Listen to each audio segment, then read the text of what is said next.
Hey guys, welcome to my channel, and today we're going to take a look at another horrible case with you. The Jansen family appeared to be just another loving, close-knit family, always willing to lend a helping hand to one another. However, everything changed one day. Even their closest friends found it hard to believe that something so shocking had occurred in their home. A string of incidents that rocked the family and left everyone in their wake in complete shock were concealed behind this mystery. Neighbors, friends, and law enforcement all attempted to piece together what exactly happened behind closed doors and what might have led to the dissolution of this seemingly ideal family. Randy Jansen led an apparently ordinary life in the small, sleepy towns with brick storefronts and quaint coffee shops amidst the thick forests of British Columbia. Randy had grown up in Langley, a small town that many people view as a tranquil haven. However, years of arduous work and aspirations that didn't always result in happiness lay behind this calm exterior. Randy had a strong relationship with his father, who was employed at a nearby lumber mill from a young age. Randy learned all he knew about woodworking from his father, and he followed in his footsteps by working at the same mill after high school. Long shifts and a great deal of physical exertion were necessary for the demanding work, but Randy was used to such difficulties. Randy was just one of many people in Langley who believed that the lumber mill was an essential part of the community's economy and way of life. He committed himself to the arduous task of transporting logs and processing wood for more than 10 years. Even though the work was repetitive and draining, it made him feel secure and proud. Even though every day was the same, Randy found meaning in the routine of his work and his role in the neighborhood. If the lumber mill stood for security, then music was Randy's release, a means of expressing feelings that he wasn't always able to articulate. Since his early years, music had been a part of his life, and as time went on, singing and playing the guitar changed from being a pastime to becoming an essential outlet. He often played at a local bar in Langley, where people would congregate to watch live performances and relax after their own exhausting workdays. Randy transformed his typically quiet and reserved manner into a dynamic and captivating presence that enthralled his audience. His genuine and passionate performances were adored by the locals, and they provided Randy with a sense of fulfillment and connection that was often lacking in his daily life. On what appeared to be a typical evening, Randy met Laurel, the woman who would forever alter his life, at that neighborhood bar. Laurel, who worked as a bartender and was 6 years older than Randy, frequently watched his shows from behind the counter. Charming and self-assured, Laurel was adored by customers for her ability to foster a welcoming environment and her honest, approachable manner. What began as informal discussions, initially about music and later about life, swiftly developed into a more profound bond. They became closer because of their love of music and similar aspirations. Even though her life took a different turn, Laurel always wanted to pursue a career in music and played the piano. Together with a sincere interest in one another, this shared dream quickly developed into something far deeper. Randy's life at the lumber mill went on as usual, but Laurel's presence now added color to it. As they started making plans for the future together, their bond grew stronger. Despite his comfort, Langley started to feel too small for their shared dreams. In their ideal world, music would serve as the cornerstone of their future rather than merely a pastime. Randy gained a renewed sense of purpose, love, and hope for the future from his work at the mill, his performances at the bar, and his evenings with Laurel. Randy and Laurel frequently talked about their 1990 wedding day. Only their closest friends and family were present at the modest ceremony, which had a warm, personal feel. Live music, exemplified by a song Randy sang for his bride, signaled the start of a life full of dreams and love. Their world revolved around their daughter Emily, who was born a few years after their wedding. Anyone who knew the family could see how much Randy loved Emily, and he frequently boasted that she was the best thing that had ever happened to him. Emily's life took a sudden and challenging turn when she was only 8 years old.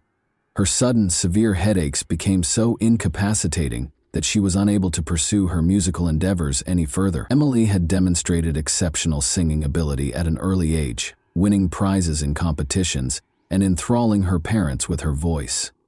She had been attending vocal lessons and pursuing her dream of becoming a singer, leading a busy life. Motivated by her achievements, her parents made every effort to encourage her aspiration. Randy and Laurel initially struggled to comprehend what was happening to their daughter. They were unaware of her condition despite multiple medical tests and doctor visits that yielded no conclusive results. Because the bright lights and cacophonous classroom atmosphere caused more severe headaches, Emily was forced to drop out of school and transition to home-based learning. She spent most of her time in her room, which turned into a dimly lit haven. As she suffered, Randy and Laurel took turns taking care of her, doing everything they could to make her feel better. Doctors finally diagnosed migraines after conducting a number of tests. The whole family suffered a terrible blow. Emily's prescribed medications provided only a limited amount of relief, lowering her pain levels but never completely halting the attacks. Her greatest source of happiness, the music she once loved so much, was now out of her grasp. Once a vibrant and active young child, Emily grew more reclusive and spent most of her time in darkness and silence. In a desperate attempt to support their daughter, Randy and Laurel looked everywhere. They looked into alternative therapies, spoke with a lot of specialists, and tried a lot of treatments, but none of them provided the long-term respite they so desperately sought. The medical forecast was bleak. Many people with migraines must live with the pain for the rest of their lives. According to statistics, 34% of people with migraines had trouble finding work, 30% had trouble finishing their education, and roughly 53% were unable to drive because of their symptoms. Even though these figures made Emily's illness medically common, they didn't lessen the pain her parents were feeling as they saw their daughter's vitality wane. For Randy, these were especially difficult years. Once his haven, music, turned into a painful reminder that Emily was no longer able to experience the passion that had made her life so happy. Without Emily's voice to accompany him, his guitar-playing evenings had become meaningless, and he no longer found joy in playing at the neighborhood bar where he had once flourished. He began to spend more time at home, staying near Emily, and doing his best to help. But Randy and Laurel felt more and more powerless as Emily's pain increased. Their once vibrant and determined daughter now spent her days cooped up in her room, shut off from the outside world and light. Randy kept working, but his mind was constantly on Emily, and he woke up every day hoping to find a way to make her pain go away. Emily's health had gotten worse by the time she turned 18. Her migraine attacks increased in frequency and intensity, occasionally lasting several days. She was unable to learn and keep up friendships because of the constant pain. Emily persisted in pursuing her goals in spite of these obstacles.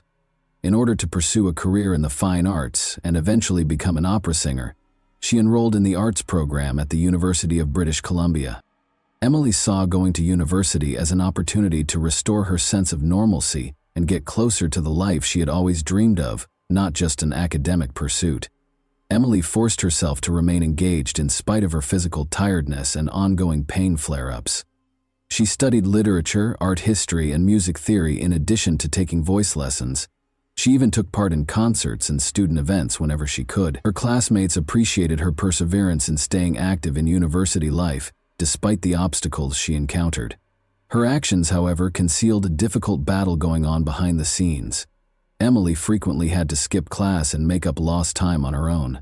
Emily felt weak, sleepy, and exhausted from the strong drugs she was taking to treat her migraines. To reduce her symptoms, she was prescribed triptans, anticonvulsants, and antidepressants. But these medications had serious side effects, including depression, difficulty focusing, and a general deterioration in her physical health. Emily eventually started avoiding medicine as much as she could in order to lessen its effects on her body. Instead, she looked into alternative ways to treat her illness. Emily avoided triggers like bright lights, strong smells, and loud noises, used cold compresses on her head, and resorted to breathing techniques and meditation. Her room turned into a haven where she could go to escape anything that made her suffering worse. Her parents, Randy and Laurel, alternated in taking care of her and doing everything they could to alleviate her agony, but during the worst episodes, she spent whole days in the dark, protected from light and sound. Nevertheless, Emily did her best to keep things normal. Despite not being able to see her friends as frequently as she used to, she maintained contact with them. Her friends never deserted her, even though she occasionally had to postpone plans due to unexpected migraine attacks. To ensure she didn't feel alone, they would pay her a visit at home, spending time with her and providing support. Emily was unable to give up the things she loved, even though her condition limited her options. No matter how challenging the path became, she remained steadfast in her resolve to pursue her music and live life to the fullest. Randy Jansen shocked everyone who knew him with a Facebook post on May 7, 2015. He admitted to doing unimaginable things over the past 10 days in this post. He started off by writing about his daughter Emily, calling her the most ideal daughter anyone could ask for. She was gifted, smart, and compassionate. Emily made their lives so much more joyful by bringing laughter into their home and always lending a helping hand to others, even when she was having difficulties herself. However, she had to let go of the dreams she had fought so hard to realize because her illness had taken so much from her. Migraines had plagued Emily since elementary school. Deep depression resulted from the ongoing pain, and days when it didn't stop for even a second became her reality. Randy explained that while his daughter spent her days in hospitals or in her quiet, dark room, she would observe her classmates going about their daily lives. Emily tried to hope for a better future in spite of everything, but nothing seemed to work. Randy was employed at a lumber mill, but he spent all of his free time with his daughter. He told his friends that he couldn't imagine his life without Emily and that she was everything to him. He was driven to the brink of despair by seeing her suffer and being powerless to stop it. Randy was obviously having a lot of emotional difficulties, as friends remembered when he confided in them about his suffering. Randy made a choice one day that would change everything. He acknowledged taking a gun and killing Emily in a Facebook post, saying he did so to relieve her of the constant agony. He described how he saw her as an angel, free from her agony, floating above the clouds with her long hair blowing in the wind. He continued after that. Randy disclosed that he had also killed his wife, Laurel, because he couldn't imagine her having to deal with the loss of their daughter. He killed his sister Shelley a few days later, claiming he didn't want her to live with the guilt of what he had done. Randy clarified in the post that Emily had made every effort to get better. He talked about how resilient and strong she was, but in the end, the illness had broken her. He talked about how helpless he felt knowing he could do nothing to stop her daily suffering. In the end, Randy felt that this was the only way to help Emily, and he had repeatedly told friends that he would do anything for her. Randy's friends and acquaintances called the police right away after he published the post. They wanted to make sure Randy's family was safe because they were appalled by what they read. Many people were shocked by the post and found it difficult to comprehend the scope of what had transpired. After receiving several calls, including one from Randy's close friend Brian Jones, law enforcement moved swiftly to the scene. To conduct an investigation, officers were sent to Randy's residence. One of Randy's best friends, Brian Jones, read the Facebook post and was overcome with confusion and fear. When he saw the signature at the end, a nickname Randy had used since they were in school, he realized his friend had written those words. At first, he thought it was an error or some cruel joke. Brian realized right away how serious the situation was and that he needed to take quick action. He tried calling Randy on the phone as he made his way to Shelley's house after leaving work early. His worry only grew with each call that went unanswered. There was a pile of undeliverable newspapers on the porch when Brian got to Shelley's house. He thought this was odd because Shelley was dependable and never skipped a duty. The windows were covered with drawn curtains, and her old van was parked in the driveway. There were no signs of activity, and the yard was eerily quiet. Brian repeatedly knocked on the door, but no one answered. The scene was eerily silent and eerie in every way. Following the death of their parents, Shelley had led a solitary life. She didn't have kids, lived alone, and didn't often talk to her neighbors. She was renowned for being reliable and consistent in her work, and her primary duty was delivering newspapers. Brian became alarmed at the sight of the unopened newspapers right away. He made the decision to call the police because he knew something was amiss. He was told that he wasn't the first person to voice concerns about the family when he got to the dispatcher. They had already sent out a patrol unit to see how things were going. Randy wrote at the conclusion of his Facebook post that his family was now pain-free and in a better place. He apologized to everyone he had harmed, accepted full responsibility, and conveyed regret for his actions. Brian experienced a wave of shock and disbelief as he read the post's eerie closing. "Rest in peace, my little family." He had always known Randy to be a good-hearted, loving man who cherished his family. He found it incomprehensible that his friend could have committed such a crime or even had a gun. He remembered Randy's love and devotion when he talked about his family, and he found it hard to comprehend how things could have gone so wrong. Randy Jansen was inside his house when the police arrived, and they tried to get in touch with him.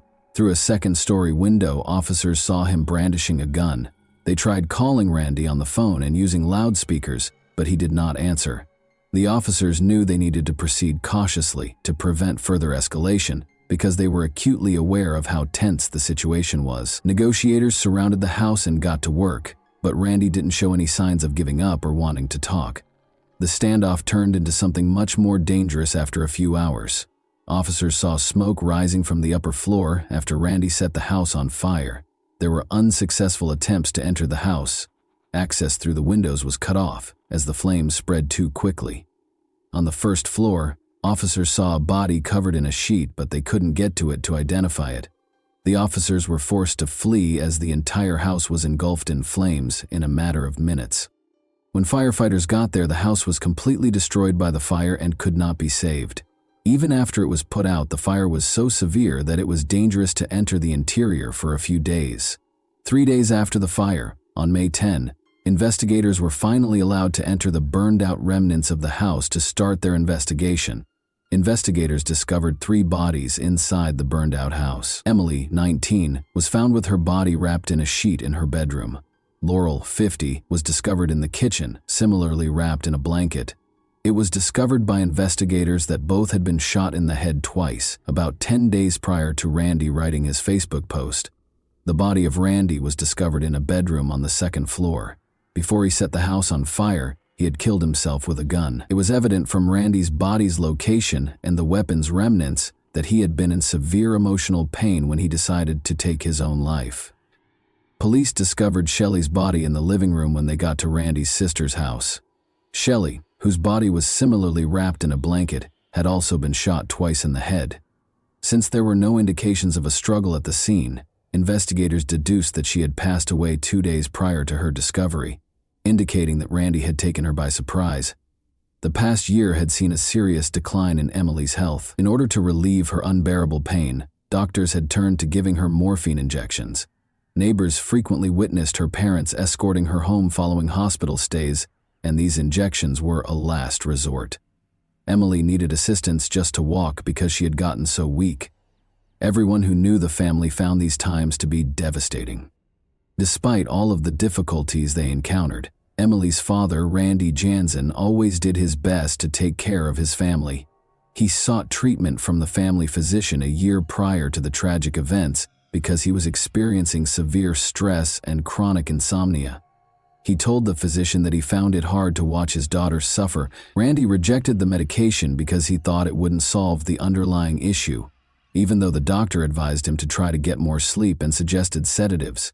According to Randy's close friend, Brian Jones, Randy had never mentioned having suicidal thoughts or wanting to harm other people. He said Randy was a steady, industrious man who was always willing to help. Randy put his family first, and no one could have predicted that he was capable of such a thing. But Brian pointed out that Randy was at his breaking point. He finally made a terrible choice because he could no longer stand to see his daughter suffer. It was impossible for many neighbors who had known Randy since they were young to reconcile the events with the man they remembered. They said that he had never displayed any signs of cruelty or aggression and was a kind and gentle person.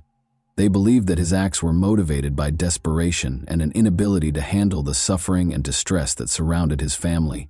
Randy once told a neighbor that he wouldn't have a reason to live if his daughter ever died. In spite of those statements, Randy spent 10 days living in the house with his wife and daughter's bodies before ending his own life.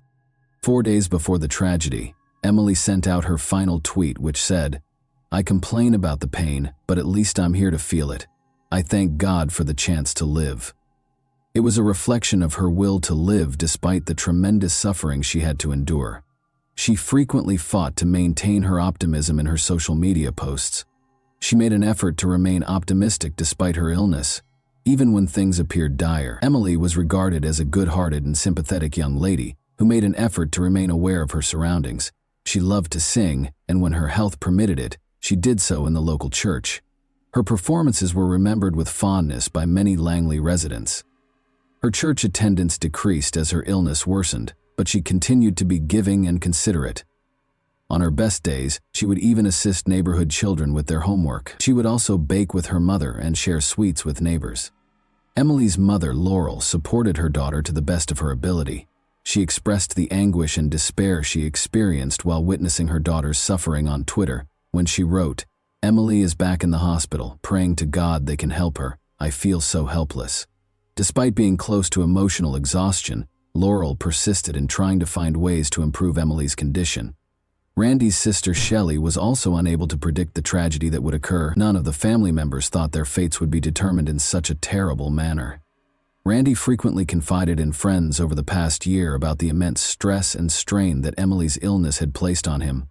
Nobody could have foreseen that Randy would eventually become so emotionally unstable that he would choose to murder his family members. As previously stated, Emily kept a Twitter account where she expressed her opinions. She wasn't giving up, as evidenced by her posts. She wrote just prior to the tragedy, "For the first time in 2 years, I've gone 12 hours without pain. I'm so tired of hurting, but I need to keep going." Her words demonstrated her will to fight in spite of the overwhelming obstacles. But Randy was unable to bear the emotional burden any longer. As their daughter's health deteriorated, Laurel was also profoundly impacted. Her distress was reflected in her tweets. The family made an effort to help one another in spite of their desperation, but things kept getting worse, and none of them could predict where it would go. The details have now been revealed, and it is evident how hopelessness, hidden struggles, and despair led to an unexpected tragedy. The Jansen family story serves as a sobering reminder that, even behind seemingly impenetrable walls, unspeakable suffering can fester beneath the surface and occasionally explode in unexpected ways. And that wraps up today's chilling story. If you enjoyed this video, don't forget to like and subscribe so you never miss a new upload. Also, let me know in the comments, what part of this story shocked you the most? Thank you for watching, and I'll see you in the next video.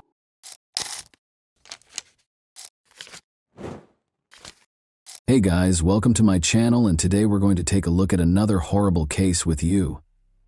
Teresa Halbach vanished in October 2005 following her visit to the Avery Salvage Yard in Manitowoc County, Wisconsin. Although her car was discovered abandoned, the investigation quickly came to a standstill because the leads were unproductive. Police searched for the truth despite a number of unfounded theories and contradicting reports. As time went on, the case attracted national attention, sparking interest and inquiry. Family members and friends were in a desperate search for Teresa's whereabouts. What was Teresa's actual fate? Was something far more sinister responsible for her disappearance, or was it a tragic accident? Let's investigate this perplexing case. Teresa's small hometown was Calumet County, which is well known for its cheese. Teresa's early years and promising future were set against the tranquil and picturesque backdrop of the area. Born on March 22, 1980, Teresa Halbach was raised in Wisconsin's Calumet County. Prior to her life being tragically cut short at the age of 25, she was a young woman with a bright future. She was raised on a dairy farm as one of 5 siblings in a loving household. Teresa was a remarkable student, in addition to being a girl from a small town. She came home to begin her life after graduating from the University of Wisconsin-Green Bay in 2002. Teresa, who lived in a farmhouse next door to her parents and was still figuring out what she wanted to do with her life, was like many people in their 20s. She spent a lot of time with her parents and siblings and was close to them. She even served as the volleyball coach for her younger sister. They enjoyed spending time together on the family farm, watching Extreme Makeover and hanging out. She had always had a passion for photography, which she turned into a career in 2005. Teresa was a freelance photographer who documented events and weddings. She even took pictures of cars for sale while working for Autotrader.com, an American online marketplace for auto buyers and sellers. She first met Stephen Avery through this freelance work, and he hired her to photograph a car at his family's auto salvage yard. Wrapped automobiles, parts, and equipment were strewn all over the 40-acre Avery auto salvage yard. Their sister Barb lived on the property with her 3 sons, Brendan Dassey and her boyfriend Scott Taddick, while Stephen and his brother Charles managed the yard. Earlier in the year, Teresa had made multiple trips to the salvage yard to take pictures of cars for Stephen. but she wasn't particularly eager to return. According to reports, she once told a coworker that she found it unsettling that Stephen had answered the door while only wearing a towel. Who wouldn't be uneasy in that circumstance? On Halloween Day 2005, Teresa consented to return for one last photo session despite her discomfort. She would, regrettably, be seen alive for the very last time. Teresa Halbach showed up at the Avery salvage yard to take pictures of a car on the afternoon of Halloween 2005. She had a straightforward plan: take the pictures and go. But things took a turn for the worse, and Teresa's family reported her missing by November 3. She had gone to the salvage yard a few days ago and no one had seen or heard from her since. Concerns were raised when she failed to return her mother's calls. Teresa was a self-sufficient young lady with a busy life, and although her family was naturally concerned, they also assumed she might simply be out having fun. However, Teresa's family realized something was amiss when she disappeared for days at a time without speaking. Town volunteers came together to look for her, but they didn't make a significant finding until November 5th. Teresa parked her Toyota RAV4 on the Avery property. Strangely, wood, branches, and even the hood of another car were all over the car. Was the car concealed? That has been the subject of conjecture. The car appeared to have been attempted to be hidden, but it was unsuccessful. Why would anyone need to conceal a car when there are so many on the property? It made people wonder why the car was covered, but it was never made clear why. Police obtained a search warrant after finding Teresa's car at the Avery salvage yard, and between November 5 and November 12, they conducted 6 searches on the property. Police kept a close eye on Stephen Avery for the majority of the day. Officers seized a flatbed truck and a car from his family's retreat in the North Woods. Several troubling pieces of evidence were found during these searches. Investigators discovered burned bone fragments in a burn pit behind Stephen Avery's garage. These were subsequently determined by DNA testing to be Teresa's remains. Remains of Teresa's cell phone, Palm Pilot, and camera were discovered in a burn barrel on the property, and blood was discovered in the front and cargo sections of her RAV4. Police discovered 2 firearms, including a rifle, and Teresa's car key in Stephen Avery's bedroom during a search of his home. After several months, additional searches turned up a bullet and pieces in Avery's garage that were connected to the rifle that had been found in his house. Even though the bullet contained DNA evidence, it was still unclear whose DNA it belonged to, which led to more questions about the case. Although this body of evidence eventually strengthened the case against Stephen Avery, it raised controversy and left many questions unanswered. Stephen Avery made an initial statement without legal representation when he was questioned.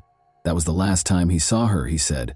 Law enforcement, however, soon began to doubt his account. Things quickly got out of hand when he was first arrested on suspicion of possessing illegal firearms on the property. On November 15, a few days later, Stephen Avery was formally charged with Teresa Halbach's murder. The amount of his bail was $500,000. Investigators had little reason to doubt the evidence, especially the blood, bones, car key, and firearm. The fact that Stephen Avery was no stranger to law enforcement is what makes his case so remarkable. This brings us to Stephen Avery's troubled past. He was raised on his family's 40-acre salvage yard in rural Gibson after being born in Manitowoc County in 1962. He had a reported IQ of 70 and struggled academically, attending special education classes. Avery served 10 months after being found guilty of robbing a bar when she was 18. He was imprisoned for a year in 1982 after being found guilty of animal cruelty for burning a cat alive. Avery was given a 6-year sentence in 1985 for threatening his cousin with a gun, but soon after, in 1985, Avery was falsely convicted of the vicious sexual assault and attempted murder of Penny Bjornson, marking the beginning of the most important chapter in his criminal history. Bjornson identified Avery despite his alibi and sentenced him to 32 years in prison. Avery was exonerated in 2002. After the Wisconsin Innocence Project took up his case and used DNA testing to prove that Gregory Allen was the real culprit. Avery was released in 2003 after serving 18 years. In order to recover $36 million for the erroneous conviction, he subsequently brought a civil suit against Manitowoc County and its representatives. When Teresa Halbach vanished in 2005, the lawsuit was still pending. In 2006, the case was resolved for $400,000. Investigators interviewed a number of people who lived or worked at the Avery salvage yard while Stephen Avery awaited trial for Teresa Halbach's murder.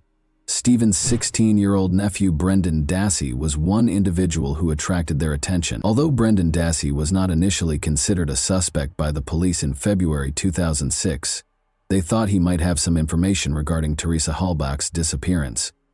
They believed he was keeping his uncle safe. However, Brendan started making statements during the interrogation that weren't consistent with the actions of an innocent person, which raised questions. Police believed Brendan had important information after an initial interview. Brendan had a borderline IQ, which is lower than the average. Brendan was 16 years old, but his comprehension and skills were more akin to those of a younger child. Brendan was interviewed twice more by investigators without his mother or legal representative present. They got his mother's approval prior to the last interview. The date of this controversial interview was March 1, 2006. Brendan admitted to taking part in Teresa's multiple-hour sexual assault, murder, and mutilation during this session. Brendan was told by police that they were already aware of the specifics. Brendan gave a detailed statement, clearly frightened. He said that after coming home from school, he was asked to enter his uncle's trailer where he discovered Teresa bound. As Teresa begged for assistance, his uncle allegedly encouraged him to sexually abuse her. Brendan claimed that his uncle convinced him to comply, and that after that, his uncle shot and stabbed Teresa. Brendan cut Teresa's throat at his uncle's order. A startling change occurred when Brendan was arrested and charged with sexual assault, murder, and corpse mutilation, but at that time, there was no supporting evidence for his confession. In any event, Stephen and Brendan were put on trial, and it went forward independently. The trial of Stephen Avery started first. Blood in Teresa's car, a spent bullet that matched Stephen's rifle and Teresa's DNA, and a key to her car discovered in Stephen's trailer that contained his DNA, were among the many pieces of evidence the prosecutors produced. Stephen's blood was found inside Teresa's car, and his DNA was found beneath the hood fastener. On Avery's land, Teresa's burned remains and possessions were discovered. Stephen made 2 calls to Teresa's cell phone, one with and one without the 67 feature to hide his identity, according to phone records. The 67 feature makes the call appear private or unknown and prevents your phone number from appearing on the recipient's caller ID. These sparked suspicions and implied that Stephen might not have known the 67 call could be traced by the police. Brendan's older brother Bobby Dassey testified that on the afternoon of Teresa's murder, he saw her making her way to Stephen's trailer. He also gave critical testimony after overhearing Stephen talking about Teresa's body disposal in a subsequent conversation. Stephen's defense team contended that Manitowoc County Police framed him because of his $36 million lawsuit against them, despite the evidence appearing to be against him. They claimed that police used evidence from a prior wrongful conviction case to plant blood in Teresa's car. The main evidence, according to the defense team, cast doubt on it. Only Stephen's DNA, not Teresa's, was present in the key to Teresa's car that was discovered in Stephen's trailer. This was odd, because the key to Teresa's car should have contained her DNA. It was possible that the key was planted and Stephen was framed because Teresa's DNA was missing and Stephen's DNA was present, indicating evidence tampering. The jury's decision was unambiguous.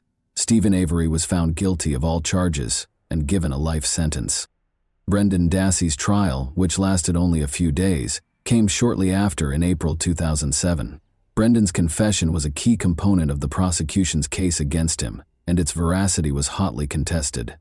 There are concerning indications when examining Brendan's police interview in detail. After being questioned for hours, he made statements that appeared to acknowledge his guilt, but many people thought they were fabricated and unreliable. Investigators questioned Brendan for more details after he described the alleged assault and murder. "That's all I can remember," Brendan said hesitantly when asked about Teresa's head injuries. The officer pressed him further and asked who had shot her in the head. After a while, Brendan acknowledged that he had done it. Brendan responded that he was unable to think of it at the moment when the officer questioned him about why he hadn't brought it up earlier. This conversation sparked worries that Brendan's answers might have been swayed by the investigators, who may have led him to divulge information that wasn't entirely consistent with his own memory. Brendan withdrew his confession during his trial and said he was under pressure from the police. At first, his involvement had been supported by physical evidence, such as bleach stains on his jeans. Brendan, however, provided a different explanation, claiming that the stains were the result of cleaning a garage rather than a crime scene. Notably, Brendan was not directly connected to Teresa's murder by any DNA or supporting evidence. Brendan's conviction raised questions about the fairness of his trial because it was based primarily on his dubious confession. Despite his lower intellectual capacity, he was tried as an adult at the age of 17. In 2048, he received a life sentence with the possibility of release. There were continuous discussions concerning the validity of his confession and the fairness of his conviction, which kept the case contentious. Avery's request for a new trial was denied by a state appeals court in August 2011, and the Wisconsin Supreme Court affirmed the ruling in 2013. In 2012, Avery was transferred to the Waupun Correctional Institution after 5 years of service at the Wisconsin Secure Program facility in Boscobel. Dassey's attorneys petitioned for his release in December 2015, claiming his confession was coerced and that he had incompetent legal representation. The documentary Making a Murderer, which followed the legal disputes between Stephen Avery and his nephew Brendan Dassey, was made available on Netflix in 2015. It questioned their guilt by looking into their arrests, trials, and convictions, Brendan's confession, the dubious evidence against Stephen, and the tense relationship between Avery and the local police force, which resulted in his erroneous conviction in the 1980, were the main topics of the series. Many people questioned whether Stephen and Brendan had fair trials after watching the documentary, which sparked a lot of discussion and drew a sizable audience. Although it highlighted potential injustices, some detractors believed it might have been biased and omitted important information. In 2016, Stephen Avery's case was taken on by famous lawyer Kathleen Zellner, who fought for wrongful convictions. A Chicago-based attorney named Kathleen Zellner ascended to the Hall of Fame by defending numerous people who had been unfairly convicted. With a track record of overturning convictions, Zellner started investigating alternative explanations for the case. She sought to demonstrate that other suspects might have been involved in Teresa Halbach's death, and that the evidence used at trial did not support Avery's guilt. Together with her public advocacy, Zellner's efforts brought the case back into the public eye and maintained the debate over Avery's innocence. The process of making a murderer was not totally impartial. Some critics contend that the prosecution's decision to not participate distorted the facts. They allowed the documentary to mostly represent the defense's viewpoint and left many questions unanswered. Some viewers speculated that the prosecution's decision to remain out was made in order to avoid re-examining the validity of Avery's prior erroneous conviction. The documentary spurred discussion and increased awareness, but it omitted crucial information. For instance, it didn't go into detail about the calls Stephen Avery made to Teresa Halbach's phone, which some consider to be important pieces of evidence. Additionally, it ignored Teresa's prior interactions with Avery, including rumors that she felt uncomfortable around him. Additionally, Making a Murderer minimized Stephen Avery's past violent actions, especially against women. Even though this does not establish his guilt on its own, it does point to a troubling pattern of aggression that should not be disregarded when looking into the case. Important pieces of evidence, like the bullet that was discovered to have Teresa's DNA on it and that matched Avery's rifle, were also mostly overlooked in the documentary. Although this evidence was difficult to ignore, the series paid little attention to it. In Avery's case, the defense contended that the blood sample had been altered and revealed a hole in the stopper. However, a nurse later disclosed that the hole was a routine practice and that the seal had already been broken by Avery's defense team. In the end, the tampering claim was untrue. Additionally, Brendan Dassey's contentious interrogation was minimized in the documentary. Brendan, who has a mild intellectual disability, spent hours being questioned without his mother or attorney present. The reliability of his confession, which was crucial to his conviction, was called into question because it was erratic and appeared to have been influenced by leading police questions. There was no tangible evidence linking Brendan to the crime scene, despite the fact that his confession was essential to the prosecution's case. Thus, his conviction depended almost entirely on the confession, even though there were doubts about how it was obtained. The possibility that Brendan's statements were coerced, or that his age and intellectual limitations made him susceptible to manipulation, was not sufficiently addressed in the documentary. The documentary left viewers with more questions than answers, even though it may have ignited a global movement for justice. The question of whether these two men were genuinely guilty or the victims of a seriously defective legal system was once more complicated. Parts of Brendan's confession were later allegedly misplaced in the Making a Murderer documentary, which, when watched in its entirety, may provide additional insight into the way the police interrogated Brendan. Notwithstanding the media attention, the question still stands. What is the current status of the cases, and have Teresa Halbach and her family received justice? Brendan Dassey's supporters had hope when his conviction was momentarily overturned in 2016. The courts determined that his confession was not coerced, which was the primary question at hand. Experts contend that the courts did not fully take into account concerns regarding his age and intellectual disability, which raised concerns about his vulnerability during interrogation. 2018 saw the U.S. hopes for federal relief were dashed when the Supreme Court decided not to hear Brendan Dassey's case. His legal options are limited because the governor of Wisconsin has also declined to pardon him. His release is still uncertain, and many people still feel that justice has not been done, even though fresh evidence may reopen his case. On the other hand, even after Stephen Avery's appeals were repeatedly rejected, his case is still contentious.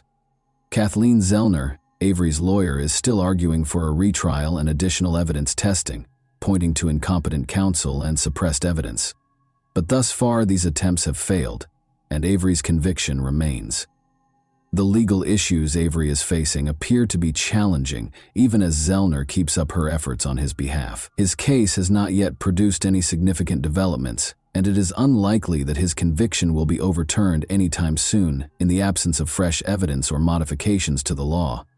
Although there is ongoing public discussion regarding the fairness of their trials and convictions, Stephen Avery and Brendan Dassey are currently serving their sentences. Dassey is still seeking parole after her most recent application was turned down in 2021. Kathleen Zellner, Stephen Avery's lawyer, filed a motion for post-conviction relief in August 2022, arguing that fresh evidence might connect Brendan's older brother Bobby Dassey to Teresa Halbach's murder. This was a big step because it raised the possibility that Bobby was complicit in the crime. Zellner argued that if there were other credible suspects, it might lead to Avery's relief, even though this had been conjectured previously. This theory, however, begs the question of whether two different groups were involved in Stephen's framing, or if Bobby was collaborating with the police. Zellner presented an affidavit from Thomas Brez, a truck driver, who stated that he saw Bobby Dassey driving Teresa's RAV4 with someone other than Stephen in the passenger seat a few days after Teresa passed away.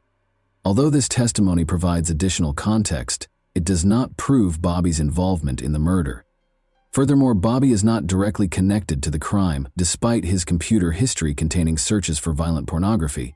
Additionally, Zellner cited Bobby's alibi, which was offered by Scott Tadich, his mother's boyfriend, a man with a criminal record and a reputation for being irritable. Zellner implied that Tadich might have been complicit in the crime, either by lying or by taking part in it. However, in the absence of concrete proof, this remains conjectural. Zellner has also looked into Teresa's ex-boyfriend Ryan Hillegas's involvement.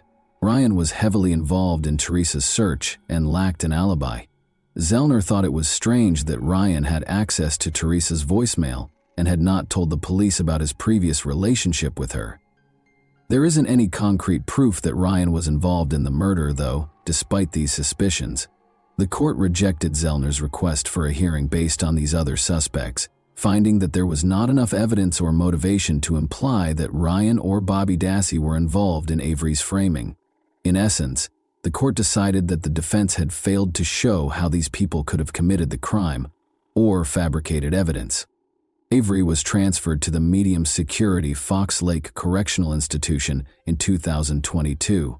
Although the case is still complex, Zellner intends to appeal to the Wisconsin State Court of Appeals.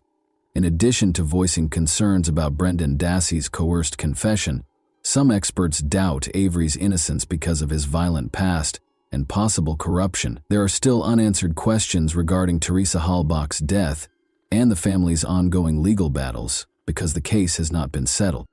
And that wraps up today's chilling story. If you enjoyed this video, don't forget to like and subscribe so you never miss a new upload. Also, let me know in the comments, what part of this story shocked you the most? Thank you for watching, and I'll see you in the next video.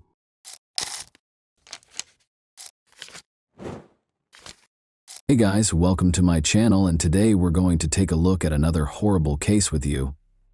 Rosemary Silva, 32, and her fiancé, Uderli Damasceno, 30, were getting ready for their wedding ceremony on Sunday, December 4, 2016, which was scheduled to take place in a charming rural setting close to Sao Paulo. To impress the guests and her future husband, Rosemary had orchestrated a spectacular helicopter arrival, but a sudden tragedy made everything into a nightmare just before the ceremony was scheduled to start. Rosemary, a 32-year-old nurse assistant, grew up in a big family in Sao Paulo. Her parents taught her the importance of kindness and compassion at a young age, which led her to pursue a career in helping people. Her co-workers always felt they had her undivided attention and frequently complimented her on her diligence, patience, and kind disposition. When she wasn't working, Rosemary was a happy, energetic person who loved hanging out with friends, volunteering at her church, and making sure her loved ones were safe and content. Since she was a young girl, Rosemary had dreamed of her wedding day. She imagined herself wearing a gorgeous white gown, walking down a flower-adorned aisle, and being surrounded by the smiles of loved ones. She had been inspired by these fantasies to diligently save money for the ideal celebration. Her spectacular helicopter arrival was one of the unique touches she had in mind, a surprise that would enthrall everyone present. Uderli, who was 30 at the time, was a mechanic from Sao Paulo who was raised in a hard-working household that valued simplicity and honesty. He had a strong interest in mechanics from an early age and progressively developed into a proficient professional. Uderli had a reputation for always carrying out his duties with honesty and for being steady, collected, and trustworthy. Despite his previous marriage ending in divorce, he remained close to his daughter from that marriage and spent as much time as he could with her. Although they didn't click right away, the two quickly became closer after meeting at an evangelical church. At first, they approached their discussions warily, as if they were two strangers who were not sure what they had in common. But as their relationship deepened, it became clear that they were destined to be together. In 2015, the pair started dating, and a year later, Uderli proposed, which Rosemary happily accepted. Rosemary and Uderli immediately started organizing their wedding after announcing their engagement. From the selection of flowers and music to the seating configurations and venue decor, Rosemary was adamant that everything be flawless. This was supposed to be a fairy tale day, and Rosemary imagined every visitor looking back on it with delight. But one element of the wedding was particularly noteworthy. Rosemary orchestrated a memorable surprise by arriving in a helicopter. Her dream had been to descend from the sky like a vision, to make an entrance that would be remembered. She worked with pilot Peterson Pinheiro to arrange for a Robinson R-44, a light commercial helicopter, while keeping this information confidential. Just 6 people were aware of the plan, including her brother Silvano Silva and photographer Nayla Cristina Neves, who was supposed to document the event. Rosemary couldn't sleep on the morning of her wedding because she was so excited. As the stylists meticulously worked on her hair and makeup, she was greeted with smiles and congrats at the beauty salon. She continued to visualize her spectacular arrival, descending from above and witnessing the wonder on her guests' faces. She had been thinking about this vision for months. She was aware that the day's high point would be this surprise. Rosemary arrived at a nearby town by 2 p.m., wearing her white wedding gown, to catch the helicopter's departure. She was accompanied by her 40-year-old brother Silvano, who had always been her rock. He couldn't refuse his sister's wish, even though he, like many members of their family, was nervous about the flight. They were joined by photographer Nayla, who was expecting a child and was prepared to capture every happy moment. The helicopter took off at 3:30 p.m. The flight went smoothly at first. In anticipation of seeing her fiancé and their guests, Rosemary sat next to her brother, smiling and holding his hand. Nayla made sure that every look and smile would be preserved in their wedding album by filming it all. However, things soon changed. The weather started to get worse. The air inside the helicopter became tense as clouds began to gather, then fog and rain. The pilot had to use instruments to guide him through the thick fog as visibility was fading. Already nervous about flying, Silvano displayed obvious signs of anxiety as he tightly grasped Rosemary's hand while she attempted to reassure him. The photographer Nayla continued to record, but her camera trembled every now and then, revealing the tension that had gripped everyone on board. The pilot approached the venue and tried to find a safe landing spot by descending, but the maneuver became dangerous due to the poor visibility. An uncontrollable descent was caused when the helicopter's tail abruptly clipped a tree. The helicopter crashed and caught fire just over a mile from the wedding location. Those involved in Rosemary's surprise plan started to feel apprehensive as time passed. The wedding coordinator, Carlos Eduardo, who had assisted in planning the flight, called the helicopter company to inquire about its progress. He was informed that the flight had left on time and ought to have reached its destination by now. His concern was heightened by this response, which led him to attempt speaking with the pilot directly. Not a single call was answered. When the phone rang and no one answered, Carlos and the other organizers frantically looked for other ways to find out where the helicopter was. Employees of the company also made unsuccessful attempts to contact the pilot. Meanwhile, as the guests became aware of Carlos's nervous manner, whispers and concerned looks began to circulate among them. The air became heavy with uneasiness, but nobody wanted to cause alarm. Anxious waiting gave way to growing panic after another 15 minutes. In an attempt to learn whether there had been any reports of an incident in the area, the organizers made the decision to contact the local authorities. At that point, they learned of a helicopter crash near the wedding site, which confirmed their worst suspicions. The fact that it was the same flight that was carrying Rosemary was not confirmed, but the information was enough to chill everyone. Carlos Eduardo confided in the pastor because he wasn't sure how to tell the groom. They went together to Uterly and told him what they knew. A few miles away, there had been a report of a potential helicopter crash. Uterly initially found it difficult to understand. He was unaware that Rosemary would be arriving by helicopter. The pastor kindly clarified that Rosemary had planned a surprise for both him and the guests. However, the words didn't seem to make sense.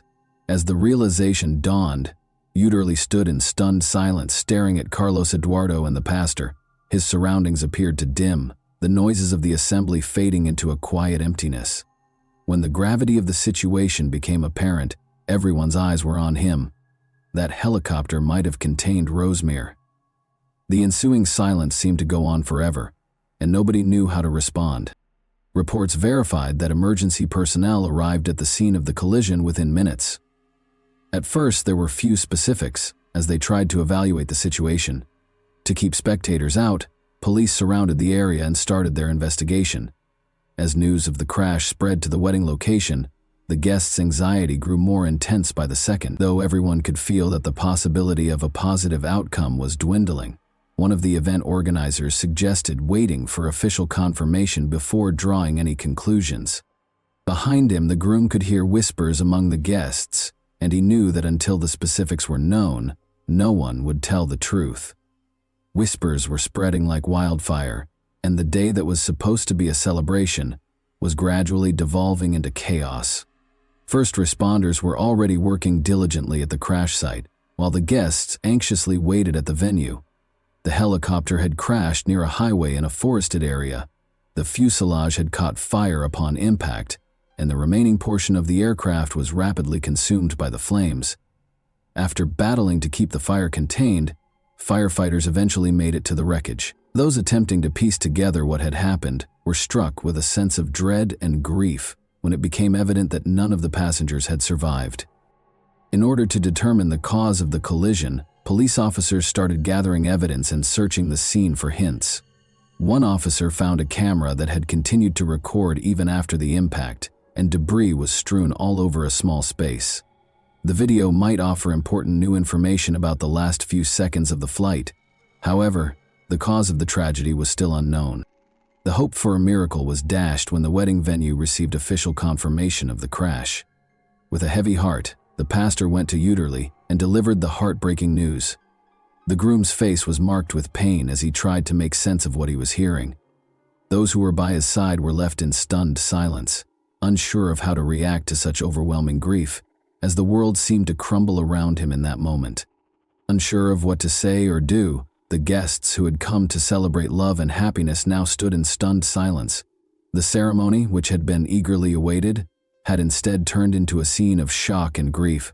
What had been supposed to be a lovely day had turned into a sobering reminder of how easily one mistake or unanticipated circumstance could ruin lives and plans in an instant. Brazilian National Civil Aviation Agency investigators started collecting witness statements and analyzing the flight data. Particularly interested were those who had been to the wedding or knew about Rosemere's intentions. In addition to determining the technical causes of the crash, the investigation sought to understand why she chose to arrive at such a high risk. Police and aviation safety specialists carefully inspected the wreckage. Retrieving the flight data and going over recordings that might offer important insights was one of their first tasks. It was crucial to figure out why the helicopter lost control and veered off course. There were several possible causes, including pilot error or mechanical failure, in addition to the possibility of heavy fog and deteriorating weather. The investigation was further complicated by witness statements from people who knew the pilot, Peterson Pinheiro. Pinheiro was a seasoned and well-respected expert who was renowned for managing each flight with care and responsibility. He had years of experience and had flown numerous times in difficult weather conditions. Before taking off, he carefully considered the risks, according to his colleagues. Those who worked with him found the news of the crash even more confusing because of this background. It was difficult for many to accept that he could have made such a serious error, but the facts were still indisputable. The helicopter had clipped a tree and spun out of control in dense fog and rain. In order to ascertain whether there had been a chance for a safe landing, investigators tried to piece together the last moments of the flight. The families of Rosemere and Udary were left to deal with unspeakable grief while investigators worked at the crash site. Close friends, parents, and siblings found it difficult to believe that this tragedy had truly happened. One of the few people who was aware of Rosemere's intention to arrive by helicopter, her sister, recalled their conversations. The idea of surprising everyone with her entrance had filled Rosemere with excitement and enthusiasm. However, nobody could have predicted that this would be her last flight. Udary stood by the wedding arch, still reeling from the loss. He witnessed organizers and attendees attempting to console one another, but it did not bring him any comfort. He was troubled by the fact that he had been unaware of Rosemere's surprise. He believed that by failing to protect her, he had let her down. What ought to have been the start of their life together had instead turned into one of his worst memories. Soon after, investigators published an initial report confirming that the weather was a major factor in the collision. Visibility was severely limited due to the thick fog the helicopter had encountered. Pilot Peterson lost control of the aircraft and caused the tragic crash after attempting an emergency landing and clipping a tree with the aircraft's tail. But the inquiry was far from finished. Determining why the pilot was unable to prevent the collision and why the helicopter was flying at such a low altitude was crucial. Experts started analyzing the footage from the camera discovered among the wreckage because it might contain important hints for reconstructing the last moments of the flight. Even though it was painful, this step was essential to comprehending what had transpired in those final moments. An eerie silence descended upon the venue as the guests gradually started to depart. Nobody was strong enough to speak. While Udary's friends and family provided him with as much support as they could, the organizers worked to coordinate with the local authorities. But everyone was plagued by unanswered questions. Why did this happen? What might have led to such a disastrous result? Rosemere's family was also in shock and finding it difficult to accept what had happened. Her mother, who had always been her staunchest ally, was unable to believe that their morning chat would be their final one. She remembered how excitedly Rosemere had described her plan as a gift from the heavens that would astound everyone. Nobody could have predicted that her dream would become such a nightmare. Soon, fresh worries about the flight's actual safety surfaced. Investigators found that the helicopter lacked charter service authorization. Only private flights were allowed under its license. For what reason had the business consented to supply it for the wedding? Who was in charge of failing to notice the weather? These queries sparked additional research and became the main focus of the study. Some witnesses started to remember that bad weather had been predicted in the days before the wedding. However, these warnings received little attention. These circumstances would have needed to be taken into account by pilot Peterson Pinheiro, who is renowned for his meticulous attention to safety. The flight was nevertheless authorized. Who ultimately decided to go ahead with the flight in spite of the obvious risks was now the focus of the investigation. Uderly was trying to think, and every second of waiting was painful. Rosemere had filled his life with so much warmth and light that he couldn't fathom living without her. It was believed that their journey, which began with timid looks at church, would lead to a happy life together. It felt broken now, like a picture that would never be complete. A thick silence fell over the hall, which had once been intended to reverberate with wedding music and exuberant speeches. All that was audible were quiet sobs, consoling words, and reassuring hugs. Nobody knew how to comfort a man who had just lost everything he held dear, or what to say to Udarli. The helicopter crash that killed Rosemere, her brother Silvano, photographer Nayla, and pilot Peterson left a lasting scar on the hearts of their families and the community at large, even though the investigation went on for weeks. As more information became available, one emotion remained constant among those who knew the victims: a deep sense of injustice and loss. The Brazilian National Civil Aviation Agency finished its report a month after the tragic incident. It was verified that the severe weather and poor visibility were the main causes of the collision. When the helicopter lost control at a low altitude, pilot Peterson Pinheiro was in a dire situation after trying to navigate through heavy fog and rain. The collision with a tree, which resulted in the fatal crash, was the crucial moment. Additionally, the report disclosed that Rosemere's helicopter lacked authorization for charter flights. Its registration only allowed for private use, and it was against safety rules to let it be used for a wedding. In addition to drawing attention to the company that rented out the helicopter, this revelation infuriated the relatives of the victims. Subsequent analysis revealed that the helicopter's leasing company had neglected to adequately evaluate the weather and permitted the flight to continue in spite of warnings of poor visibility. After the investigation was finished, the company and its owners were the target of multiple lawsuits because this was considered a serious breach. The relatives of the victims wanted to know why the flight had been authorized in these circumstances and who was responsible for the cancellation. The pilot independently assessed that the flight could be conducted safely, according to the helicopter company. More investigation was necessary, though, after it was discovered that the business lacked permission to use the aircraft for commercial purposes. Their licenses were temporarily suspended as a result, and a thorough audit of their business practices was conducted. The families of Rosemere and the other victims got ready for the funerals while the investigation continued. None of them wanted to confront that moment. Seeing dreams dashed is one thing, but accepting the loss of loved ones is quite another. Hundreds of people came to pay their respects at the solemn funeral. Tears and silence conveyed more than words could ever convey. Unable to express his sorrow, Uderli stood by Rosemere's coffin. His spirit appeared hardened by the weight of his grief, and his eyes were hollow. He had dreamed of being with Rosemere all his life, but in a flash everything was different. He thought his heart might burst as he stood in front of her coffin. He was unable to accept that this was really the end and couldn't say goodbye. Following the funeral, Rosemere's friends and family started a campaign to call for more safety regulations in private aviation. They hoped that no one else would ever experience such a terrible loss as a result of carelessness or oversight. This tragedy struck a chord with the public, leading to broad support for more stringent laws and mandatory supervision to guarantee adherence to flight safety standards. Their local church, which they frequently visited, honored Rosemere's memory as well as that of her brother and the other victims. Uderli made the decision to preserve their legacy in spite of his suffering, in order to provide families impacted by comparable tragedies with tools to deal with their loss. He set up a small fund. Investigators published their final report after several months. It verified that bad weather and poor visibility, which caused the loss of control, were the primary causes of the tragedy. The company's failure to appropriately evaluate the risks involved and adhere to appropriate rental procedures was one contributing factor. The company's flight licenses were temporarily revoked and fined until all found flaws were fixed. Even though the investigation yielded a lot of answers, it was unable to restore the lost. Families were compensated, but it didn't make their grief any less painful.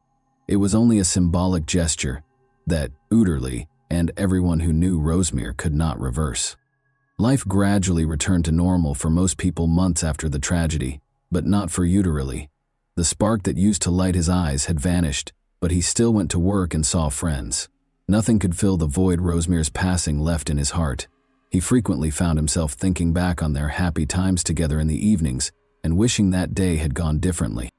What started out as a dream for an amazing surprise showed how fleeting life is and how one bad choice can alter everything.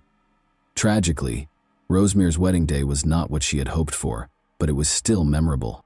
And that wraps up today's chilling story. If you enjoyed this video, don't forget to like and subscribe so you never miss a new upload. Also, let me know in the comments, what part of this story shocked you the most? Thank you for watching, and I'll see you in the next video.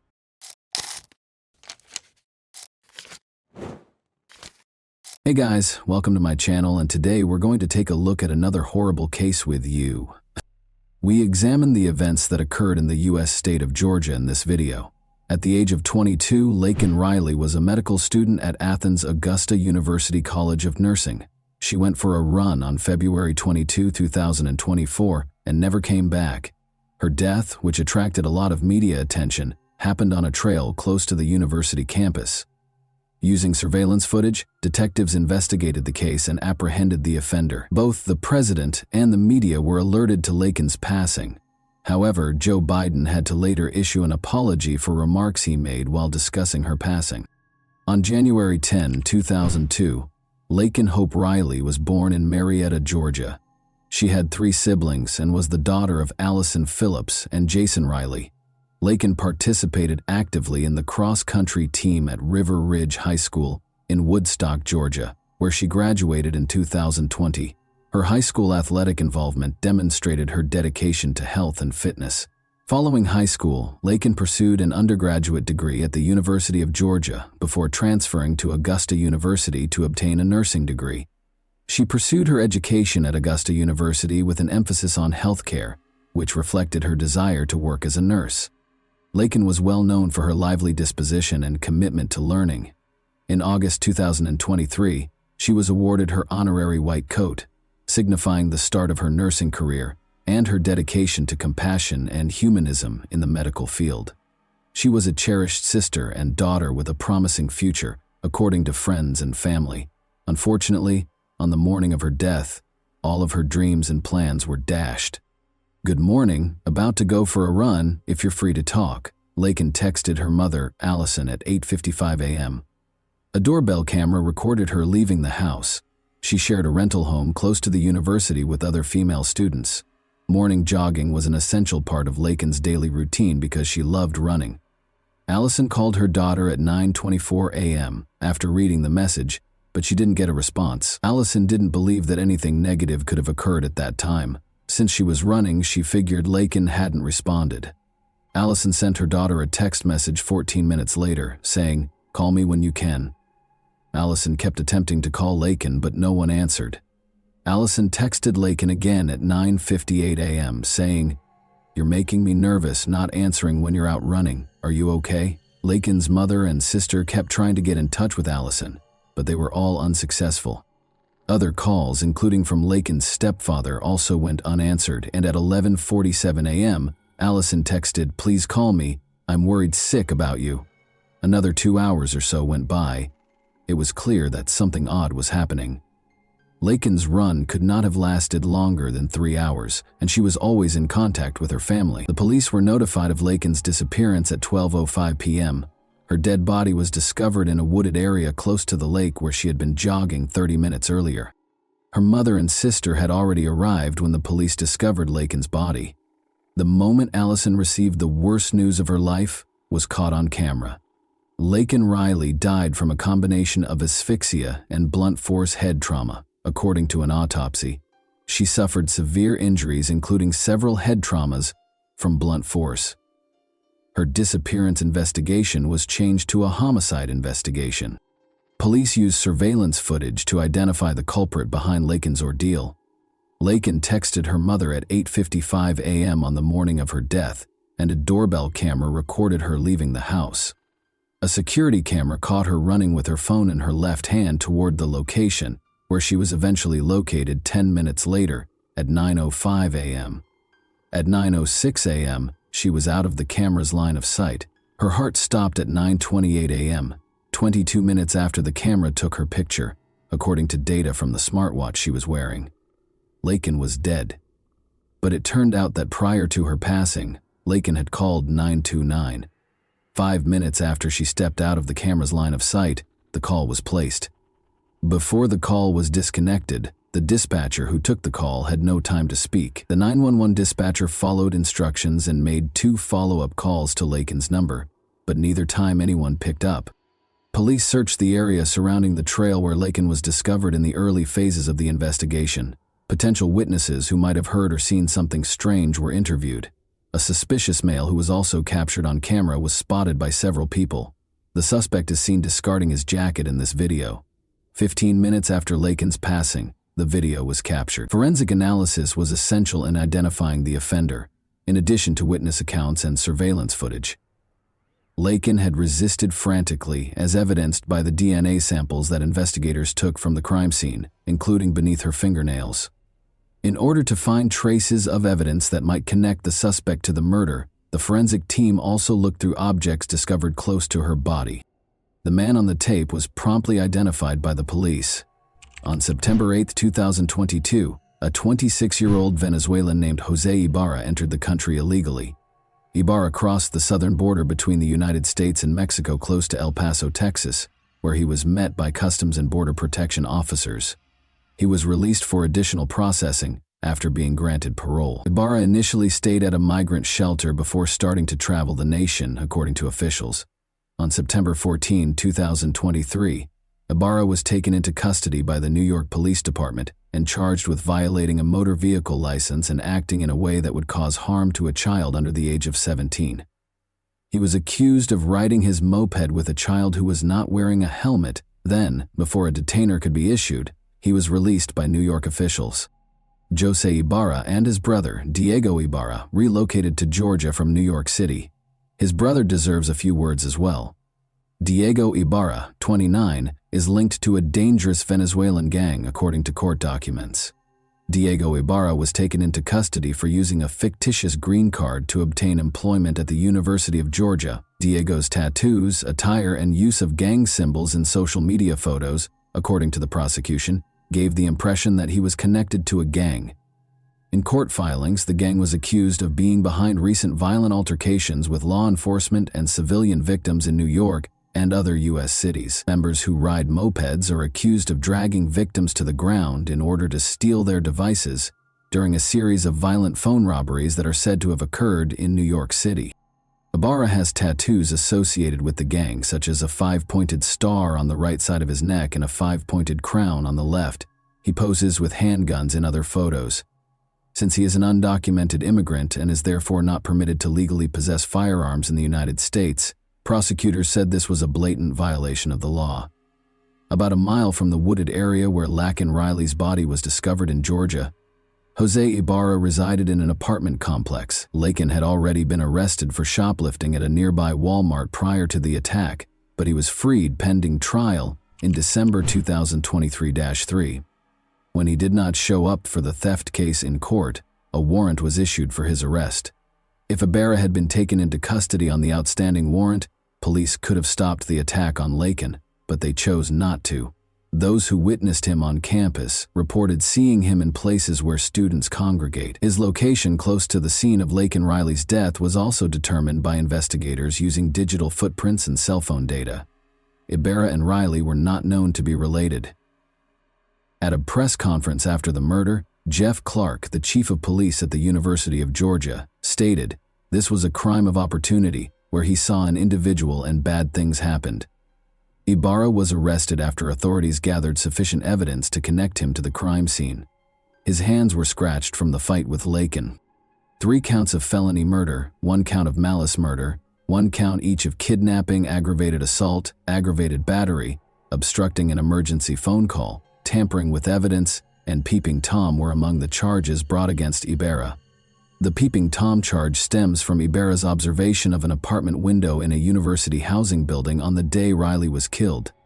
The funeral for Laken Riley took place on March 1, 2024. Her departure brought with it unexpected and unwelcome fame. Too much was known about her death and its raging aftermath, and too little was known about her life by many who had heard of her. It makes sense that those closest to her were reluctant to participate in interviews. The absence of someone like Laken, whose light never stops shining, makes the world seem even more hopeless. Simon Musad, the lead pastor of the church, wrote to the media, "Don't even begin to scratch the surface. She was a loving daughter, sister, and friend. She had a gift for making anyone she was around feel comfortable and seen. Laken was special. She was a gift to anyone who knew her, smart, kind, compassionate, and thoughtful."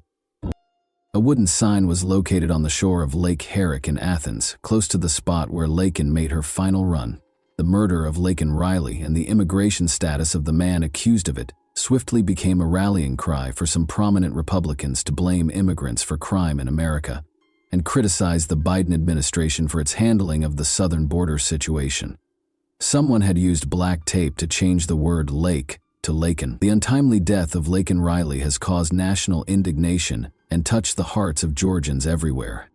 At the time, Georgia Governor Brian Kemp wrote on X, "Joe Biden's failed policies have turned every state into a border state, and I'm demanding information from him so we can protect our people when the federal government won't." The brutal murderer who took the life of Laken was one of the millions of illegal aliens that the Biden administration simply released and unleashed upon our country, House Speaker Mike Johnson stated on X. During his Georgia campaign stop, Donald Trump had a meeting with Laken Riley's family.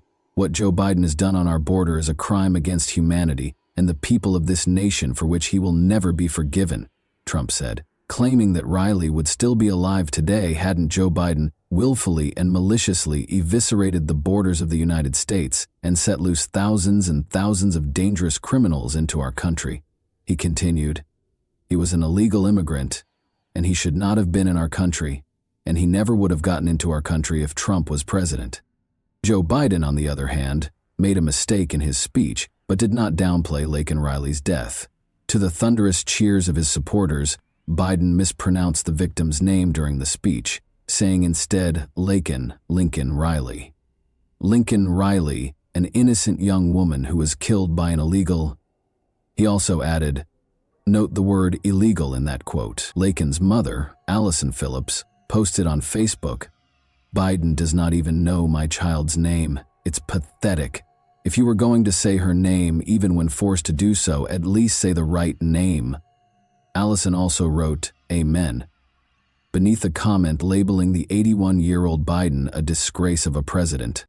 Following criticism from some members of his party for using the term to refer to those who entered or are currently residing in the United States illegally, Biden later apologized, but not for referring to the young woman as Lincoln. Instead, he apologized for referring to Ibarra as a illegal.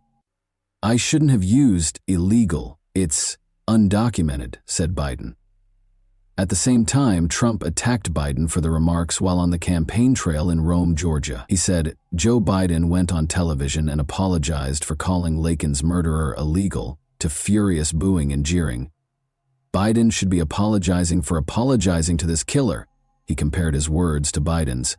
"I say he was an illegal alien, he was an illegal immigrant, he was an illegal migrant," and charged that Biden, who has long been regarded as a compassionate leader, lacked regret. He's got no regret. He's got no empathy, no compassion, and worst of all, he has no intention of stopping the deadly invasion that stole precious Laken's beautiful American life, Trump stated. Ibarra was indicted on 10 counts on May 8, 2024. He was refused bail after entering a not guilty plea to all counts. He requested a bench trial during a pre-trial hearing, waiving his right to a jury trial, which was scheduled to start on November 13 with jury selection. In the courtroom, family members of Laken Riley gave statements. Allison Phillips, the mother of Laken Riley, pleaded with Judge Patrick Haggard to punish Jose Ibarra harshly. "There is no end to the pain, suffering, and loss that we have experienced or will continue to endure," Allison stated when making a statement in court as part of the family impact. "This sick, twisted, and evil coward showed no regard for Laken or human life," said Allison. "We are asking the same be done to him." Allison characterized her daughter as intelligent, industrious, considerate, kind, and, above all, a child of God. She claimed that her daughter worked with the elderly in nursing homes and went on mission trips. This monster took away our chances to see Lakin graduate from nursing school. He took away our ability to meet our future son-in-law. He destroyed our chances of meeting our grandchildren, and he took my best friend," the mother of Riley said. Lakin Riley's younger sister, Lauren Phillips, stated that she was unable to join her sister in celebrating her acceptance to the University of Georgia. "I had to get accepted into my dream school, the University of Georgia, without my sister telling me how proud of me she is, and finally getting to live in the same town together again," she stated. She said she would miss Riley's contagious laugh, her smile, and her daily good morning messages, and referred to her as her sister, best friend, and role model. She lost her sense of security as well because of the murder. "I cannot walk around my own college campus because I am terrified of people like Jose Ibarra," she stated. She referred to Ibarra as a monster and stated that she was certain he was the cause of her demise. As he read one of Lakin Riley's final journal entries to her future husband, John Phillips, her stepfather broke down in tears. "To my future husband, I'm working every day to become the best wife I can be," Lakin wrote in part. According to John Phillips, Lakin's journal entry only scratches the surface of what was cruelly and tragically taken from her and her family. Prosecutors told the court how the nursing student battled for her life and dignity against a man who had gone hunting for women that day. As the trial finally began on Friday, November 15, Ibarra retaliated when she saw Lakin Riley, according to prosecutor Sheila Ross. When she refused to be a victim, he bashed her skull in with a rock repeatedly, Ross stated. Riley's death was tragic, according to defense attorney Dustin Kirby, who also described the case's evidence as graphic and unsettling in his opening statement. He questioned how Ibarra's fingerprints could be on the phone if he was allegedly wearing gloves, though, and stated that there was insufficient evidence to prove that it was Ibarra. "The evidence in this case is very good that Lakin Riley was murdered," Kirby stated. "Ibarra, a Venezuelan national and non-citizen of the United States, has no known relationship to the student and no violent criminal history. So the evidence that Jose Ibarra killed Lakin Riley is circumstantial. Rather, investigators characterized Lakin's death as an opportunity crime. Ibarra's fingerprint on Lakin Riley's phone screen and her DNA beneath her fingernails were among the evidence the prosecutor produced. The Georgia Bureau of Investigation's medical examiner informed the court that Lakin Riley suffered cuts, bruises, and scratches on her head, neck, torso, abdomen, left arm, and left leg. Ibarra struck Lakin Riley in the head with a rock, according to prosecutor Sheila Ross, and 2 rocks at the crime scene contained Lakin Riley's DNA. Additionally, according to the DNA expert's testimony, tests revealed that a jacket that police found in a trash can at Ibarra's apartment complex contained both Ibarra's DNA and a blood stain that tested positive for Lakin Riley's DNA. Judge Patrick Haggard granted the wishes of Lakin Riley's family and friends on November 20, 2024, when he found Ibarra guilty on all counts and sentenced him to life in prison without the possibility of parole. In addition, he imposed a second life sentence and 27 years of consecutive imprisonment on him.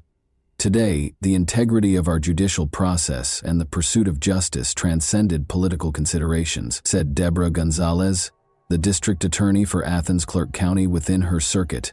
"No sentence can undo the harm caused by Jose Ibarra's actions, but we hope it brings justice to Lakin's family and the community," she said. "Our hearts remain with Lakin's family and friends as they continue to grieve this tragic loss." The Lakin Riley Act was approved by the House of Representatives on March 7, 2024. The Lakin Riley Act would allow states to sue the federal government for not enforcing immigration laws and would require federal detention of illegal immigrants who commit theft or burglary if it were to become law. In August, Riley received her honorary white coat, which represented compassion, humanism, and the beginning of her nursing career. And she had just made the fall dean's list. The nursing school issued a statement on Facebook. She was set to graduate in 2025.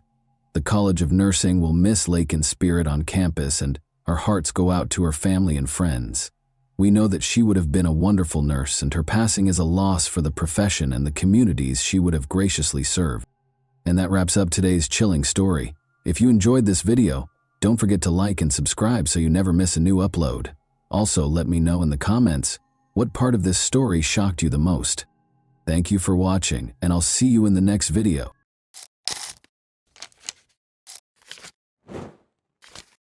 Hey guys, welcome to my channel, and today we're going to take a look at another horrible case with you.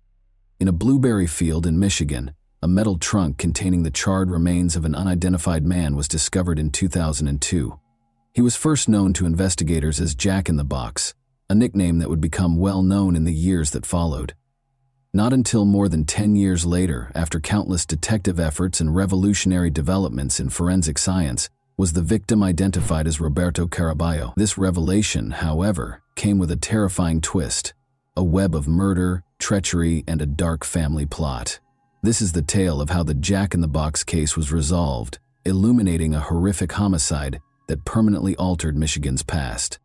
An unusual and unsettling sight was discovered by a farmer on May 8, 2002, while working in a remote blueberry field in Ottawa County, Michigan. An old metal trunk tucked away among the bushes. The trunk had been badly burned, and it smelled awful, as if it contained something gory. The horrific reality of a body that had been mercilessly burned beyond recognition and left to decay in the trunk was what he had hoped was only an illusion. The remains of a body that had been burned beyond recognition were discovered when police arrived and forced open the charred lid. The man had been placed in the trunk, covered in gasoline, and set on fire after suffering blunt force trauma, according to detectives. Investigators couldn't make sense of the scene. Since the fire destroyed any fingerprints or distinguishing characteristics, the condition of the body made identification all but impossible. Detectives thought the murder must have occurred somewhere else before the trunk was left in the remote field, because there were no indications of a struggle at the scene. Because there were no witnesses or hints to help identify the victim, investigators had a difficult time figuring out who this man was and how he met such a terrible end, and the case ultimately went cold. Early leads in the case produced no noteworthy progress, despite the best efforts of law enforcement. In order to gather information about missing people, odd behavior, or anything that might help identify the victim, investigators canvassed the local communities. Due to the limited forensic technology available at the time, detectives were left without answers in the absence of fingerprint identification or DNA database matches. The forensic analysis, which showed that the man was probably middle-aged and had died violently, was the only information available for years. The case turned into one of the most puzzling unresolved mysteries in Michigan. After the story was reported by the media, the victim was dubbed Jack in the Box. The public and fans of true crime were enthralled, curious about the identity of this man and the reason behind his body's ruthless disposal.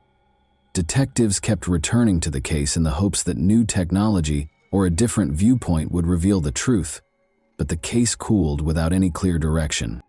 The long-forgotten case received new attention in 2015, more than 13 years after the unidentified body was found in 2002. Previously, investigators had run out of leads, but they gained the momentum they required from a new tip from an unexpected source. In early 2015, Deneen Ducharme, a Texas woman, contacted law enforcement, expressing her suspicion that the unidentified man known as Jack in the Box might be her stepfather, Roberto Caraballo, who had vanished for no apparent reason years prior. Around this time, the case also gained more public attention, in part because of a documentary called Jack in the Box that was produced by a group of local students. The movie brought the unsolved murder back into the public eye, attracting more interest in the case and urging anyone with information to come forward. Together with developments in forensic technology, this spike in public involvement created new avenues for investigation.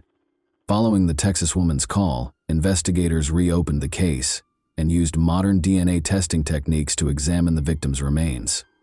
Detectives followed the woman's lead and compared her DNA to samples from the Texas family.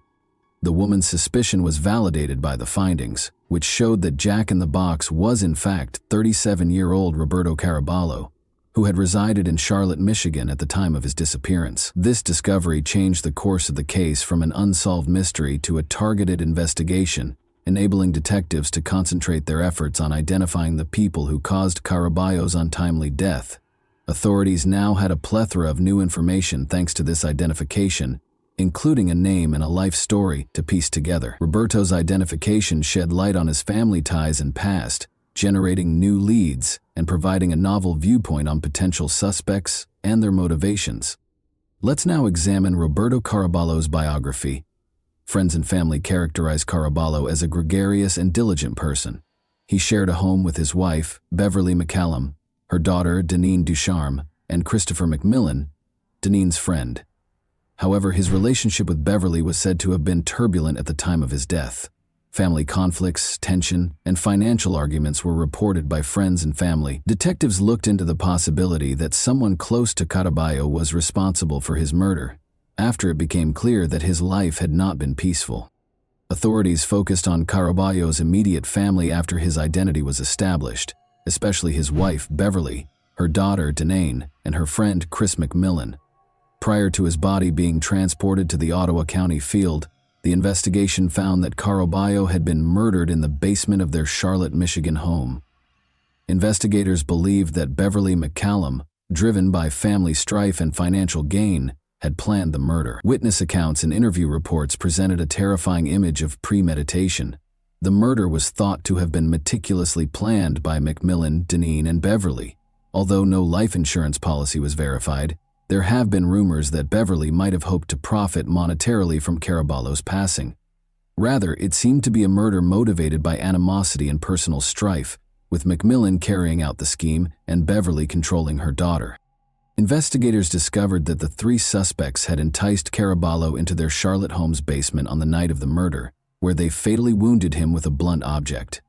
According to reports, they disposed of the evidence by putting Caraballo's body inside a metal trunk after he passed away.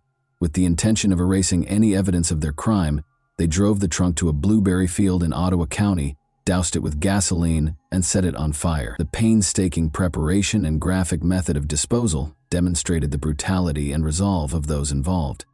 In order to link Beverly, Deneen, and McMillan to the crime, forensic science was essential.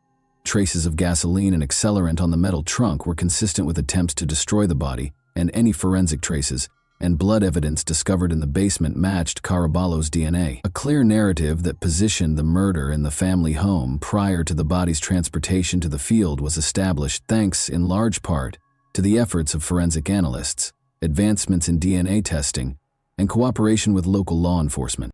Christopher McMillan finally consented to a plea bargain in exchange for a lighter sentence after increasing pressure. He gave a thorough explanation of what transpired before Caraballo passed away. McMillan explained how Beverly had planned the murder and tricked him and Deneen into helping to carry it out. His admission that Caraballo had been murdered in the basement gave the prosecution's case more weight and provided a strong basis for Beverly and Deneen's conviction. In relation to Roberto Caraballo's murder, Deneen Ducharme was charged with both murder and conspiracy to commit murder. Ducharme made an effort to portray herself as a reluctant participant during the trial by claiming that she was coerced into committing the crime by her mother, Beverly McCallum. She asserted that her mother had manipulated her, forcing her to participate in both the actual murder and the disposal of Caraballo's body. According to her defense team, Ducharme was a victim of circumstance and had fallen victim to McCallum's web of coercion. They made an effort to portray her as obedient and passive, implying that she was motivated by a stronger personality rather than intending to actively participate in the crime. Her defense was questioned by the investigators and prosecution, who contended that the evidence refuted her allegations of manipulation. They implied that Ducharme had not only been aware of the scheme but had voluntarily taken part in it, taking important steps to hide the crime. From the physical attack on Caraballo to the actions taken to destroy his body and obfuscate evidence, the evidence showed that she was not merely a passive bystander, but was actively involved. When Beverly McCallum found out that the investigation was refocusing on her, she left the country in 2015. After evading authorities by moving to different countries, she was eventually found in Rome, Italy in 2019. The case became more complicated due to the international nature of her arrest, necessitating cooperation between Italian and American authorities in order to extradite her. Ultimately, McCallum's attempts to thwart extradition were unsuccessful, and she was sent back to Michigan to stand trial for Caraballo's murder. Beverly McCallum and her daughter Deneen Ducharme were charged with first-degree murder, conspiracy to commit murder, and mutilation of a dead body at the start of their legal proceedings in Michigan. According to the prosecution, the murder was premeditated, and Beverly was the one who carried out the heinous deed. Driven by both malice and financial greed, Beverly allegedly carefully planned Caraballo's murder and enlisted her daughter Danae and friend Christopher McMillan to carry out her plan, according to the prosecution. McMillan, who had previously accepted a plea bargain, testified against Beverly and Danae, offering details about the crime scene, the plot, and the subsequent events. Because of this plea deal, which reduced his sentence in return for his cooperation, Beverly and Danae were left to deal with the full weight of the charges by themselves. The roles that each person played were established by the prosecution, using McMillan's testimony and additional evidence, emphasizing Beverly's leadership in planning and directing the crime. After years of waiting for the case to be settled, Caraballo's loved ones and the community finally felt some justice and closure as a result of the trial and the ensuing court rulings. The possibility that Beverly McCallum is involved in other crimes besides the murder of Roberto Caraballo is another noteworthy feature. According to Amanda, Beverly has a track record of abusing her connections with men, some of whom are from outside the U.S. In one notable instance, Beverly married a man she had known for more than 20 years while residing in Jamaica. This person vanished inexplicably, and despite attempts to get in touch with Beverly, he is still unaccounted for in Jamaica. Following his disappearance, Beverly and her kids are thought to have left the country, which heightens the suspicion that her illegal actions may be a part of a larger pattern. Given Beverly's history of violent and manipulative relationships, and this man's abrupt and unexplained disappearance, it is possible that she is connected to additional unreported crimes. The question of how many more victims might be linked to Beverly's past is raised by this unsolved mystery. The conclusion of the Jack-in-the-Box case, one of Michigan's most eerie unresolved cases, attracted national attention. Audiences found great resonance in the tale of Roberto Caraballo's murder and the treachery of those closest to him. The case's place in American crime history has been cemented by ongoing media coverage and true crime documentaries. Even when all hope seems lost, the investigation's legacy serves as a testament to the commitment of law enforcement and the value of forensic science in bringing about justice. A terrible reminder of the darker side of human nature is the murder of Roberto Caraballo, who was hidden in a metal trunk and set ablaze in a Michigan field. When justice was finally served after years of mystery, a horrifying tale of treachery and family dishonesty was exposed. No matter how much time has passed, Caraballo's memory endures, as a reminder of the extent investigators will go to in order to find the truth and provide victims with justice. And that wraps up today's chilling story. If you enjoyed this video, don't forget to like and subscribe so you never miss a new upload. Also, let me know in the comments what part of this story shocked you the most. Thank you for watching, and I'll see you in the next video.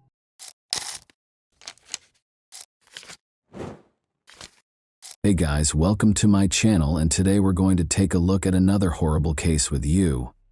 The community was rocked in 2010 when several women's bodies were found along Gilgo Beach. While some victims were found that year, others were found in 2011, all of whom had evidence of ruthless murder. Despite conducting a thorough investigation, police were unable to find any leads or suspects, and the bodies were left in appalling conditions. The identity of the murderer and the full scope of the crimes were left a mystery for years. When a sample from a pizza crust that the suspect had thrown away was discovered to match hair on one of the victims, it was a breakthrough. Who was responsible for these horrifying killings, and how many victims remain unaccounted for? Let's investigate this matter. The hunt for Shannon Gilbert was the first step in the investigation into the terrible deaths of multiple women close to Gilgo Beach, Long Island. She was a 24-year-old woman who escaped from a client's house and disappeared in May 2010. Following the discovery of human remains along Oak Beach's Ocean Parkway on December 11, 2010, her disappearance became a crucial component of a more extensive and ongoing mystery. In a heartbreaking 23-minute 911 call, Gilbert said, "They are trying to kill me." After she vanished, Suffolk County Police Officer John Malia searched the gated community where Gilbert was last seen with his cadaver dog Blue. But even after a rigorous search during the summer of 2010, they were unable to locate any leads. Malia carried out a fresh search on December 11 with an emphasis on the area around Ocean Parkway. They forced their way through a thin layer of snow and dense vegetation. The team discovered Melissa Barthelomew's remains, wrapped in rotting burlap, after the dog detected a scent. 3 more bodies were discovered by the police as they searched further. These victims were later identified as Amber Costello, Megan Waterman, and Maureen Brainerd Barnes. All of them were discovered within 500 feet of one another. Suffolk County Police stayed committed to cracking the case and increased their search and resources as the bodies were found along Ocean Parkway. Patrols along Ocean Parkway were stepped up after the discovery of the first set of remains in December 2010. To comb through the dense brush and marshy areas, police deployed cadaver dogs, forensic teams, and cutting-edge equipment. Police stepped up their search along the same highway in March 2011 after finding additional remains, including those of Valerie Mack and Jessica Taylor. They broadened their scope to include Nassau County and even inspected neighboring beaches. In pursuit of hints that might help them find the murderer, officers endured long hours, inclement weather, and challenging terrain. State police, the FBI, and local authorities were among the law enforcement agencies that collaborated on the investigation. They investigated all of the information that could be used to identify the murderer, investigated forensic evidence, and followed up on tips. Police provided the public with updates as the case became more complicated and even offered a $25,000 reward for information that might result in an arrest. Despite these tenacious efforts, the case continued to garner attention for reasons other than the discovery of new bodies. Unexpected developments in the investigation included the December 2011 discovery of Shannon Gilbert's remains, which sparked further inquiries about whether her passing was connected to the others. Some thought Gilbert's death was an accident, while others suspected foul play. Every lead was taken seriously by the police, who kept looking for answers. Gilbert's disappearance went unsolved for more than a year. However, a breakthrough happened on December 13, 2011. About half a mile from her last known location, her remains were discovered in a marsh. Her clothes and other possessions were also found close by. Gilbert's death was initially feared to be connected to the Long Island serial killer. Authorities concluded after a thorough investigation, however, that her death had nothing to do with the other killings. Mary Gilbert, Shannon's mother, publicly insisted that her daughter was a victim of the same murderer who left the bodies along Ocean Parkway in spite of this conclusion. The pressure increased as more bodies were discovered, but these were only dead ends. The police remained committed to providing the victims and their families with justice, in spite of the difficulties. Internal conflicts within the Suffolk County Police Department were one of the many difficulties the investigation into the Gilgo Beach murders faced.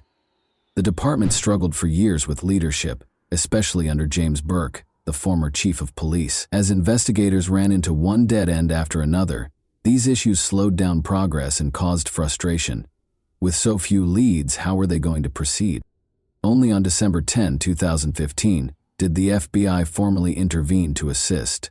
Although they had helped with searches in the past, they hadn't taken over the case completely until now. How come the FBI didn't get more involved sooner? The investigation was difficult, even with the FBI's recent involvement. Police continued to encounter dead ends after years of frustration and little progress, when it seemed like there was no way to solve the case. How could they? Clearly something needed to change. Geraldine Hart, the Suffolk County Police Commissioner, took the risky decision to reopen the investigation in 2020. She released important evidence to the public on January 16 in an attempt to spark fresh leads. An image of a belt discovered close to the crime scene along Ocean Parkway was one of the items made public.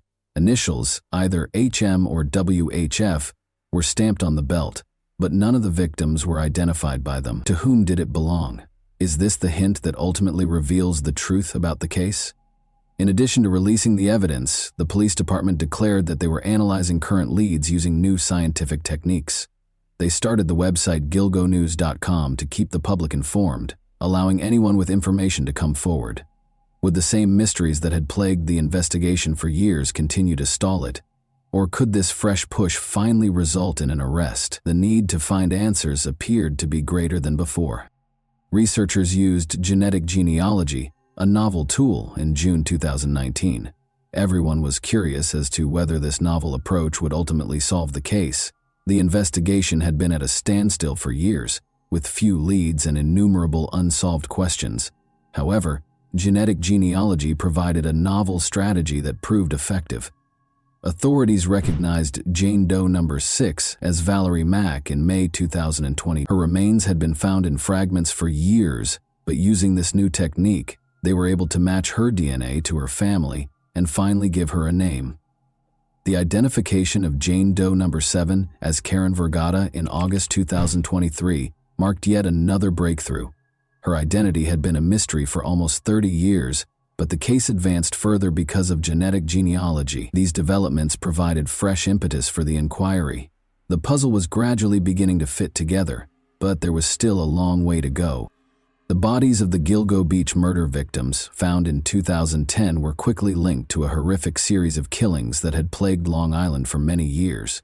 However, how did investigators make the breakthrough when they were confronted with so many dead ends and unclear leads? Melissa Bartholomew was the first casualty. In July 2009, Melissa, a 24-year-old Bronx resident, disappeared. Before going missing for weeks, she had tried to call an ex-boyfriend and made a deposit into her bank account. Someone using Melissa's phone made threatening calls to Amanda, her 15-year-old sister. The caller made fun of Amanda and even disclosed Melissa's death. Police were unable to identify the caller even after tracking the calls to multiple locations, such as Madison Square Garden and Massapequa. In December 2010, Melissa's body, the first of the Gilgo Four to be found, was discovered close to Marines. It was Maureen Brainerd Barnes who was the second victim. After telling a friend she was heading to New York City, 25-year-old Maureen from Connecticut was last seen on July 9, 2007. She became a mother of two and used sex work to help support her family, but she later went back to it after experiencing financial difficulties. Maureen never came back after setting up a meeting with a client. In December 2010, more than 3 years later, her remains were discovered. One of the leather belts used to bind her body was found to contain DNA that would later be connected to the murderer's wife. Megan Waterman was the third casualty. Megan, a 22-year-old Maine woman, posted escort ads on Craigslist and vanished in 2010. She was under her boyfriend's control and had fallen victim to sex trafficking. When Megan neglected to check in with her daughter, who was 3 years old, her family filed a missing persons report. In December 2010, her body was discovered close to the other victims. Investigators were unable to establish a direct connection between her death and her boyfriend, even though he was arrested on trafficking charges. Amber Lynn Costello was the fourth casualty.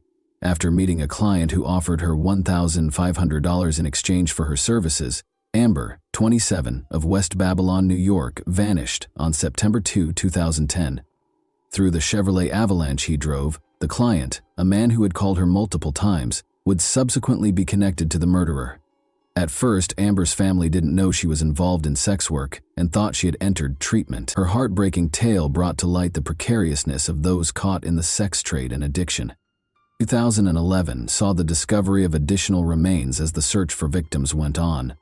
The bodies of Jessica Taylor, Valerie Mack, and an unnamed toddler named Baby Doe were among 4 additional sets of remains found close to Oak Beach and Gilgo Beach. The mystery was only made more complex by the discovery of these extra victims. What other numbers were there? More unsettling remains were discovered when investigators extended their search into Nassau County to the east. Remains of Peaches and her child, Baby Doe, were among the most eerie finds. In 1997, the dismembered torso of an African-American woman named Peaches was discovered. She was later identified by investigators as the mother of Baby Doe after DNA testing linked her to the remains discovered in 2011. Both victims' identities are still unknown, and there are still unanswered questions regarding how they died. Then, in 2010, the remains of a young Asian person named Asian Doe were discovered close to the first 4 bodies. Although the victim's identity is still unknown, it was thought to be a transgender woman. Even with all of the technological advances, it was not easy to identify these victims. The case appeared unsolvable due to the lack of leads and persistent dead ends. How could detectives, who were already having a hard time identifying so many victims, ever hope to catch the murderer? The Gilgo Beach murder investigation took a dark and complicated turn with the discovery of new remains, leaving the public and police with more questions than answers. With no leads and numerous dead ends, The Gilgo Beach murder investigation seemed to be going in circles for years. Would the murderer ever be apprehended? John Bittroff, a suspect, was briefly regarded as a person of interest in 2017, but Bittroff had a history of killing sex workers and was a convicted murderer. His profile was suspicious because of the parallels between his crimes and the Gilgo Beach case. He hunted and was proficient with tools like hacksaws, which matched the way some victims' bodies were dismembered. Bittroff was never charged, in spite of these unsettling ties, because there was no concrete proof connecting him to the Gilgo Beach killings. However, everything changed in July 2023. Massapequa Park architect Rex Heumann, 59, was taken into custody and accused of killing Melissa Barthelemy, Megan Waterman, and Amber Costello. Investigators searched for Heumann for almost 15 years. However, that wasn't all. In January 2024, Heumann was officially charged with Maureen Brainerd Barnes's murder after being identified as the main suspect in her death. The murders of Sandra Costilla and Jessica Taylor, two additional victims who had not previously been linked to the case, were then charged in June 2020. After all these years of uncertainty, how did police manage to identify Heumann? The breakthrough occurred when investigators used multiple crucial pieces of evidence to connect Heumann to the case. In 2022, they located a Chevrolet Avalanche registered to Heumann close to one of the crime scenes. Then, it was discovered through cell phone records that Heumann had communicated with 3 of the victims prior to their passing. However, mitochondrial DNA testing produced what may have been the most damning evidence. The hair on one of the victims was discovered to match a sample taken from a pizza crust that Heumann had thrown away. The fact that Heuermann's wife's hair also matched samples taken from multiple victims only served to heighten the unease. Crucially, though, she and their kids were out of state at the time of the killings. Is it possible that Heumann was concealing his darkest secret from his closest friends and family members by leading a double life? Although Heuermann's arrest was a positive development, the investigation had been complicated. Although the case was a labyrinth of false starts and dead ends, Heuermann's arrest ultimately represented a breakthrough. Is he the secret to unlocking the whole mystery? Finally, the eagerly anticipated answers were at hand. Rex Heuermann was charged with 2 additional murders, which was a significant development in the ongoing investigation.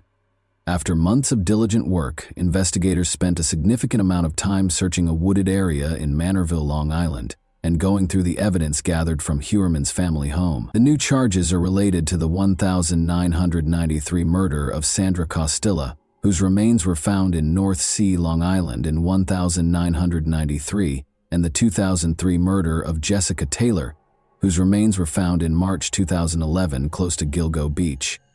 According to court records, Heuermann is currently facing charges for both offenses. Prosecutors claim that DNA evidence, including a hair discovered beneath Jessica Taylor's body, connected Heuermann to the killings.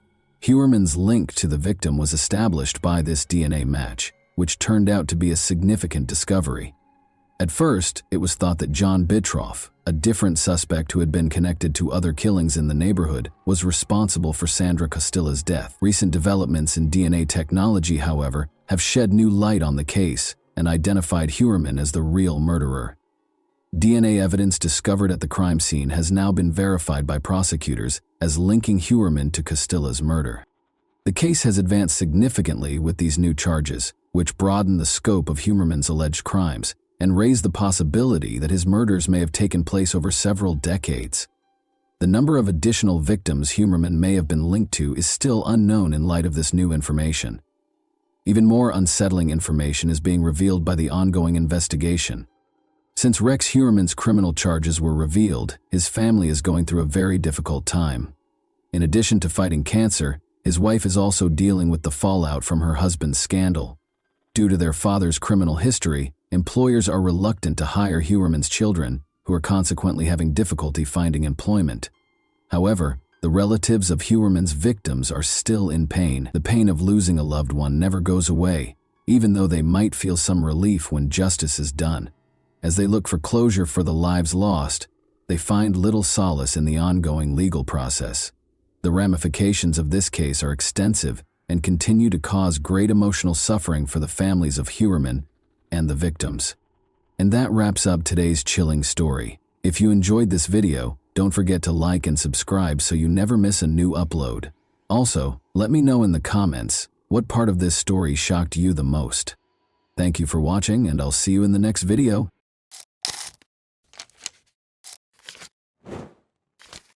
Hey guys, welcome to my channel, and today we're going to take a look at another horrible case with you. On December 3, 1981, Rhonda Casto was born in the tiny Washington town of Gig Harbor. She was raised in a loving, supportive family that encouraged her in everything she did. Rhonda had a bright personality that was evident from a young age. She was driven, ambitious, and tenacious. According to her loved ones, she was able to inspire others and quickly establish a common language with them. When Rhonda graduated from high school, she decided to pursue a career in fashion. She began a modeling career thanks to her charisma, slim build, and inherent beauty. She gradually gained recognition by taking part in photo shoots and small fashion shows. Even though she loved her job, she always hoped for more than cover shots. Rhonda felt that true happiness would come from having a family and kids. We took off right away after she met Stephen Nichols and Nichols in 2009. They were attracted to each other right away after meeting through mutual friends.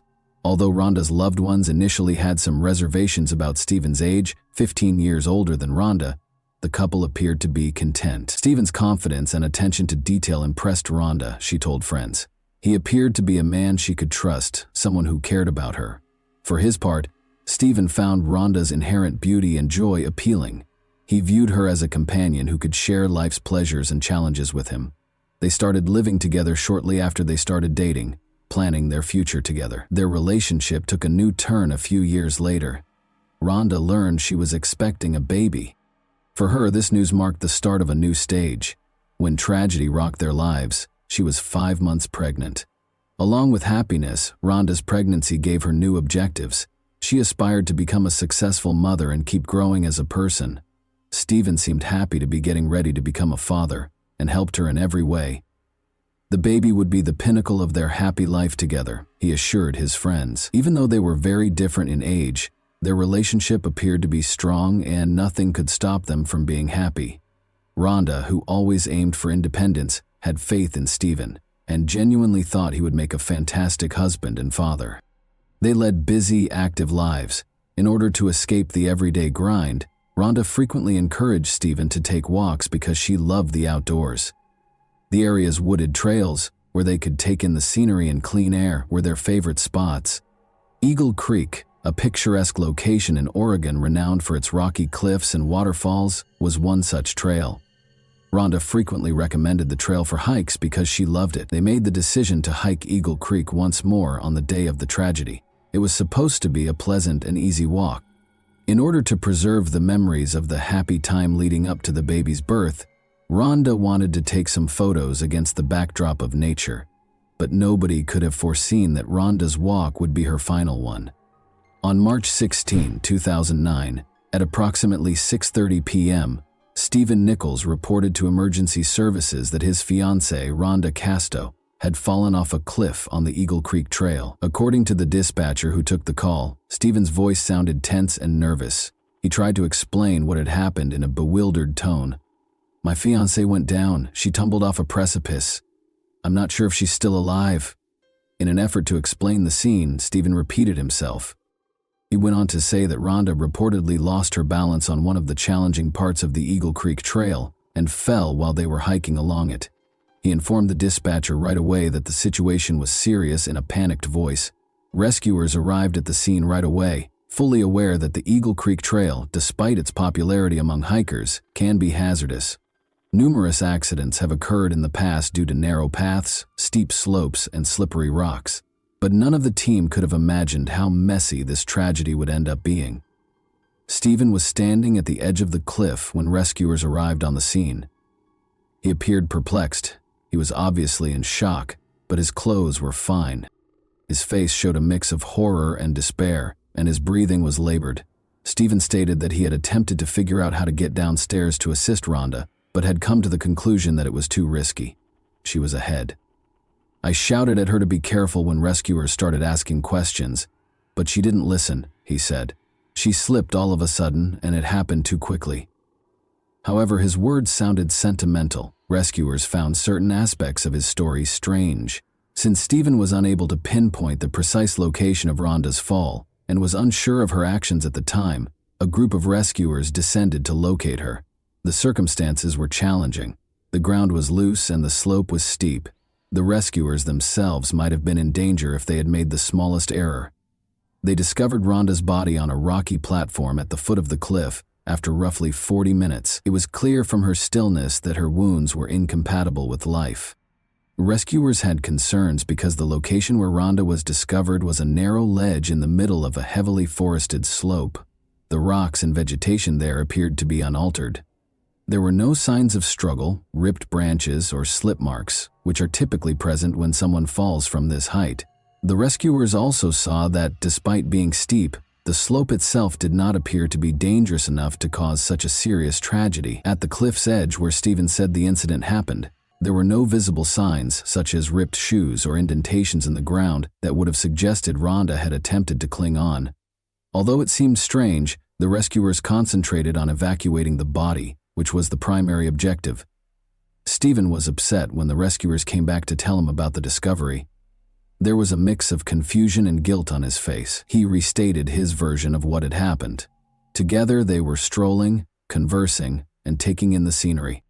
He claimed that Rhonda eventually made the decision to accelerate and run ahead. She loved the outdoors and occasionally got too reckless, according to Stephen. He recalled that she didn't seem to listen when I told her to be more cautious. She slipped and fell a few seconds later. According to Stephen, everything happened too quickly for him to take any action. I had nothing to do. With a trembling voice, he added, while recording Stephen's statement, rescuers observed that, in spite of his emotional statements, he appeared somewhat detached. He was acting strangely. He didn't try to approach the cliff's edge, and he didn't seem interested in learning the specifics of what had happened. When the police arrived on the scene, officers started questioning Stephen, which caused the rescuers to have their first reservations. He was still perplexed by certain details, but his story stayed consistent. For instance, he was unable to precisely explain why Rhonda chose to run ahead of her and what transpired just before she fell. Although officers recorded his statement, they pointed out that his explanation sounded too general and lacked specific facts. That was a trail we frequently walked. She knew what she was doing, according to Stephen.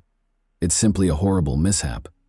Police officers started to question his statements, though, because the accident's specifics did not make sense. Although the tragedy initially seemed to be an accident, rescuers and police were left wondering what actually transpired on the Eagle Creek Trail that day due to Stephen's actions and the details of the scene. Why was it so easy for a physically active woman to lose her balance? And why did the fall site show no typical indications of struggle or slip marks? Although these issues are still unresolved, rescuers and law enforcement chose to conduct additional research in order to learn the whole truth about Rhonda Casto's fate. Numerous questions were raised right away by the Eagle Creek Trail tragedy, and Oregon police, understanding the complexity of the situation. Rhonda Casto's death seemed to be an accident at first, but as the incident's specifics and Stephen Nichols' actions became more apparent, suspicions started to grow. The investigators were aware that the clue was concealed not only at the accident scene, but also in the lives of Rhonda and Stephen. Therefore, every facet of their relationship, as well as any indication of potential conflict or motivation, needed to be carefully examined. The identification of potential witnesses was the first stage of the investigation. Eagle Creek is a well-liked hiking destination, particularly on a day with clear, warm weather. People who were on the trail at the time of the tragedy were contacted by police. Before the incident, Rhonda and Stephen were spotted by a number of hikers. They were strolling together, and nothing about their behavior raised suspicions. According to one hiker, he saw Rhonda because she appeared to be very content. He was following her as she walked ahead. They were giggling. However, he recalled that no witnesses saw the fall occur. Only Stephen was able to determine the truth at that point. Although his explanation for Rhonda's decision to accelerate made sense, police started looking into other possibilities. Stephen Nichols claimed that his fiancée had called rescuers as soon as the incident occurred, tumbled down a precipice. He appeared startled at first, but his actions later started to seem odd. Though Stephen did not show the extreme panic or acute shock that might be anticipated in such a situation, Rescuers who arrived on the scene noted that he was emotionally distressed. His actions in the days that followed were even more dubious. Rather than wallowing in grief, Stephen carried on with his routine. He avoided talking to loved ones about the incident and said very little about Rhonda. I found it odd that he almost instantly began acting as if nothing had happened, one of Rhonda's friends recalled. Additionally, police observed that Stephen showed no particular interest in the investigation's specifics. He made no effort to inquire about Rhonda's chances of survival or initiate contact with law enforcement. Rhonda's mother stated that in the days preceding the tragedy, Rhonda expressed her fears of something happening to her, which is why her family did not initially accept the accident version. "It's not an accident, I assure you," she informed her mom. These remarks suggested a potentially tense relationship between Rhonda and Stephen, which made them a crucial component of the inquiry. Additionally, according to Rhonda's mother, their relationship has never been ideal. Rhonda reportedly considered ending her relationship with Stephen, even though they were expecting a child. She complained to friends about her partner's excessive control and jealousy. Because it might have revealed underlying conflicts that contributed to the tragedy, this testimony raised suspicions among investigators. Rhonda appeared tense and anxious in the weeks prior to the incident, according to one of her friends. She expressed her fear for her future. According to him, the version of events that Stephen provided started to diverge from the testimonies that were collected from loved ones. The search of Stephen Nichols' house was a crucial part of the investigation. If the tragedy wasn't an accident, investigators were searching for documents that might provide insight into the couple's relationship and potential motivations. Police discovered a $1 million insurance policy in Rhonda's name during the search. Stephen was listed as the only beneficiary. Since it turned out that the policy had only been issued a few months prior to the tragedy, this document caused a lot of questions for investigators. Furthermore, the insurance company claims that Stephen pushed for clauses in the policy that guaranteed the full amount would be paid, even in the case of an accident. It's likely that Rhonda was unaware of the policy. She never brought up the insurance policy or financial issues with Stephen, according to her friends and family. Given that Stephen was in a precarious financial situation, the fact that such a sizable insurance policy had been taken out just before the tragedy raised police suspicions and might have suggested a financial motivation. To ascertain whether he intended to use the funds to address his issues, investigators started looking through his bank accounts and financial documents. Following Rhonda's passing, Stephen Nichols also displayed odd financial behavior. He immediately began the process of obtaining an insurance policy rather than delaying his affairs. Only a few days after the tragedy, investigators saw that he completed the payout paperwork. His actions appeared hurried, which added to the suspicion. Police also observed that Stephen avoided interacting with Rhonda's relatives. He didn't offer to assist her parents with funeral planning or show up for her memorial service. As a result, there was more friction between him and the grieving family, who were beginning to suspect Stephen of being responsible for her passing. The turning point was when Stephen Nichols, who had appeared distant and reclusive since the tragedy, became the target of law enforcement after they had accumulated enough strong evidence to file charges. Be aware that every piece of evidence, including witness accounts and financial records, pointed to a potential motive, and his odd post-event behavior increased suspicion. Police eventually accused him of murder, and they started questioning him. Given that Stephen might have been tense or dangerous if caught, investigators made sure they were ready for the arrest. They were alarmed by his actions in the last few days. It was a cold and calculating attitude toward the situation, not just emotional distress from the loss. Based on the evidence they discovered, insurance, financial records, and his peculiar behavior, the police took Stephen into custody at his residence. There were no problems during the arrest procedure. When Stephen was told of the charges, he reacted calmly. He wasn't hostile, made no harsh remarks, or attempted to flee. There was nothing that could surprise him when police told him he was accused of murder. His face was unbreakable. The first interrogation started after Stephen was taken to the police station. He initially flatly denied any guilt.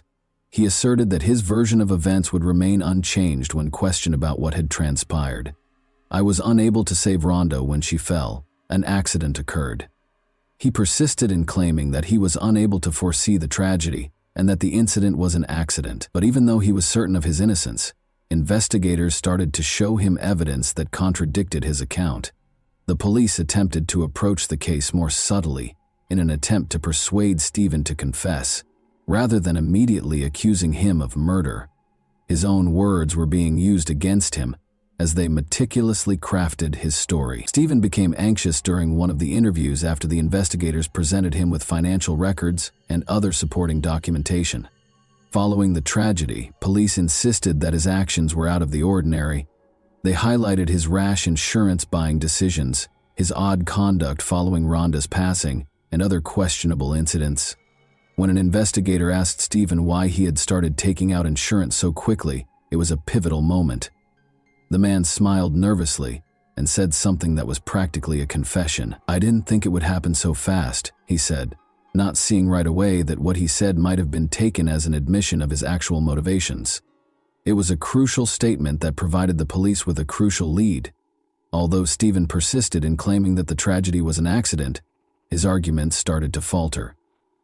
"You're saying you didn't expect it to end so quickly," the investigator persisted. "You mean you didn't believe Rhonda would pass away?"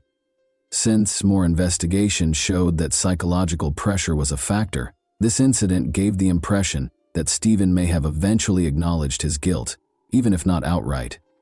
Perhaps unknowingly, Stephen started to give in to the weight of the evidence. He grew more reclusive, avoiding direct responses and questions about his behavior on the day of the tragedy, even though he had no intention of acknowledging what had happened. In the meantime, the investigators engaged experts and kept elaborating on specifics. Rhonda died from injuries that were obviously not possible to have resulted from an unintentional fall, according to the forensic report. Because of the severe impact that caused these injuries, investigators started to believe that Stephen was most likely to blame for her passing. But in spite of everything, Stephen refused to acknowledge his actions. He repeated his version of events, claiming that he had no idea what was going to happen and that everything had happened by accident.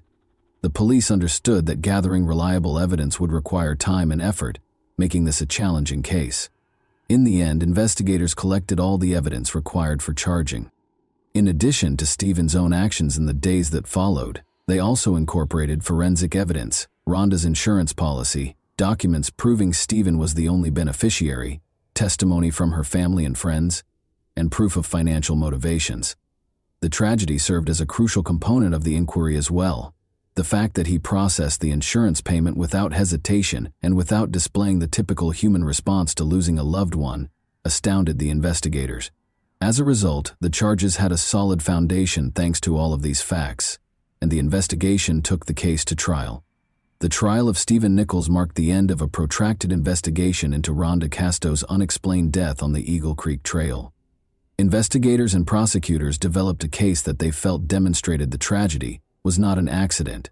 After years of meticulous work, the trial's unexpected conclusion, however, caused a public uproar and raised numerous concerns about the true circumstances surrounding Stephen Nichols' 2015 arrest. According to the investigation, the woman's death was the result of deliberate actions. Prosecutors asserted with confidence that Nichols had a purpose, a plan, and the intention to carry it out. A $1 million insurance policy that was put in Rhonda's name just months before she passed away was a crucial component of the prosecution's case.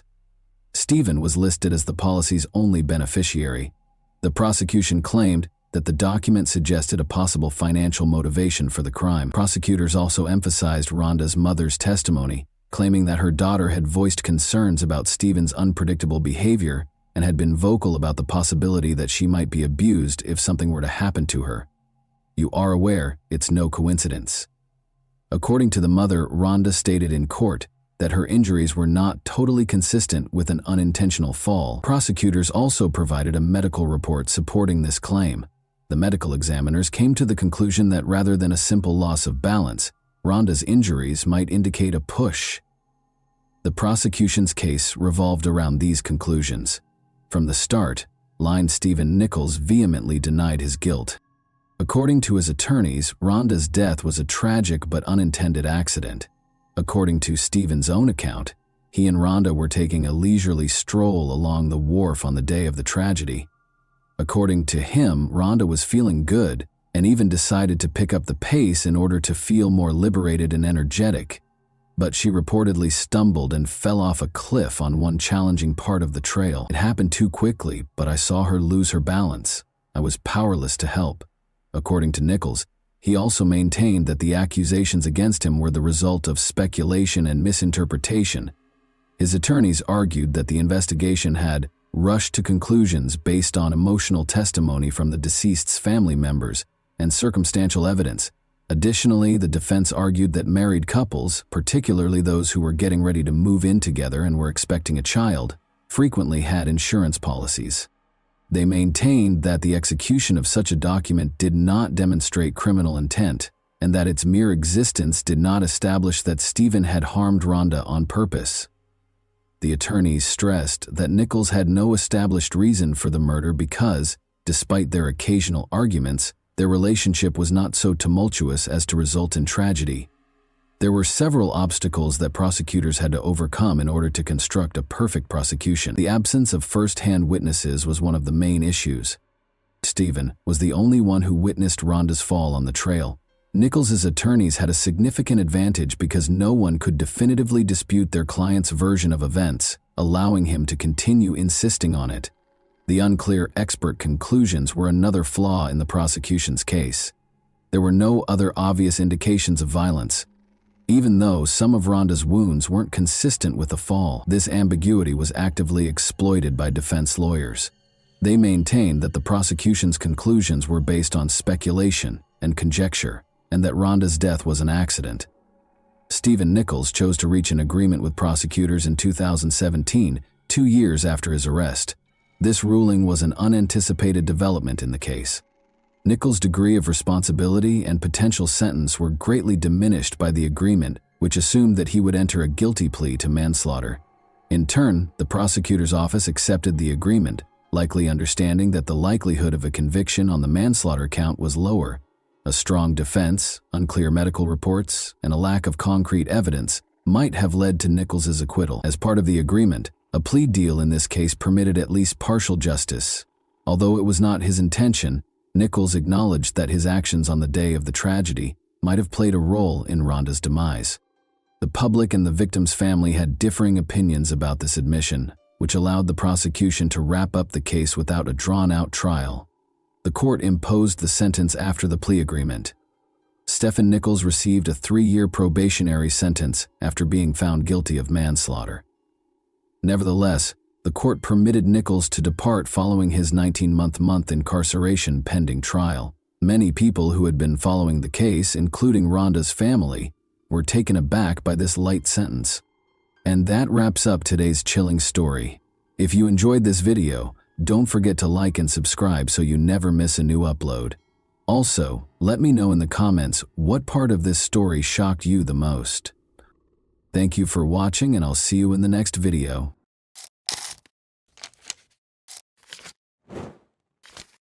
Hey guys, welcome to my channel, and today we're going to take a look at another horrible case with you. Investigators' work is a true art that calls for in-depth knowledge, intuition, and frequently extraordinary perseverance. It goes beyond simply carrying out official responsibilities. Investigations instantly conjure images of dramatic plots with swift resolutions and striking revelations. However, the reality of daily life is very different from this illusion. Investigators deal with a variety of difficulties, each of which calls for a unique strategy. By gathering evidence and reconstructing events, they attempt to paint a full picture of the incident. However, some crimes go unsolved even after many hours of case file research.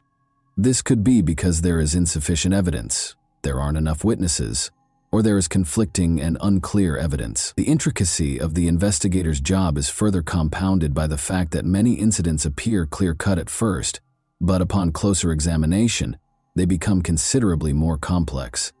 In some cases, the original versions prove to be totally unworkable. For instance, a crime that seemed to be motivated by jealousy may actually be the consequence of a series of events. Because of this variability, the investigator needs to be especially adaptive and flexible. The instances when a little-known piece of evidence that was previously dismissed as irrelevant turns out to be a clue are especially impressive. Sometimes a fingerprint, an object thrown at the crime scene, or even a word that was dropped by accident can alter the entire investigation and force a fresh perspective on details that appear familiar. These kinds of surprises call for a true investigator to be able to see the invisible and cut through the most complex web of falsehoods and misinformation. In the video for today, we examine one instance that was not initially what it appeared to be. This story, which was set in Canada, caught the public's attention right away because of its peculiar plot. The 34-year-old Nicole Porciello, also known by her last name Hasselman, was a patient and kind person, a true mentor to many children who were occasionally lost in the complicated maze of adolescence. She worked in student support services at Templeton Secondary School. For Nicole, the workplace at this school was more than just a place of employment. It was a second family, a place of friendship, and a place of sincere support. Nicole was viewed as an inspiration by her coworkers because she was always helpful and responsive. Teachers, administrators, and other school employees became friends with her. The miracle of pedagogy was manifested in her ability to relate to the most challenging teenagers. In addition to her professionalism, Nicole's colleagues adored her for her genuine warmth and kindness outside of work. In 2018, Nicole was a mother raising her 10-year-old son. Like her son was a kind and sensitive boy. By investing in both with sincere passion and concern, Nicole was able to balance her career and raising her child. She tried to set an example for him by always opening her heart to the outside world and improving it slightly. Regretfully, Nicole's family and friends' lives were irrevocably altered on January 16, 2018. A 2017 charcoal gray Kia Sorento SUV was involved in a collision in the 8000 block of Barnett Highway on November 16 at around 10 p.m., according to Burnaby Police. Emergency personnel showed up on the scene. The car's mangled body appeared even more menacing after colliding with a lamppost. A man was trapped inside the car, his life now hanging in the balance. Their sirens broke the evening silence in the glare of the warning lights. In coordination with law enforcement and medical personnel, rescuers promptly surrounded the area. They came to see that time had turned into an unseen foe. Every delay has the potential to become tragic. They moved swiftly and accurately. It was a mastery refined by years of practice and training, not merely a skill. As this was going on, another team of rescuers activated specialized equipment. Hydraulic cutters seized the metal and violently tore it apart with a menacing crack, but the operators stayed composed and focused. It was astounding how much hope and faith in the team's professionalism could be sparked by this procedure, which at first glance seemed frightening and noisy. There was no movement from the man in the car. Physicians fumbled around him, prepared to give him medical care. After several minutes of arduous labor, the rescuer's commander finally signaled that the victim could be pulled out of the steel embrace. The man was then carefully removed from the damaged car and placed in the compassionate care of the medics. Emergency services functioned as a well-oiled machine, with each component fulfilling its essential function. Immediately, medical professionals started administering first aid while closely observing the man's condition. They carefully moved the victim to a stretcher and transported him to the ambulance after ensuring that his condition was stable. Preparations for the man's transfer to the closest hospital, where he can obtain more specialized care, have already begun. Jan Popel was the victim. As soon as he was brought to the hospital, the medical staff performed a thorough examination and diagnostics to rule out any potential hidden injuries. Thankfully, no severe injuries were discovered, although they did note a few bruises and a minor concussion. Jan's life was not in danger, and the patient's condition was stable. After receiving the required medical attention, the man was monitored for a while to make sure he fully recovered. According to reports, Jan, a real estate agent, battled an addiction to illegal substances. With romance, intense affection, and mutual understanding, John and Nicole's relationship got off to the typical start of great love. Together, they discussed ideas, made plans, and dreamed about the future. Arguments seemed to avoid them at first, and the pleasure of spending time together grew every day. But as time went on, Jan started exhibiting qualities that Nicole was unable to overlook. His need for control was initially seen as compassionate, but it eventually devolved into an obsessive mania. He asserted that by shielding Nicole from harmful external influences, he was causing her to become estranged from her friends and family. She even checked her social media and cell phones. His jealousy was unrestrained, and he now found it difficult to conceal his aggression. His desire to dominate only grew with each new conflict, and Nicole was caught in a psychological trap that was difficult to escape. He once pushed her chest so hard that it caused her physical pain for weeks. After 7 years of dating, Nicole continued to have faith in Jan's charming assurances that everything would improve, even though their lives were gradually filled with pain and fear. He promised to find the strength to get better and return to the devoted and reliable partner he had been at first. Even though Nicole secretly knew that Jan's behavior would probably never change, those vows prevented them from ending their relationship. They had split up multiple times, but each time Jan asked for another chance, Nicole would give it another go. Their most recent breakup, which Nicole believed to be final, occurred 9 days prior to the car accident, but Jan wasn't going to tolerate the split. He was reluctant to part with Nicole. He was deeply envious. In addition to publishing compromising images of her, he parked his car in front of her home. Following Jan's removal from the vehicle, the police got to work documenting eyewitness accounts and investigating the accident scene. In an effort to piece together the sequence of events leading up to the collision with the lamppost, they meticulously documented every detail. The purpose of the questions was to ascertain the accident's actual causes. For the sake of safety and justice, it was their responsibility to discover the truth. After finishing their portion of the work, the firefighters were packing up their gear and getting ready to head back to base when one of the officers made an unexpected discovery. A woman who was unconscious but still breathing was found in a ditch 30 feet away from the vehicle. Nicole was the one. After being brought to the hospital, the doctors did everything they could to save her, but sadly it was not enough. A few days later, police released a statement stating that the mother and 34-year-old educational assistant who died last week after an SUV crash in Burnaby had injuries suggestive of foul play. The woman had injuries that suggested foul play, but the man is expected to fully recover.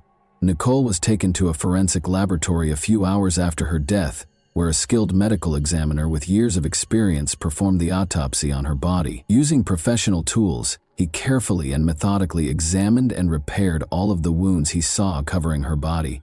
While some wounds were more superficial and might have been caused by a struggle, others were deeper and clearly directed with force. The examiner counted 47 stab wounds in total.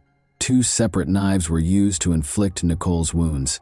In addition to documenting physical injuries, the expert searched for any marks that could provide insight into Nicole's death circumstances.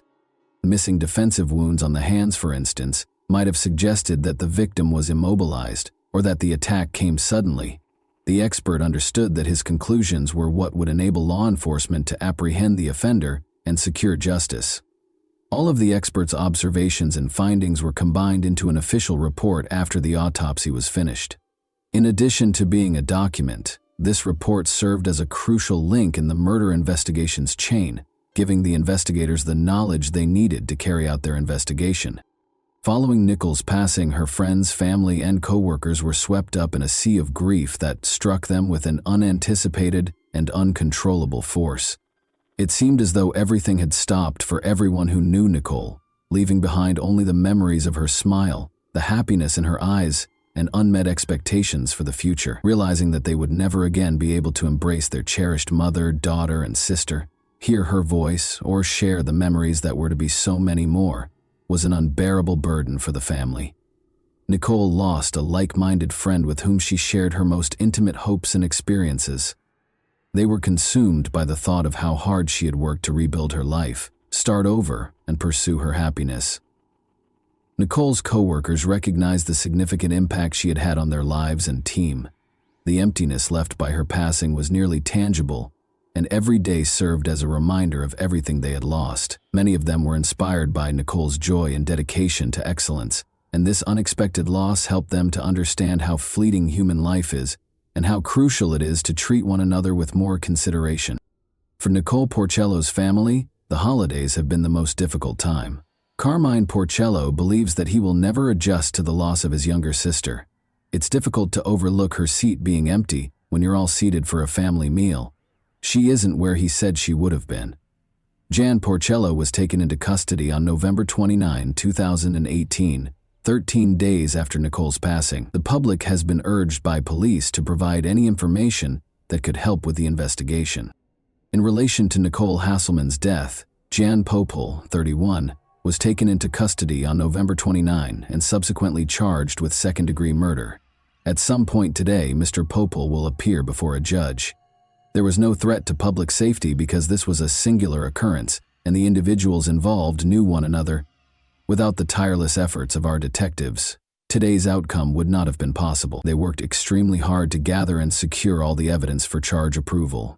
We understand that Nicole Hasselman's friends, family, and everyone else who was impacted by her while she was alive are going through a very trying time. We only hope that we were able to address some of Nicole's family's inquiries.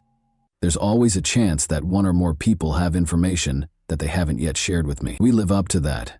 And once more, one of the reasons I'm standing here today is to address those who may have information that they haven't disclosed for whatever reason.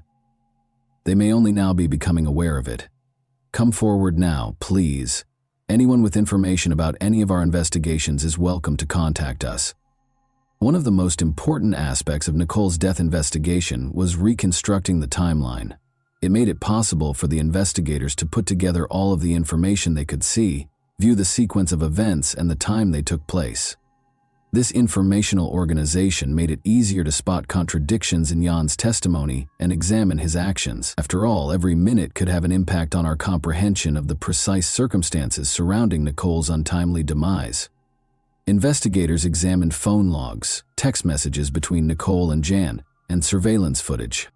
The most accurate picture of Nicole's location at any given time, her contacts, and the specific events surrounding her was given by this data.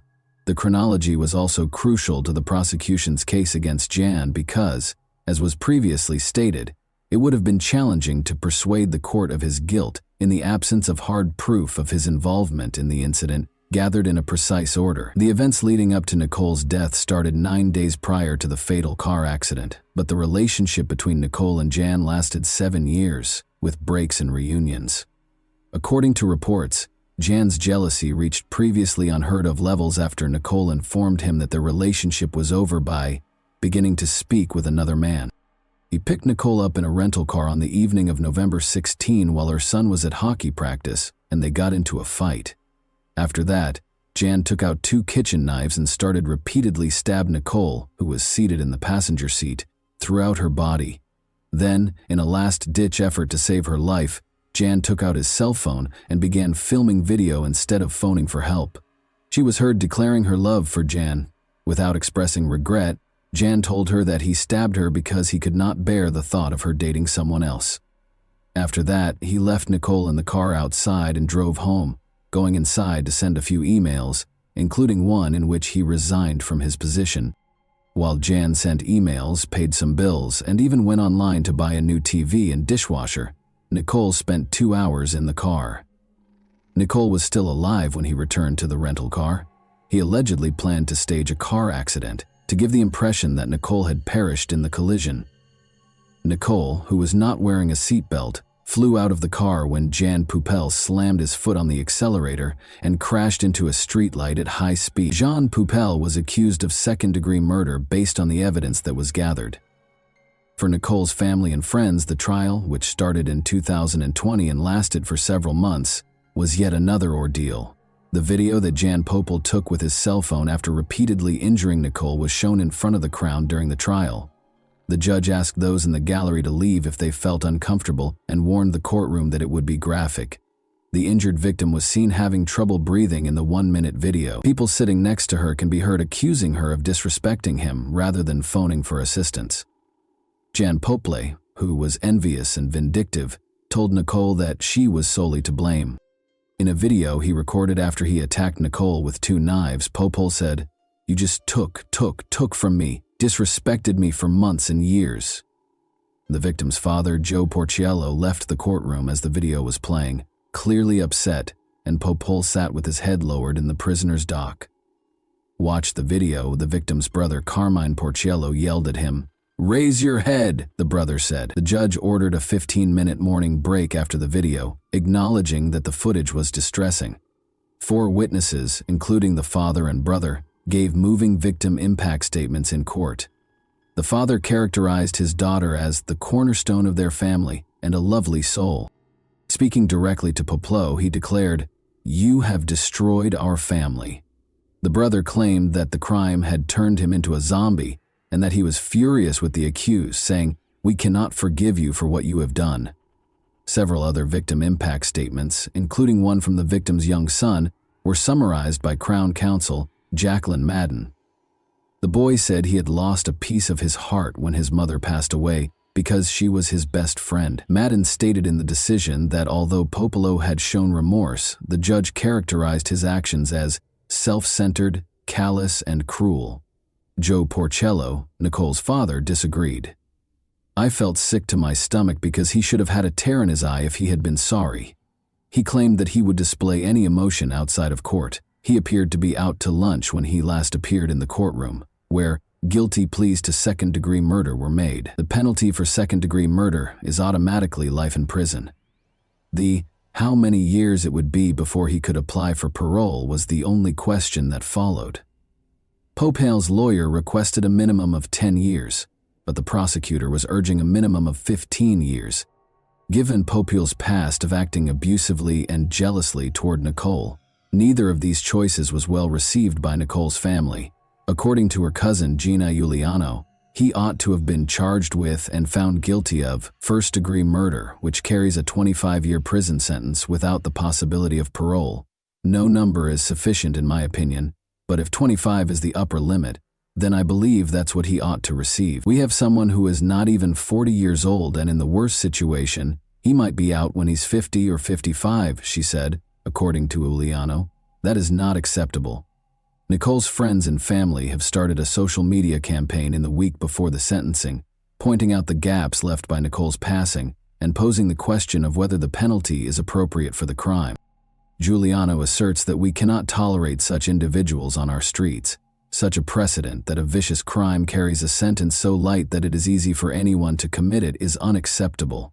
Popo conveyed regret and remorse in a statement to the court and Nicole's family. "I have long been waiting for this opportunity to express my apologies to you," he said. Jan Popo received a life sentence in April 2021 and then, in a panic, received prison time. He will be eligible to apply for parole after 15 years. Nicole's family told a group of reporters outside the courthouse that justice doesn't exist in this country and that Popal's sentence was not harsh enough. Gina Giuliano, Nicole's cousin, expressed her disappointment with the decision. "He will truly be able to walk the streets in 15 years? Is that what we want to tell our community?" she asked. And that wraps up today's chilling story. If you enjoyed this video, don't forget to like and subscribe so you never miss a new upload. Also, let me know in the comments what part of this story shocked you the most. Thank you for watching, and I'll see you in the next video.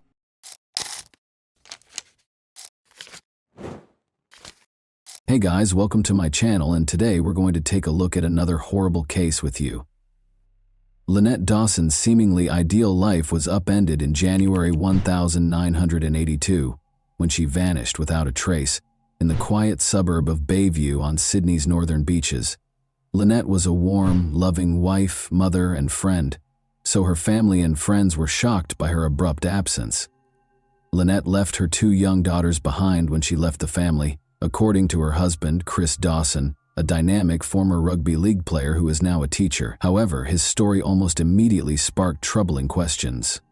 Why would a loving mother desert her kids? Why didn't she take any cash, clothing, or even a note with her?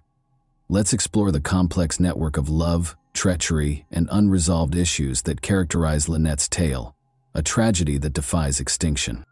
Lynette Dawson, whose real name was Lynette Joy Sims, was born into a close-knit and affectionate family. She was the second of 4 children in the Sims family, which included an older brother named Greg and younger siblings Pat and Philip, and she grew up in Sydney's eastern suburbs. Lynette was well known from an early age for her good nature, upbeat demeanor, and strong bonds with her family. A short stroll from their house, Clovelly Beach is a charming spot where the Sims family frequently spent their weekends. For Lynette and her siblings, the beach, with its crystal-clear waters and expansive views of the coast, became a special place, where they created innumerable memories of swimming, family vacations, and spending time together. Lynette married Chris Dawson, a dynamic and athletic man who had gained early notoriety as a rugby league player for the Newtown Jets, in March 2970 when she was just 19 years old. The pair appeared to have a dreamlike romance, and Chris was well known for his athletic ability and attractive appearance. Lynette, who was deeply in love with Chris, helped him with his career while they were starting a family. Their union seemed to be a match made in heaven. The couple chose Bayview, a serene and picturesque suburb on Sydney's northern beaches, which is a great area to start a family. Lynette and Chris had 2 daughters, Chanel and Sharon, in the years after their marriage, and the family seemed to lead a happy life. Lynette balanced her commitment to her family with her career as a nurse and then as a childcare provider. She enjoyed taking care of her daughters and keeping their home cozy and loving, and she frequently put their needs ahead of her own. Chris, on the other hand, kept advancing his career by juggling his rugby commitments and teaching job. Chris was the devoted husband and father, and Lynette was the focal point of their seemingly perfect life for many years. But beneath the surface of their contented family life, their marriage was starting to show signs of strain. Chris's relationship with a young student at Cromer High School would soon fall apart due to his growing infatuation with her.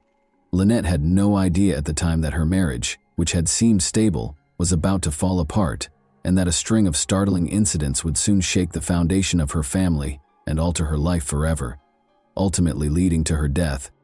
Joanne Curtis first appeared in Chris Dawson's physical education class at Cromer High School when she was 16 years old. Chris was married to Lynette Dawson, had 2 young daughters, and was in his early 30s at the time. They had no idea how Lynette's life would be destroyed by what started out as a teacher-student relationship.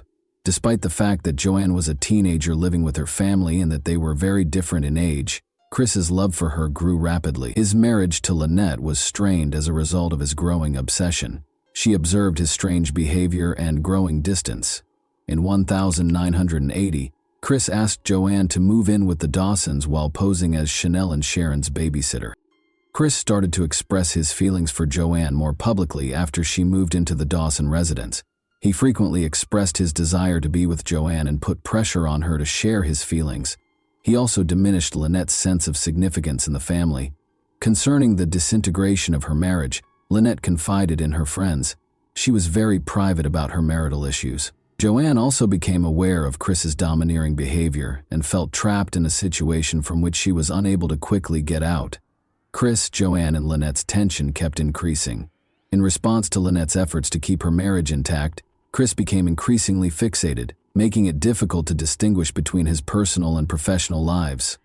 Joanne's emotional struggles caused her to start separating from Chris, which made him even more desperate. Chris's inability to accept losing Joanne or control over the situation resulted in a growing sense of frustration that ultimately led to tragedy. Lynette Dawson vanished without a trace on January 8, 1982. According to Chris Dawson, Lynette abandoned their family and left behind her possessions, which included her wedding band, clothing, and personal effects. Chris said Lynette had called her mother, Helena Sims, multiple times after she left, stating that she needed time away to get her thoughts straight. Lynette had marks around her throat when she returned from marriage counseling the day before she vanished. Lynette explained that Chris had wrapped his hands around her neck in the elevator on the way to counseling when her sister Annette asked her about it. Chris claimed that Lynette left voluntarily, raising the possibility that she did so in order to get away from the demands of family life.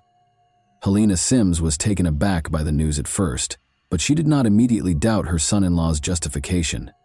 Lynette had always been a family-oriented woman and had been a loving mother to their 2 young daughters, Chanel and Sharon. Even so, her mother, who had only spoken to Lynette a few days prior to her disappearance, struggled to believe that Lynette would abruptly leave her family. Helena was worried at first, but she had no reason to believe that something darker had happened. Tragically, she accepted Chris's story, which turned out to be untrue.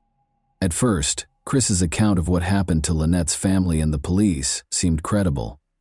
Lynette had told him she was going to spend some time with friends and would come back when she was ready, he said. However, there were a number of obvious contradictions in his story that were overlooked. First of all, it would have been unusual for Lynette to have taken any cash, credit cards, or identification with her. In addition, if Lynette had really intended to leave, she would have made plans for the care of her kids, but she hadn't. Chris Dawson appeared remarkably unconcerned in the days following Lynette's disappearance, even acting as if nothing had happened. However, Chris Dawson's quick response to Lynette's disappearance was what alarmed her family and friends. He moved Joanne into their bedroom a few weeks after Lynette disappeared. A burgeoning scandal centered on Joanne.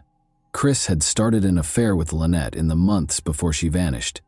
It was an inappropriate relationship that was hard for anyone to overlook.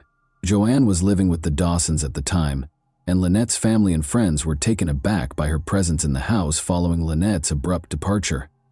Those who knew the Dawsons found it unsettling that this move was made so soon after Lynette was reported missing. It seemed less like the acts of a man lamenting the loss of his wife and more like a quick replacement. This development horrified Lynette's family, especially her brother Greg Sims. They found it incomprehensible that Chris could move on so fast, especially in such dubious conditions. Greg remembered being extremely uneasy as he watched what was happening. He and the rest of the family started to suspect that Chris was concealing something. Initially dismissed as a straightforward case of a wife abandoning her family, Lynette's disappearance started to take on a much darker appearance. Serious questions were raised by Chris Dawson's actions, particularly his inability to give consistent explanations for his wife's disappearance. Although he was adamant that Lynette had left on her own volition, his actions gave the impression that she had not. Furthermore, the fact that Lynette had always been a responsible mother who would never abandon her kids without a trace added to the family's growing suspicions. Lynette's family rejected Chris Dawson's story as time went on, and no new information surfaced. They started their own investigation because they thought something was amiss and wanted to find out the truth. They had no idea that the investigation into Lynette Dawson's disappearance would take decades, during which time Chris Dawson would continue to claim innocence, while details of his role in her demise would eventually surface. Lynette's family battled to learn the truth about her disappearance over the years. They were left heartbroken and perplexed at the time, but their quest for answers would ultimately result in a trial and a conviction. They clung to hope while pondering countless questions as they attempted to make sense of the bizarre and unsettling circumstances surrounding Lynette's abrupt disappearance. Lynette Dawson's disappearance was initially handled like any other missing persons case. When Lynette's friends and family started to voice their concerns, the police dismissed them, claiming that Lynette was an adult and could leave if she so desired. The investigation's initial dismissiveness and lack of urgency irritated Lynette's family, who knew her well and thought there might be more to the story. Chris Dawson's story went mostly uncontested, leaving them to deal with their mounting misgivings and anxieties. Chris's 1984 marriage to Joanne heightened suspicions that he was responsible for Lynette's disappearance. However, the toxic and domineering nature of their relationship was a major factor in their 1990 divorce. In subsequent interviews, Joanne talked about how she felt trapped and controlled by Dawson during their time together, particularly after Lynette vanished. Chris, however, insisted that Lynette had left willingly, and even said she had joined a religious commune. However, his actions seemed inconsistent with his story, as he quickly rebuilt his life with Joanne and filed for divorce a year after she vanished. This time was especially difficult for Chanel and Sharon, Lynette's daughters. In her memoir, My Mother's Eyes, Chanel, who was only 4 when her mother disappeared, later talked about feeling abandoned and unloved by Joanne. This complicated family dynamics and left long-lasting emotional scars. Time and a dearth of hard evidence caused Lynette's case to essentially stagnate between 1984 and 2001. Notwithstanding the disturbing allegations of Chris Dawson's domineering and violent conduct, the inquiry was unsuccessful. Concerns expressed by friends and family were ignored because authorities found it difficult to go beyond rumors and conjecture. Key leads that might have provided insight into Lynette's fate were either ignored or not sufficiently pursued, and the police made little headway. Throughout these years, Chris insisted that Lynette had left on her own volition, despite growing skepticism about his story. Lynette's family endured heartache and frustration during this time, but they persisted in their quest for information. To preserve her memory, they relentlessly pushed for the reopening of her case. The first judicial investigation into her case was carried out by the New South Wales Coroner's Court in 2001, marking a turning point despite the absence of official action. The fact that Lynette had no evidence of her own free will was one of the main issues brought up by the investigation. Additionally, it examined Chris Dawson's actions closely and raised the possibility that he was complicit in her disappearance. According to the coroner, Lynette was probably dead, and Chris Dawson ought to be held accountable for her alleged murder. However, since there was still no concrete evidence connecting Chris to her death or disappearance, the authorities did not immediately pursue the case further in spite of these findings.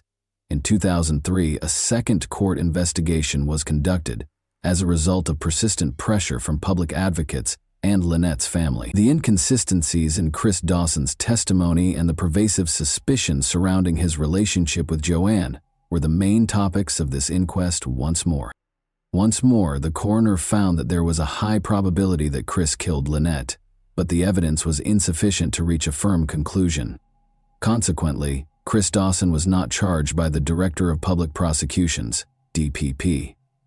The DPP refused to file charges on both occasions, stating that there was insufficient evidence. The family of Lynette was devastated. Despite the coroner's conclusion that Chris Dawson most likely killed Lynette, no charges were brought, leaving them in deep frustration and sadness as years went by without justice for her disappearance. They wouldn't give up, though. By 2018, most people had forgotten about the Lynette Dawson case. The young mother's tragic disappearance appeared to have remained unsolved for more than 30 years, with little chance of justice for her family. But that year, Hedley Thomas, an investigative journalist, reignited interest in Lynette's case with his groundbreaking podcast, The Teacher's Pet. Hedley Thomas uncovered important new information that challenged Chris Dawson's assertions and clarified hitherto unconsidered facets of the case. Thomas studied the chronology of Lynette's disappearance, spoke with witnesses, and reviewed police reports. His research exposed serious inconsistencies in Chris Dawson's statements, casting doubt on his assertion that Lynette had left her family on her own volition. Friends and relatives' testimonies depicted a failing marriage in which Chris was enamored with Joanne. The problematic dynamics of Chris and Joanne's relationship were also revealed in the podcast. Thomas emphasized the rapid escalation of their affair. Important insights were revealed by Joanne during the podcast, including her admission of Chris's domineering actions and the chronology of their relationship. This testimony turned out to be crucial to comprehending what transpired before Lynette vanished. The Teacher's Pet examined the emotional toll that Lynette's disappearance had on her family, in addition to pointing out contradictions in Chris's account. Her loved ones' voices were heard, especially those of her brother Greg Sims, who had fought for justice for decades. Listeners were made aware of the heartache and frustration that Lynette's family went through when the initial investigation was unsuccessful. The podcast also examined the initial police investigation's flaws. Thomas disclosed how important evidence was missed and how authorities were unable to make the connection between Lynette's abrupt disappearance, Chris's infidelity, and his desire to be with Joanne. Chris Dawson was able to avoid suspicion for years because of this lack of thoroughness. The Teacher's Pet had a significant impact despite the dubious circumstances. It brought Lynette's case back into the spotlight in Australia, sparking protests and demands for justice.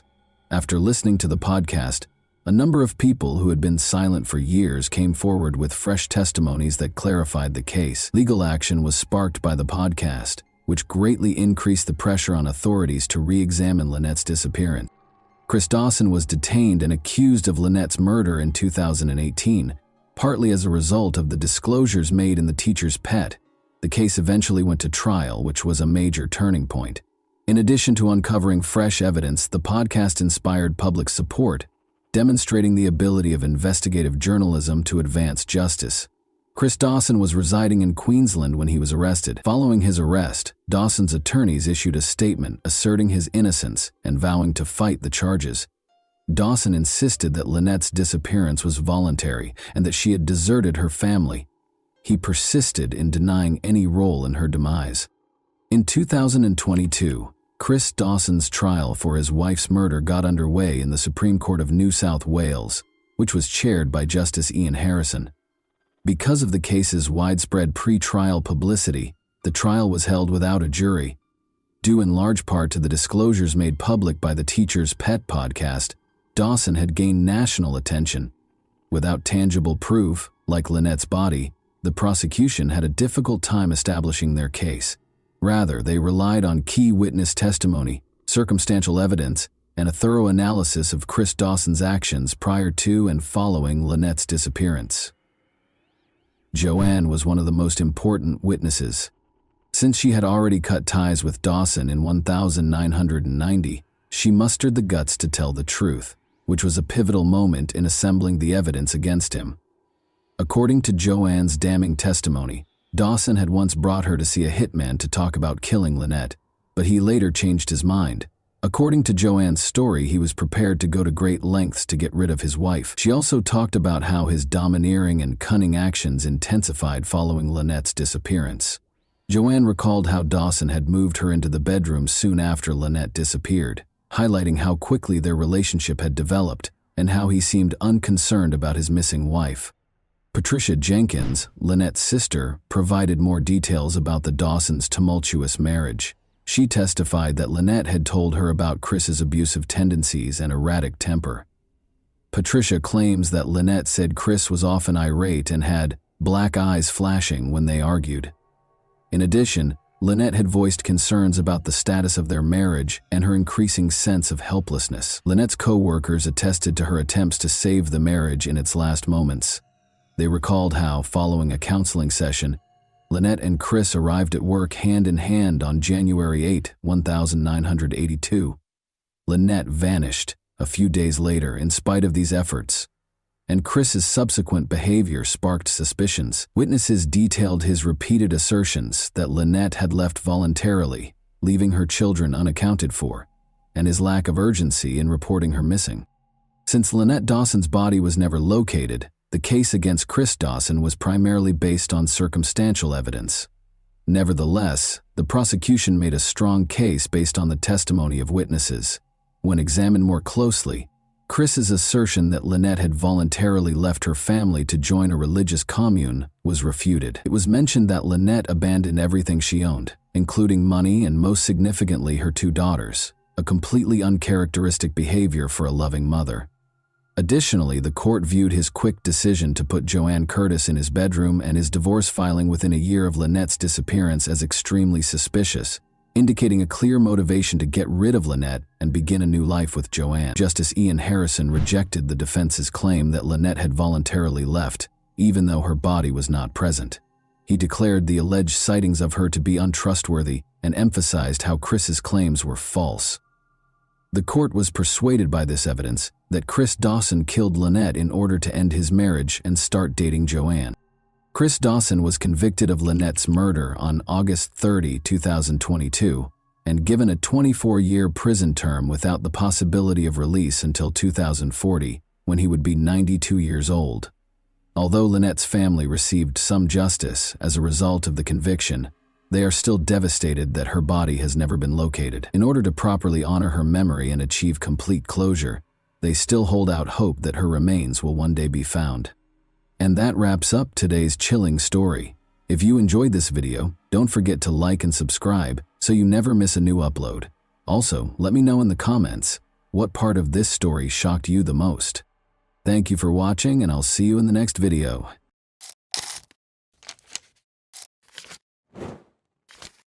Hey guys, welcome to my channel, and today we're going to take a look at another horrible case with you. A complex network of forbidden feelings and erratic relationships is known as a love triangle. Such circumstances frequently result in emotional upheaval and fierce conflict, which can occasionally escalate to threats against the participants' physical and mental health. When someone is caught in this web without realizing it until it's too late, it's even more terrifying. The plot of Henry Stange's story, which involves passion, deceit, a double life, and struggles with dependency, develops like an engrossing detective thriller. Given their age difference, Henry thought he had found true love with a much younger woman, a relationship that might have been viewed as unusual. Unbeknownst to him, though, the woman was also entangled in another romantic relationship. She deftly used both men to further her own agenda for months before her well-planned house of cards fell apart. Marcus, a hiking enthusiast and amateur photographer, was exploring the desolate terrain of Joshua Tree National Park in Southeast California at around 7 a.m. on Friday, June 5, 2018. Marcus saw a sizable group of vultures scavenging over something as he veered off a main trail. He decided to stay away, assuming it was the carcass of a large animal. Marcus chose to photograph the birds circling in the barren desert using a small camera that he usually used for landscape photography.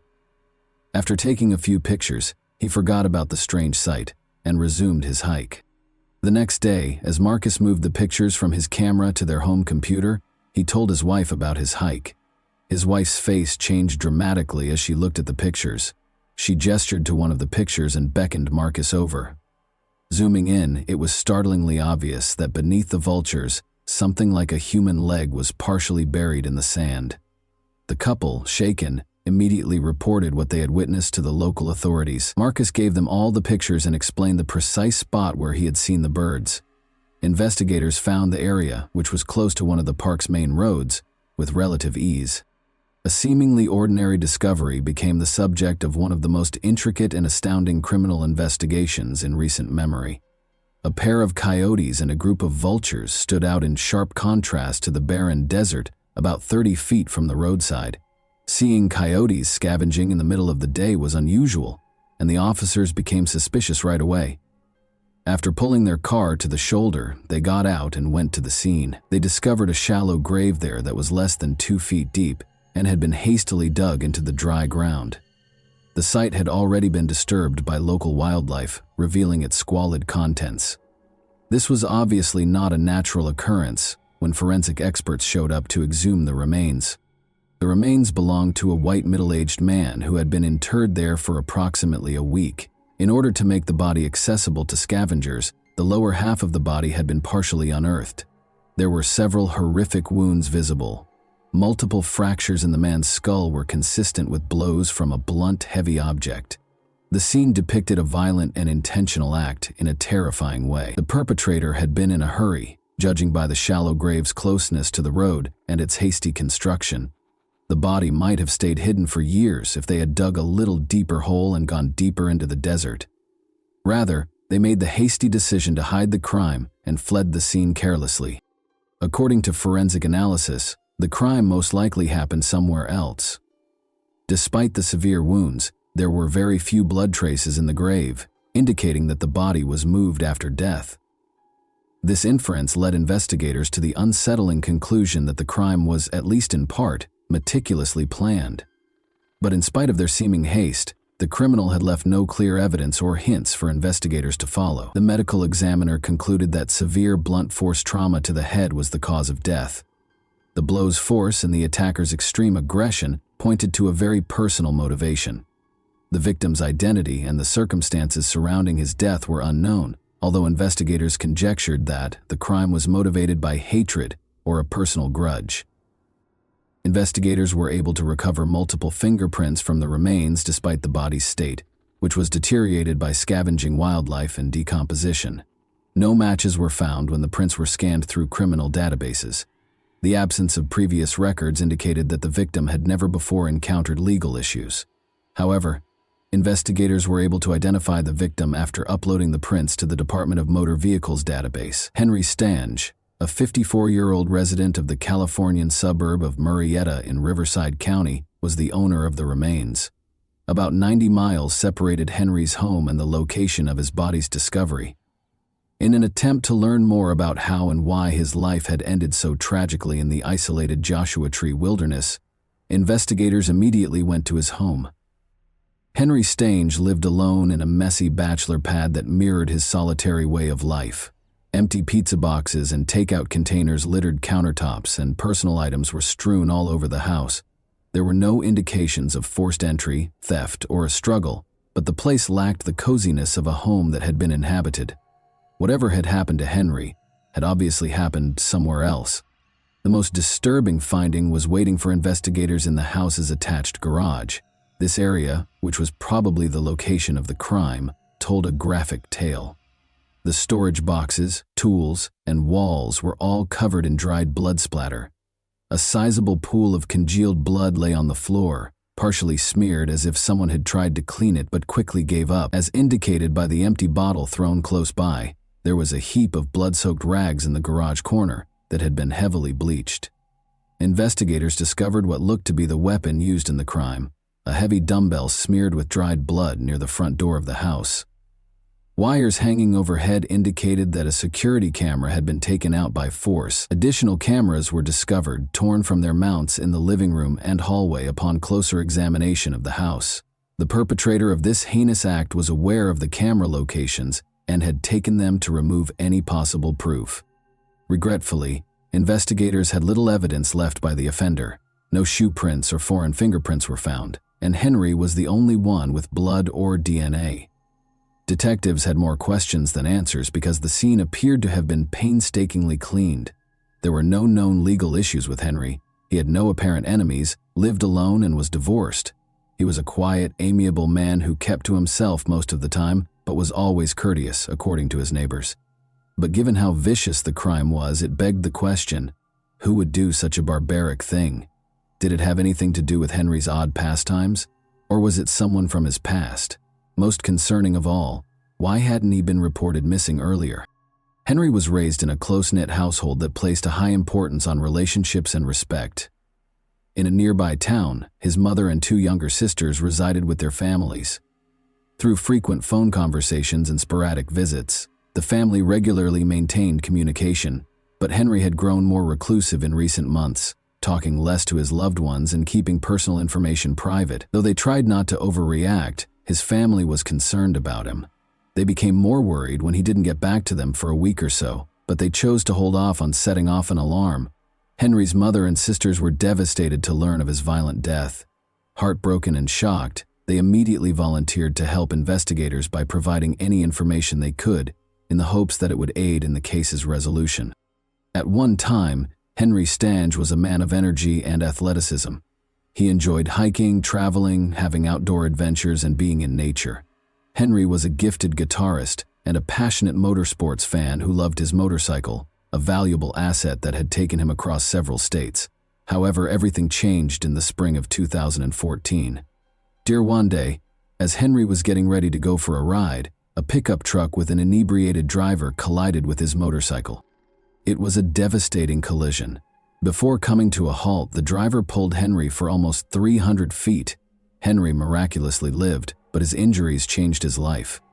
Henry's legs were severely damaged in the collision, necessitating several major surgeries. He had to go through months of exhausting rehabilitation in order to be able to walk again. But the physical pain continued. No relief was provided by over-the-counter medication. Strong painkillers were prescribed by doctors to treat his illness, but the drugs soon caused dependency, which in turn led to a crippling addiction. Henry had been married for more than 10 years and was raising 2 children with his spouse at the time of the accident. At first, his wife helped him through his recovery and increasing reliance on medicine, but the strain was too great. In order to be nearer to her family, she moved to a nearby town and filed for divorce in 2016, taking their kids with her. She remained friendly with Henry in spite of their separation, enabling him to continue being active in their children's lives. Due to his physical limitations following the accident, Henry was forced to give up many of his prior interests. Rather, he focused on his passion for electronics and technology. He converted one room of his house into a fully functional radio studio by spending a lot of time tinkering with devices and equipment. Henry then started a podcast, using it as a forum to talk about current affairs and express his frequently frank and unvarnished views. Henry started broadcasting every day. He freely voiced his opinions, frequently venturing into philosophical reflections or daring remarks on contentious subjects. His show's lack of censorship attracted a devoted audience, garnering him both ardent supporters and ardent detractors. He started to be purposefully provoked by some listeners, especially those who held opposing opinions, which caused him to lose his temper. Videos of these outbursts were captured and circulated on social media, frequently edited to portray Henry negatively. Investigators discovered a particularly antagonistic person who appeared to have a deep-seated grudge against Henry in one online community for amateur radio enthusiasts. This individual regularly made fun of Henry's remarks, posted edited snippets of his broadcasts, and insulted him. However, it soon became clear that Henry was not the only one who exhibited this behavior.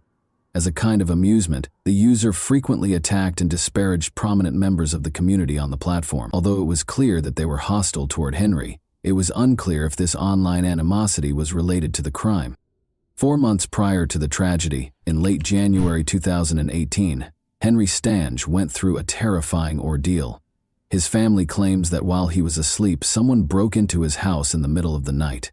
After breaking in through a window, the intruder struck Henry repeatedly in the head with a hammer. Since nothing was taken from the house, it is obvious that a personal grudge was more likely to have been the motivation than robbery. When they left, the assailant took the hammer that they had brought. Henry surprisingly chose not to call the police to report the incident. He installed covert security cameras all over his house instead, taking matters into his own hands. The person who broke into his house the second time was aware of the camera's locations.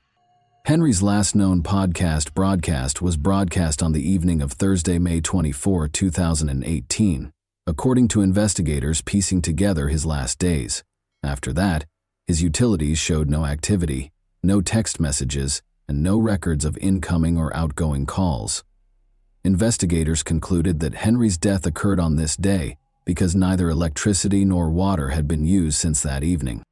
Those closest to Henry were interviewed by detectives as the first step in their investigation. They found out that he was still going through the divorce process. After the split, the couple had been embroiled in a contentious legal dispute over Henry's residence, despite his and his ex-wife's best efforts to keep things civil for the benefit of their 2 kids. In the meantime, his ex-wife had moved in with her mother along with their kids. When it was discovered that Henry's ex-wife had been paying the house's utility bills, the tension increased. Henry survived on a meager disability allowance following the accident that prevented him from working, but it was insufficient to cover all of his expenses. She continued to provide financial support to him even after they split up. Henry's ex-wife reportedly paid him occasional visits, according to the neighbors, most likely to settle their property dispute. However, the couple's shouting matches could be heard all over the neighborhood, as these visits frequently turned into loud arguments. An important question was brought up by the Discord. Was the mother of Henry's children really so desperate to settle their dispute over the house that she went to such lengths? Henry's ex-wife emerged as the main suspect at this stage of the inquiry. She gave a somber account of their relationship when detectives brought her in for interrogation. After Henry's motorcycle accident, his ex-wife claims that their once happy and stable marriage took a drastic turn. The prolonged use of prescription drugs changed his personality and made him more challenging to live with, despite her best efforts to help him heal and adjust to his new life. After a while, she felt compelled to depart. She made sure he had a roof over his head by continuing to support him by paying his bills, even after they parted ways. It was challenging for investigators to ascertain whether she could have committed such a horrible act because of her financial support and loyalty. The investigators needed to do more research. Even though Henry's ex-wife continued to be interesting, her story presented a more nuanced picture that necessitated more research into Henry's tense relationships and unspoken conflicts. At first, Henry's ex-wife tried to settle their property dispute amicably, but when Henry brought a young girlfriend into his life, things drastically changed. Conflict arose when he declared that he and his new partner would be living in the house. Henry seemed so consumed by his passion that he completely forgot about his children's needs. Despite their disagreements, Henry's ex-wife didn't seem to have any reason to hurt him. Instead, she was sympathetic to her ex-husband. She also had a strong alibi for the day that investigators thought the crime was committed. She was in another state for a week-long business trip. Now that she was no longer under suspicion, investigators focused on the enigmatic young lady Henry had fallen so deeply in love with. According to Henry's mother, her son started dating Ashley Stapp, a much younger woman who was only in her early 20s, approximately 10 months prior to his passing. Both Henry's mother and his sisters disapproved of Ashley because they thought her actions were strange and her motivations were unclear. It was difficult to see why the young college student had chosen Henry, considering his age, disability, and dependence on a meager disability allowance. Even though Ashley didn't seem financially driven, it was clear that she had personal motivations for keeping the relationship going. As the romance developed quickly, Henry's family became concerned and made an effort to alert him to possible dangers. But Henry brushed their worries aside, announcing with pride that Ashley was his perfect woman. Further information was given by a neighbor who mentioned that Ashley frequently visited Henry's house and that they had spoken on multiple occasions. In particular, The neighbor remembered Ashley driving a unique blue Chevrolet with a big dent on the back passenger door. Ashley was seen once more on the day that police searched Henry's house. She appeared to watch the scene from a distance, as witnesses saw her drive slowly past the house before accelerating away without stopping. Her behavior sparked suspicion. Why didn't she ask what was going on if she had seen police at Henry's house after noticing that he hadn't communicated for a week? Investigators wanted to talk to her because of her suspicious behavior. Ashley's social media profile showed a shocking turn as investigators dug deeper into her past.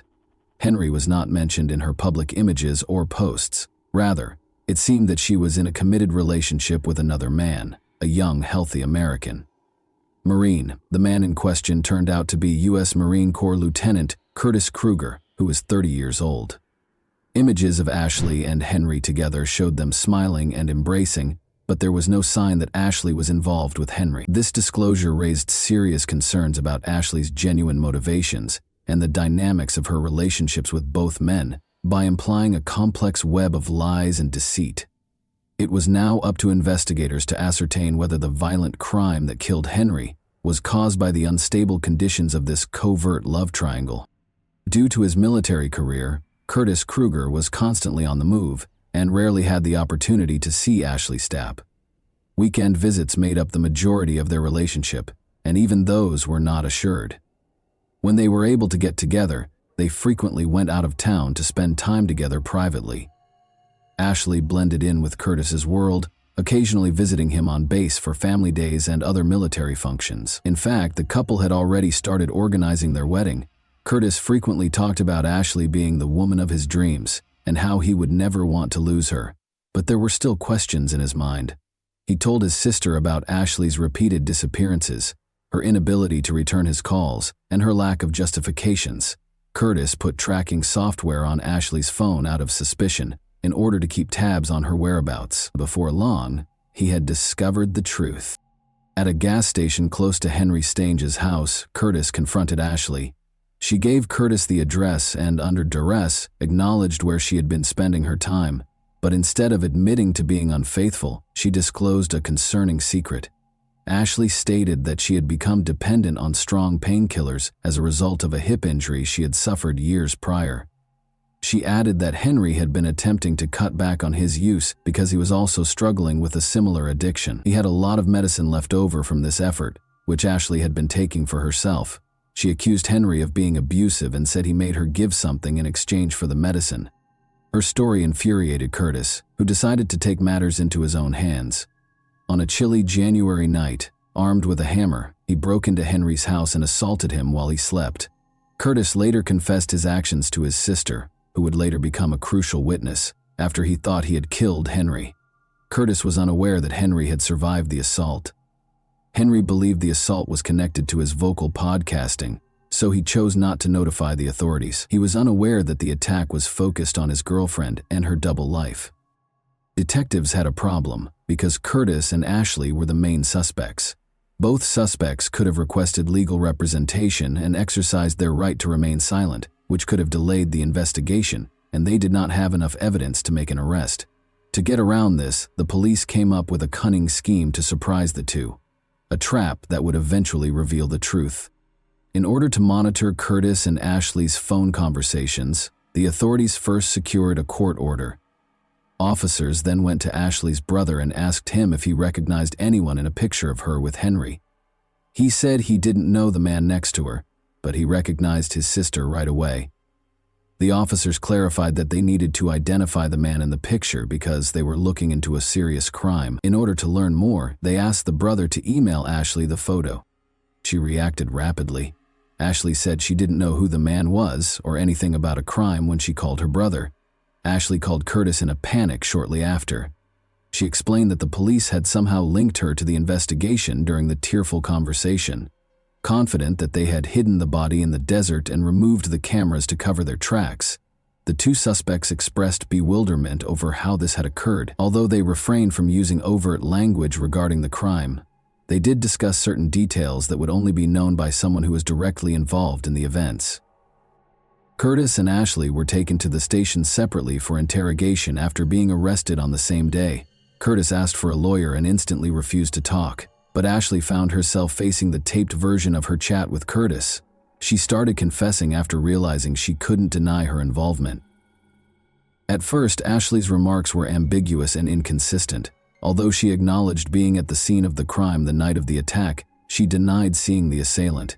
She initially claimed that Henry was ambushed in the garage after he went to investigate a break-in at the house. Ashley's story changed when investigators showed evidence that her and Curtis's phones were tracked to Henry's house the night of the crime. She acknowledged having a romantic relationship with both men for almost 10 months. Curtis made the decision to confront him after learning of her relationship with Henry. Ashley admitted that he thought Ashley would avoid Henry after Curtis attacked him in January and seriously hurt him. Curtis, however, was furious to find out that she was still seeing him. Curtis drove to Henry's house the night of the crime and attacked him once more. Ashley acknowledged that she had assisted Curtis in hiding the crime. She disclosed that she had guided him to the location of Henry's security cameras, assisted him in taking them down, and helped conceal Henry's body in the desert. At last, Ashley revealed where Curtis had used the hammer in the January initial attack. When found, this weapon still contained traces of Curtis's fingerprints and Henry's blood, which was crucial evidence in the case. In August 2020, Curtis Kruger and Ashley Stapp's trial got underway. Curtis insisted that he was protecting his fiance's honor and denied any wrongdoing. According to his lawyer, Ashley was the real catalyst, living a double life and controlling both men for her personal gain. The defense also emphasized that Ashley had stolen all of Henry's prescription drugs from his house for her own use following the heinous crime. Curtis was convicted in September 2020 of assaulting Henry, second-degree murder, and tampering with evidence. He was given an 18-year prison term with no chance of release until 2031. Ashley agreed to a plea bargain, acknowledging that she had obstructed justice and tampered with evidence. She received a sentence that included 2 years of probation, 9 months in jail, and treatment for her substance abuse problems. After only 4 months of service, Ashley was released. However, she broke the conditions of her probation and was returned to prison to complete the remaining 5 months of her sentence. Although Ashley has been free for a while, no trustworthy information regarding her life or current location is available. And that wraps up today's chilling story. If you enjoyed this video, don't forget to like and subscribe so you never miss a new upload. Also, let me know in the comments, what part of this story shocked you the most? Thank you for watching, and I'll see you in the next video.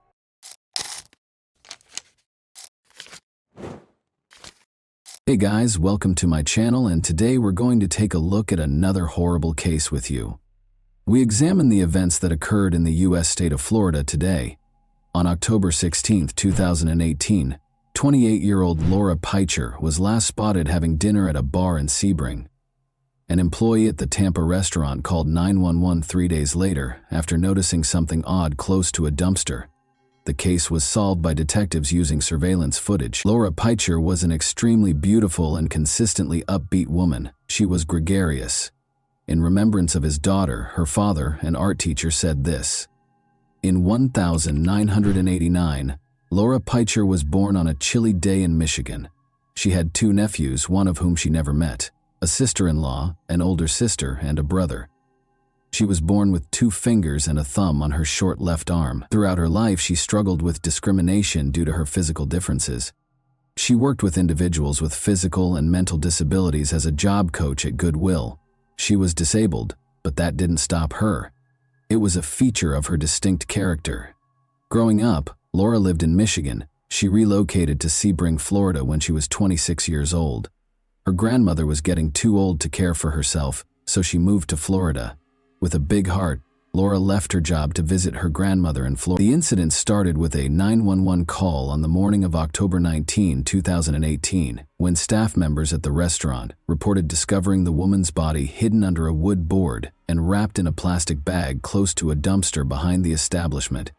In a restaurant parking lot, a woman reported a bad smell next to a dumpster by calling 811. She initially believed it to be a dead animal, but upon closer inspection, she discovered what she initially believed to be a dead woman. Investigators showed up on the scene. Face down, the victim was discovered. She was half naked. She was discovered wearing a dress, and a plastic bag was placed over her, before the bed's headboard was placed over her body, but the gown was lowered beneath her breasts. Her hands were tied behind her back by the criminal. They discovered a wallet that eventually held an ID card and a clear plastic bag filled with personal belongings, the most crucial of which was mail, by using a purse strap inside the dumpster. Laura Peitcher was identified as the victim.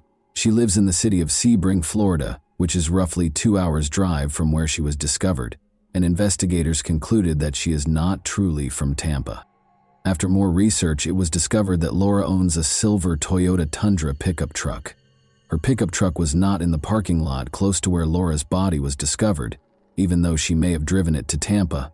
In case it was spotted anywhere, the truck was registered as a stolen vehicle and added to a law enforcement database. In the meantime, the restaurant manager was interviewed by investigators. The body was found on Friday morning, 2 days after the establishment's owners had cleaned the parking lot on Wednesday. This implied that the body had to have been there from Wednesday through Friday. Laura was strangled with a thin rope-like object, as evidenced by the obvious marks on her neck discovered by the medical examiner who conducted the autopsy on her body. Laura's death date was determined by additional indicators found on her body. It was obvious that the body had been on the ground for a long time because the skin was discolored. 2 days before she was discovered, on Wednesday, the medical examiner came to the conclusion that Laura had passed away. Meanwhile, police in Michigan, 1,200 miles away, informed Laura's family of her passing. Her parents were taken aback. In order to allow investigators access to Laura's trailer, Laura's parents drove 20 hours from Michigan to Sebring. Investigators sought to determine whether the trailer was a scene of a crime. They entered and searched the house to see if anything out of the ordinary had occurred, but there was nothing there. Everything had a place. No sign of a struggle had occurred there, which might indicate that Laura had been attacked elsewhere, nor was Laura's pickup truck present. The investigators were aware that reconstructing the timeline of Laura's final hours would be necessary to solve this case. They wanted to know who Laura had met, why she had come to Tampa from Sebring, and what had happened to her pickup truck. On Wednesday, investigators looked through Laura's cell phone logs. She stopped answering calls between 1 and 5 in the morning. It is a clear sign that something has occurred. According to the records, Laura called a man named Vidal Cortez twice on Wednesday morning. Detectives wanted to speak with a man named Vidal Cortez, who became the first possible suspect after Laura's friends disclosed that he was Laura's boyfriend. They needed to know if there had been any issues in their relationship and when he had last seen Laura. However, the police learned that Laura's pickup had been seen outside a Tampa convenience store before they could locate Cortez and speak with him. 3 miles from the scene of Laura's body, the detectives visited a convenience store. Laura's pickup truck was gone when they arrived. Nonetheless, the detectives hoped they could obtain some answers from the surveillance cameras that were placed both inside and outside the store. They saw a pickup truck arrive at the store and park after viewing the footage from those cameras. Although they attempted to zoom in, the video quality was subpar, making it impossible to identify the driver. A man exited the passenger seat of the pickup truck after it had parked. This indicated that the pickup truck had a driver and a passenger, or at least 2 people. It seems that the man who exited the pickup truck was aware that the cameras were recording him. He wore a baseball cap and kept his head down. He went into the store, but as before, detectives couldn't see his face on the videotape due to its poor quality. The picture was excessively grainy. The employees of the store stopped him from stealing the beer. The man went back to the pickup truck and sat in the passenger seat after leaving the store. Neither did the driver exit the pickup truck, nor did he appear on any of the cameras. Patrol officers found Laura's pickup truck about an hour later. It looked like it had been in a small collision and was parked in the street. At the time of his arrest, investigators noticed the same man sitting in the passenger seat on the surveillance footage. He introduced himself as Calvin Gary. He wore a tracking monitor on his ankle and was on probation. In the driver's seat was nobody. The pickup truck's driver had clearly run away, as only a pair of shoes remained. The detective started questioning Calvin Gary while Laura's pickup was turned over to forensic so they could thoroughly inspect it for any evidence. He claimed that a man named Hot had given him the truck. They were going to steal beer from a convenience store, and Hot had just moved into the area. Calvin Gary was asked by detectives if he was aware of how hot the pickup truck got. "I don't know anything about Laura," he said, adding that he didn't know the answer to that question. "I don't know what happened to her," he said. He informed detectives that Hott was a short African-American man. Calvin Gary also provided detectives with Hott's location. When they spotted them, they proceeded to the designated address. The short man hid in a bushy grove. He was mistaken in his hope that the detectives hadn't noticed him. They invited him to approach them. The man had on a shirt and pants but no shoes when he came out of the shrubbery. He refused to give his name when detectives asked him to do so because he was uncooperative. The detectives then requested that he approach the car. They were able to quickly identify fingerprints thanks to specialized equipment. Detectives discovered a match in the database when they scanned the man's fingerprint. Gary Daniel was his real name, and he had a long criminal history. He was already a 3-time prisoner. The fact that Gary Daniel was from Sebring was another noteworthy detail. Be mindful, Laura was a resident of Sebring as well. Detectives assumed Danielle was the driver of Laura's pickup truck because he was shoeless. Remember how the police discovered shoes inside the pickup truck when they located it? Gary Danielle was therefore a suspect in the Laura Peacher case, due to all of these factors. Nevertheless, the detectives had to release him because there was insufficient evidence at that time for the police to bring any charges against him.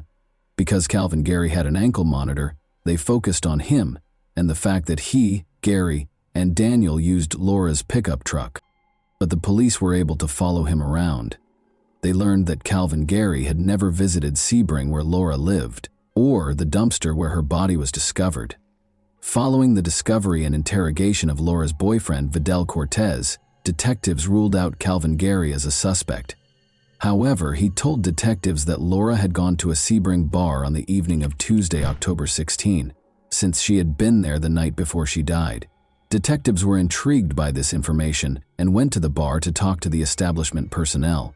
Since Laura lived nearby, the manager told detectives that she frequently stopped by the bar for a bite to eat. Her most recent visit was on the evening of Tuesday, October 16. There was nothing unusual about her manner. She was smiling and friendly as usual. The existence of surveillance cameras within the establishment, which captured all events within the bar, was discovered by detectives. They viewed the video, which supported the bar manager's claims that Laura was wearing the same dress in which she was discovered. At the bar, she was seated.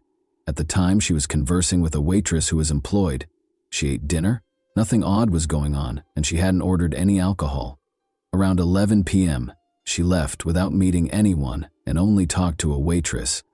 Subsequent investigation revealed that the witness saw Laura with a man he described as Shorty at 2:45 a.m., approximately 4 hours after she had left the bar.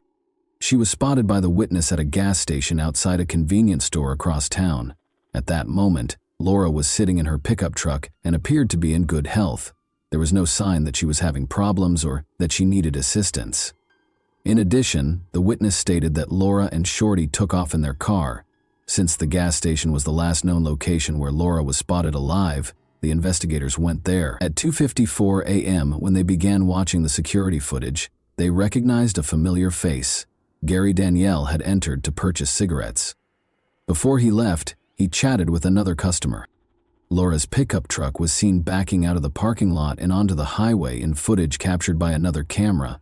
The footage supported an eyewitness's account that he unquestionably saw Laura Peacher and Gary Daniel together at a gas station near Sebring, but it was impossible to determine whether Laura was inside the pickup at the time, whether she was okay, or whether Gary Daniel was with her. Investigators searched the dumpster for clues that might connect Gary Daniel to Laura's murder early on Wednesday morning.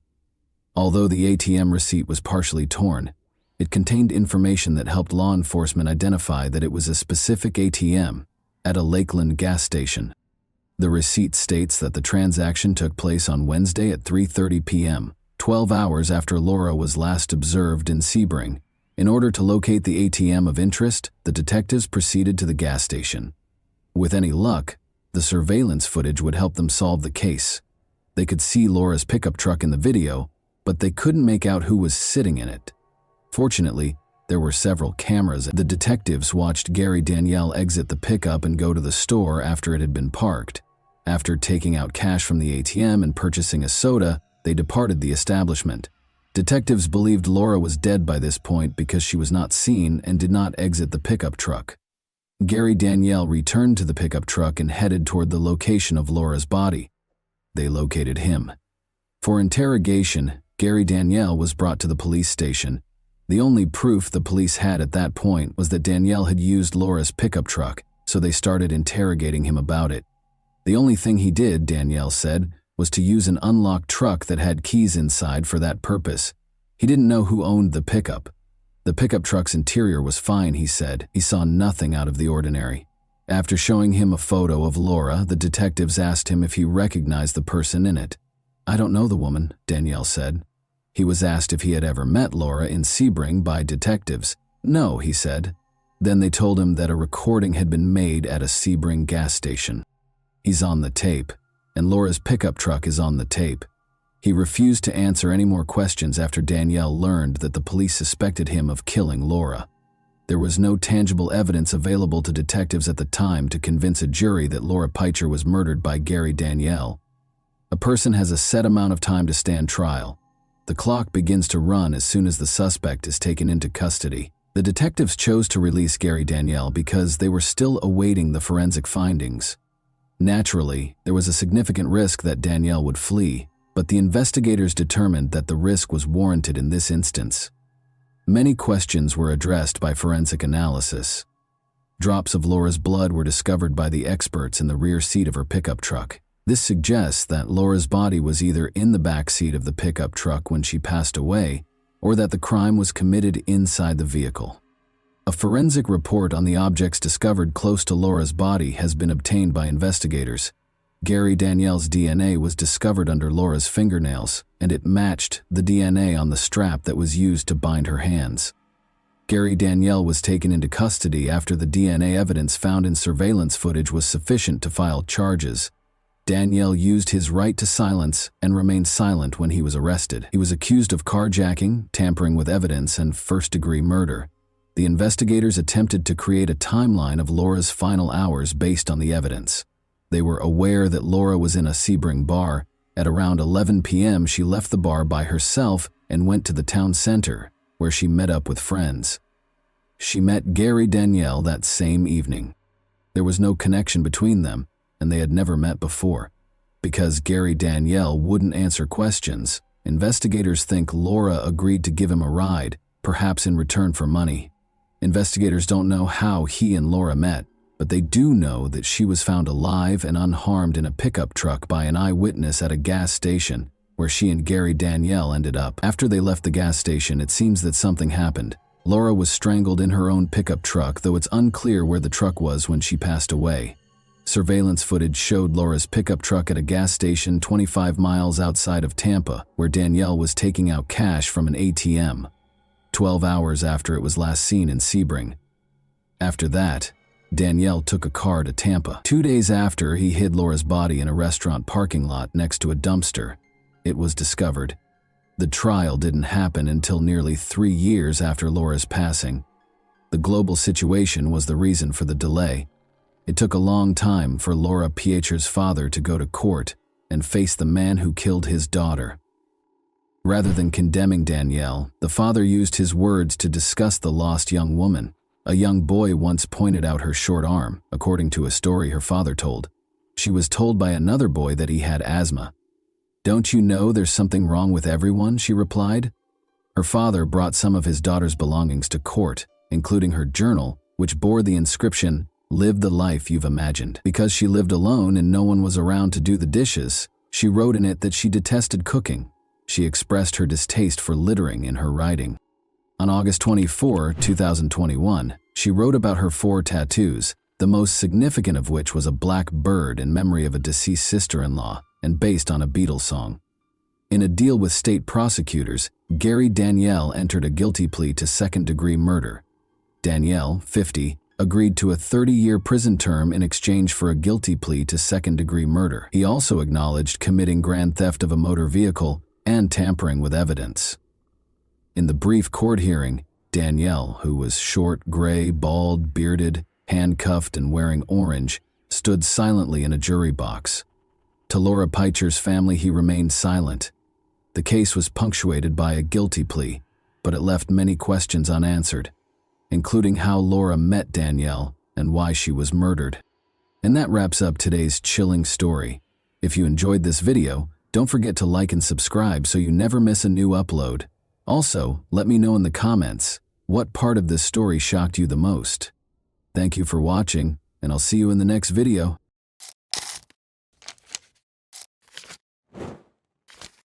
Hey guys, welcome to my channel, and today we're going to take a look at another horrible case with you. Born on May 23, 1973, in a small Tennessee town, Matthew Winkler came from a family where religion was very important. His life was centered around church activities from a young age, and his parents, who were devout Christians, gave him a solid moral foundation grounded in Christian principles. Matthew was taught the value and strength of faith at a young age, and it seems that his relationship with God served as his beacon. He was the youngest of 4 children, and despite their lack of wealth, the family was content, despite their financial struggles. Although Matthew enjoyed his studies, it wasn't until he was in his teens that he realized his true calling when he started participating in church ministries and assisting with youth events. He exuded confidence, charm, and a unique ability to connect with others. He made the decision to become a pastor at the age of 18, having already completed his education. Following his high school graduation, Matthew enrolled at Henderson, Tennessee's Freed-Hardeman College. Students from all over the nation who were looking for a theological education were drawn to this university because of its strong Christian tradition. Despite his concentration on his studies, Matthew remembered to engage in extracurricular activities. He served as the soccer team's captain. He frequently planned events for students and took an active part in campus life. He immediately made a name for himself as a leader among his peers thanks to his enthusiasm and drive. He met Mary, his future wife, at the same college. Despite attending the same college, Mary's personality was very different from Matthew's. She was quiet and unassuming, and even though their paths crossed at different occasions, she did not receive the same level of attention as he did. Born in Tennessee, Mary came from a traditional family. Her family always upheld modest values, and she had a mild upbringing. She was more concerned with building a family hearth than she was with ambition, unlike Matthew. However, they were united by their shared religious convictions and a desire to serve God. Matthew first became acquainted with Mary while she was volunteering for student council-organized projects on campus. Her kindness and gentleness of heart impressed him. Mary wasn't looking for attention. She was not overlooked. He started their friendship, which swiftly developed into a more committed partnership for someone with Matthew's charm. Surprisingly, Matthew's vivacious personality was ideally matched by Mary's serene and prudent disposition. They were soon inseparable. The couple started assisting the underprivileged, volunteering at community events, and working together on church projects. In addition to being his wife, Matthew viewed Mary as a ministry partner who shared his philosophy of life. Mary, however, believed she had found a man who shared her beliefs and was supportive. After graduating from college, they got married and relocated to Selmer, where Matthew accepted a position as a pastor at the nearby Church of Christ. There was more to the Church of Christ in Selmer than just worship. It served as the town's most significant hub for activity. It was situated on a hill with a lovely garden all around, and the congregation always congregated there. The entire town seemed to have assembled for prayer. Matthew immediately won over the locals with his innate charm and talent for communication. He planned a lot of charity concerts, youth classes, and events to aid the underprivileged. Everyone was talking about him, and he rose to prominence in the community. Mary actively assisted him in this ministry in spite of her modesty. She was present when Matthew took care of the house, assisted with event planning, and delivered significant announcements to the congregation. She stayed in the background, unlike her husband, but everyone could always see how much she loved and cared for her family. The Winklers seemed to be the ideal family. Patricia, Mary, Alice, and Brianna are the 3 daughters that Matthew and Mary raised. You could frequently hear the children's laughter reverberating throughout the house because they were energetic and full of fun.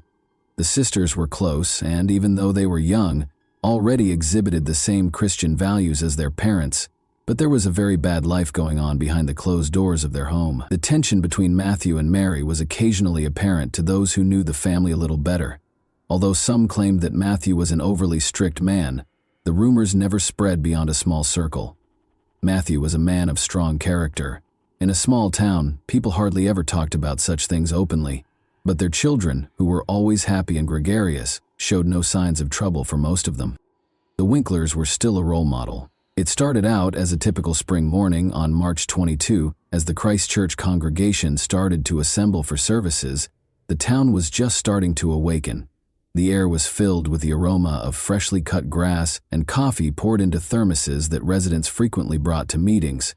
But soon after, the unsettling news that Pastor Matthew had failed to arrive at church broke the stillness of that morning. He never skipped Sunday services, so this was out of the ordinary. After unsuccessful attempts to contact him, a number of parishioners visited his home to check on him. They saw that the door was unlocked and the windows were draped as they got closer to the house. Given how strict the Winkler family had always been about security, this seemed strange.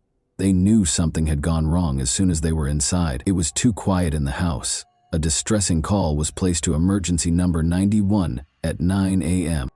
Matthew Winkler was the pastor of the Church of Christ, where James Barker, the caller, was a parishioner. Barker stated that because Matthew had not shown up for the morning service, he and a few other churchgoers who were worried about the pastor had made the decision to pay him a visit at his house.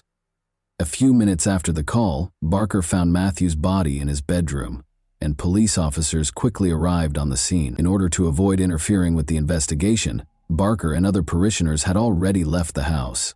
The house appeared to be in good condition upon first inspection, but the atmosphere was strange. The only evidence of violence or damage in the house was the fight in the bedroom. There was no sign of the family's presence, as if they had just left the house. The police officers were astounded by the house's unremarkable appearance as soon as they entered it. There was an incomplete breakfast in the kitchen, toys on the floor, and cups of leftover coffee on the table in the living room. However, the initially seemingly normal atmosphere did not match what the police officers soon learned when they entered the bedroom. They saw Matthew Winkler's body right away. He was on the bed, face down, in pajamas that showed obvious signs of abuse. Death had finally caught up with him, as was later revealed. The pastor had a noticeable large wound on his back a few hours prior, which was clearly caused by a gunshot, but the gun itself was not present in the room. The police observed that the gunshot shell casing was on the ground as they placed Matthew's body down. This immediately suggested the presence of a firearm, but none was found. There was evidence of a struggle in the bedroom. The nightstand had been knocked over and books and personal items were all over the floor. As though someone had attempted to hide or flee, the sheet was partially hanging off the bed, and the bedding was wrinkled. This implied that at the time of the crime, the victim and the offender were engaged in combat. A few crucial details were also noted by forensic investigators who arrived soon after the police. The family had gotten up early that day and was getting ready for their morning duties, as evidenced by the empty bottles of shampoo and shower gel in the bathroom. But there were concerns about Matthew's own death in the bedroom and his absence from the church service. The shoe tracks that did not match Matthew's shoes, however, were the most interesting discovery. Someone was in the room when the crime was committed, as evidenced by prints found on the carpet near the bed. The pastor's shoes were not the same size as these footprints. This suggested a potential offender who might have been both directly involved in the incident and a witness to the murder. On one of the night tables, police also discovered a partial palm print that they later determined belonged to Mary Winkler. Her whereabouts were unknown at the time of the murder, but the print provided unmistakable proof that she was present at the scene, making this fact contentious. A child's note was left on the kitchen refrigerator by the family's eldest daughter. The paper said, "Daddy, you are loved." In the midst of the tragedy, the message was especially poignant and made investigators wonder about the motivations behind the crime. After examining the house and documenting important evidence, police started questioning. James Barker, who saw the first events, was the first person interviewed. Barker attested that he and a number of parishioners visited the residence early on March 22 in order to locate the pastor, who had not arrived for service. The next question posed by a neighbor is whether the perpetrator knew the family, because he also stated that there were no indications of violence or forced entry in the house, who also claimed that he saw Mary Winkler on March 21st in the evening. According to him, there were no indications of tension or conflict, and the Winkler family seemed friendly and at ease.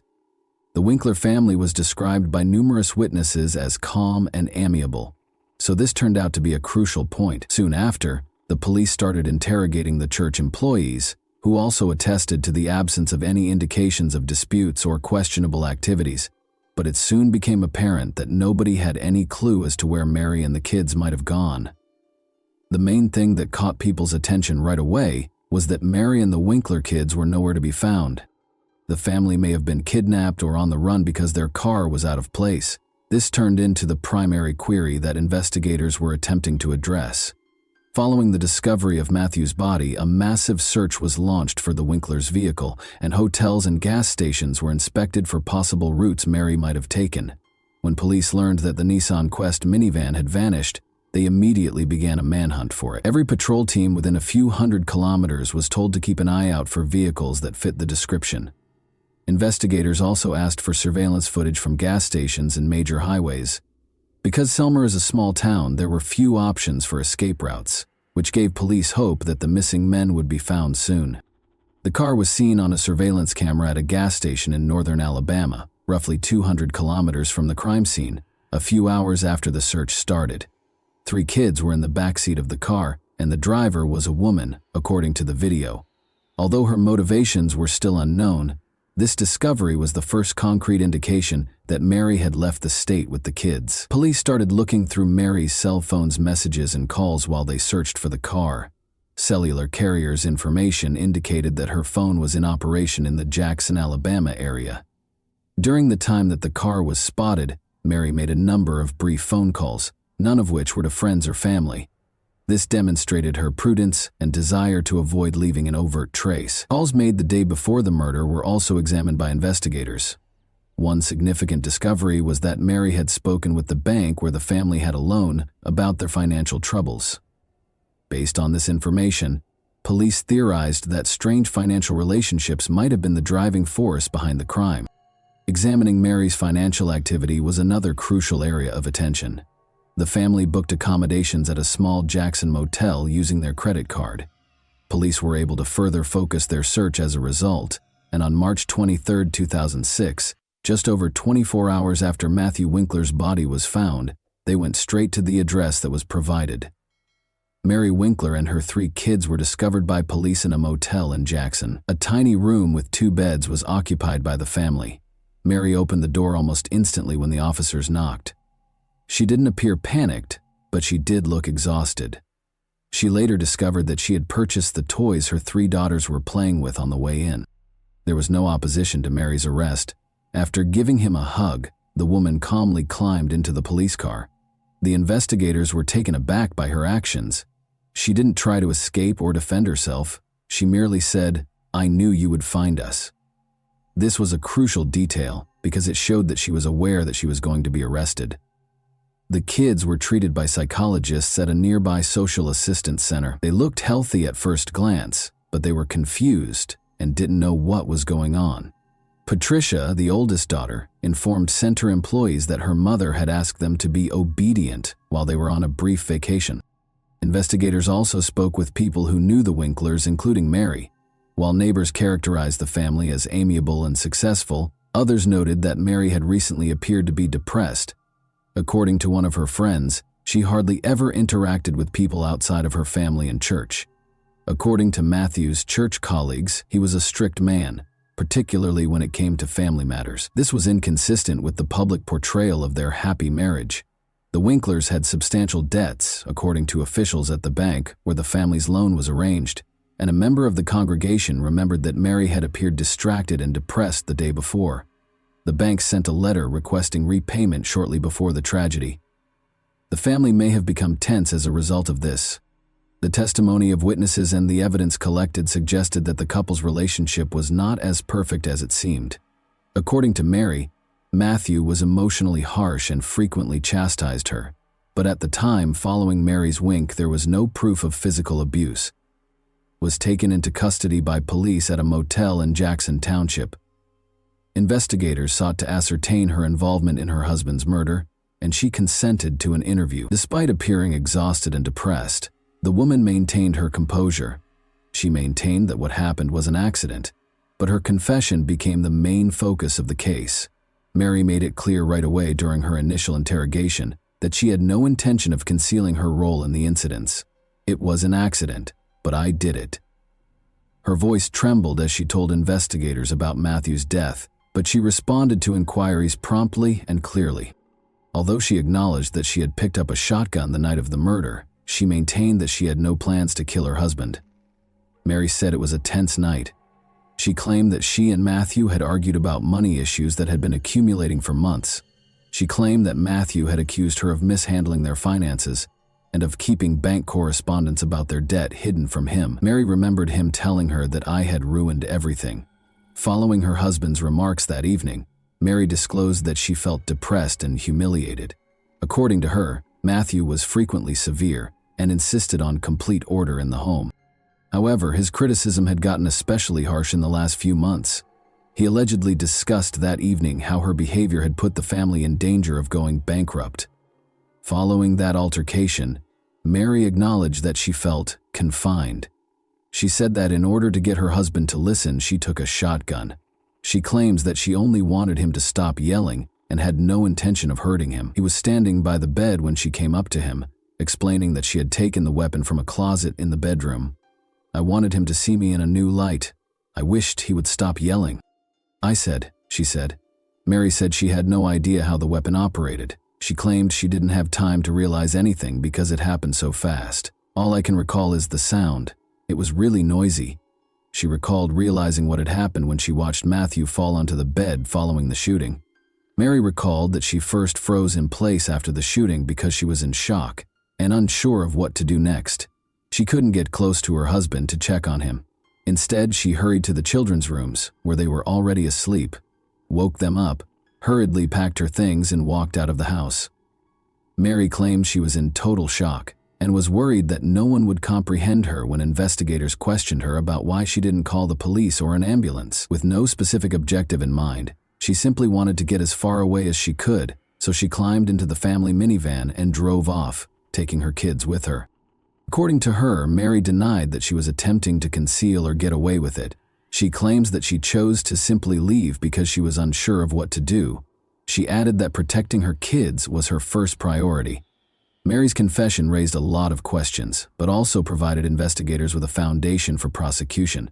The shotgun needed a lot of force to pull the trigger and remove the safety, according to forensic specialists who examined the weapon. The fact that Mary brought the gun with her raised suspicions among the police, who began to wonder if the shooting was really an accident.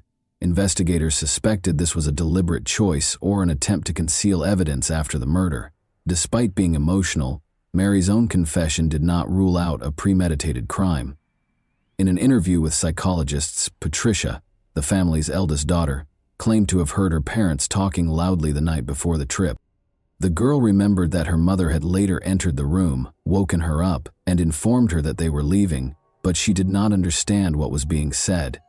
Mary's claim that she left the house right away after the murder was supported by this testimony. To prevent traumatizing the children, the investigation used their testimony with caution. They did, however, support the idea that Mary acted emotionally, even though her actions following the shooting continued to be unpredictable. Investigators concluded that Mary's confession contained enough evidence to bring charges of second-degree murder.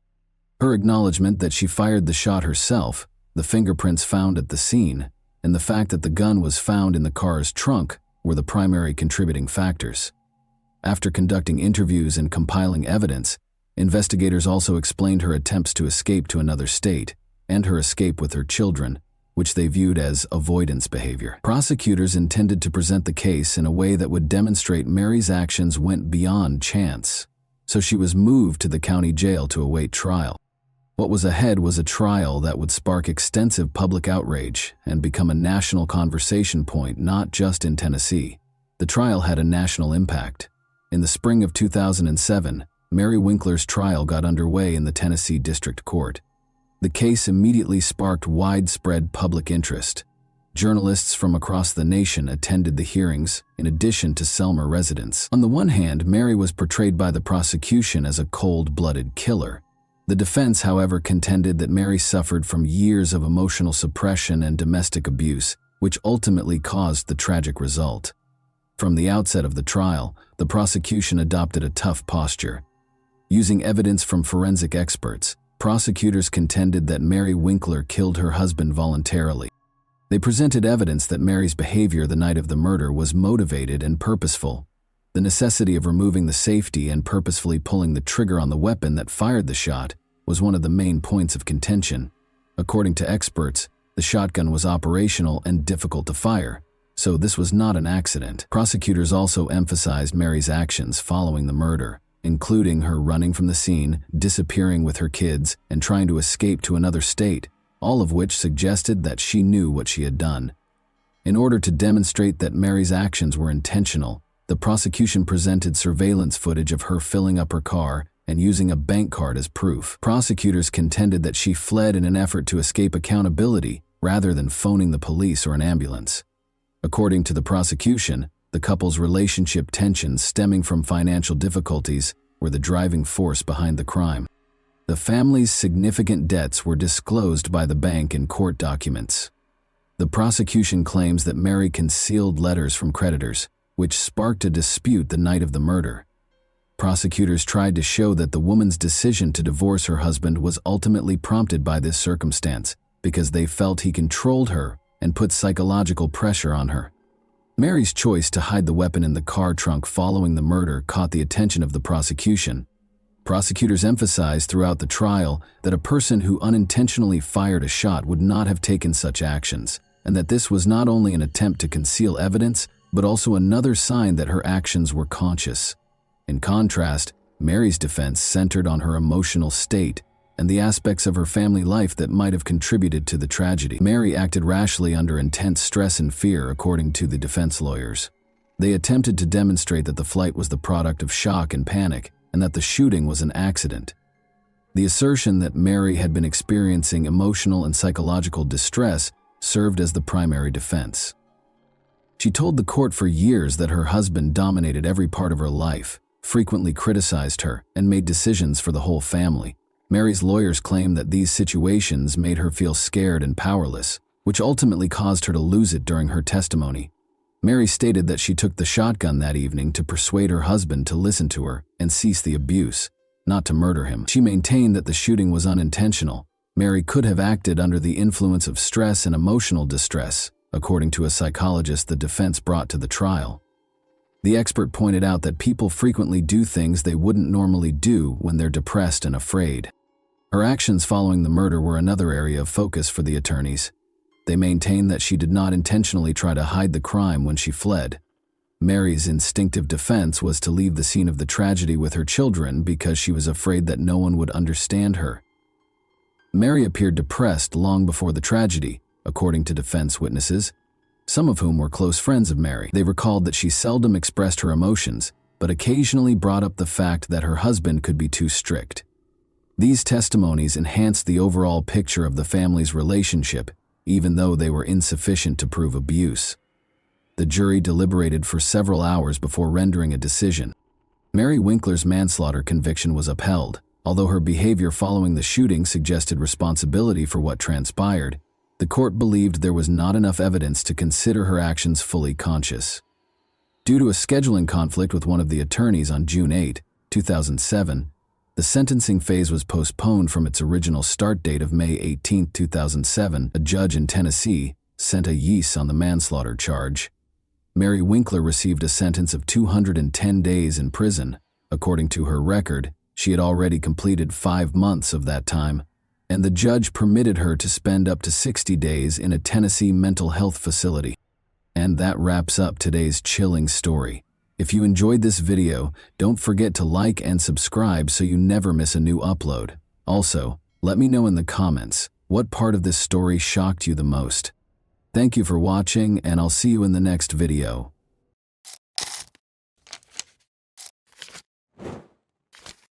Hey guys, welcome to my channel, and today we're going to take a look at another horrible case with you. Nobody could have guessed that the couple had sinister secrets.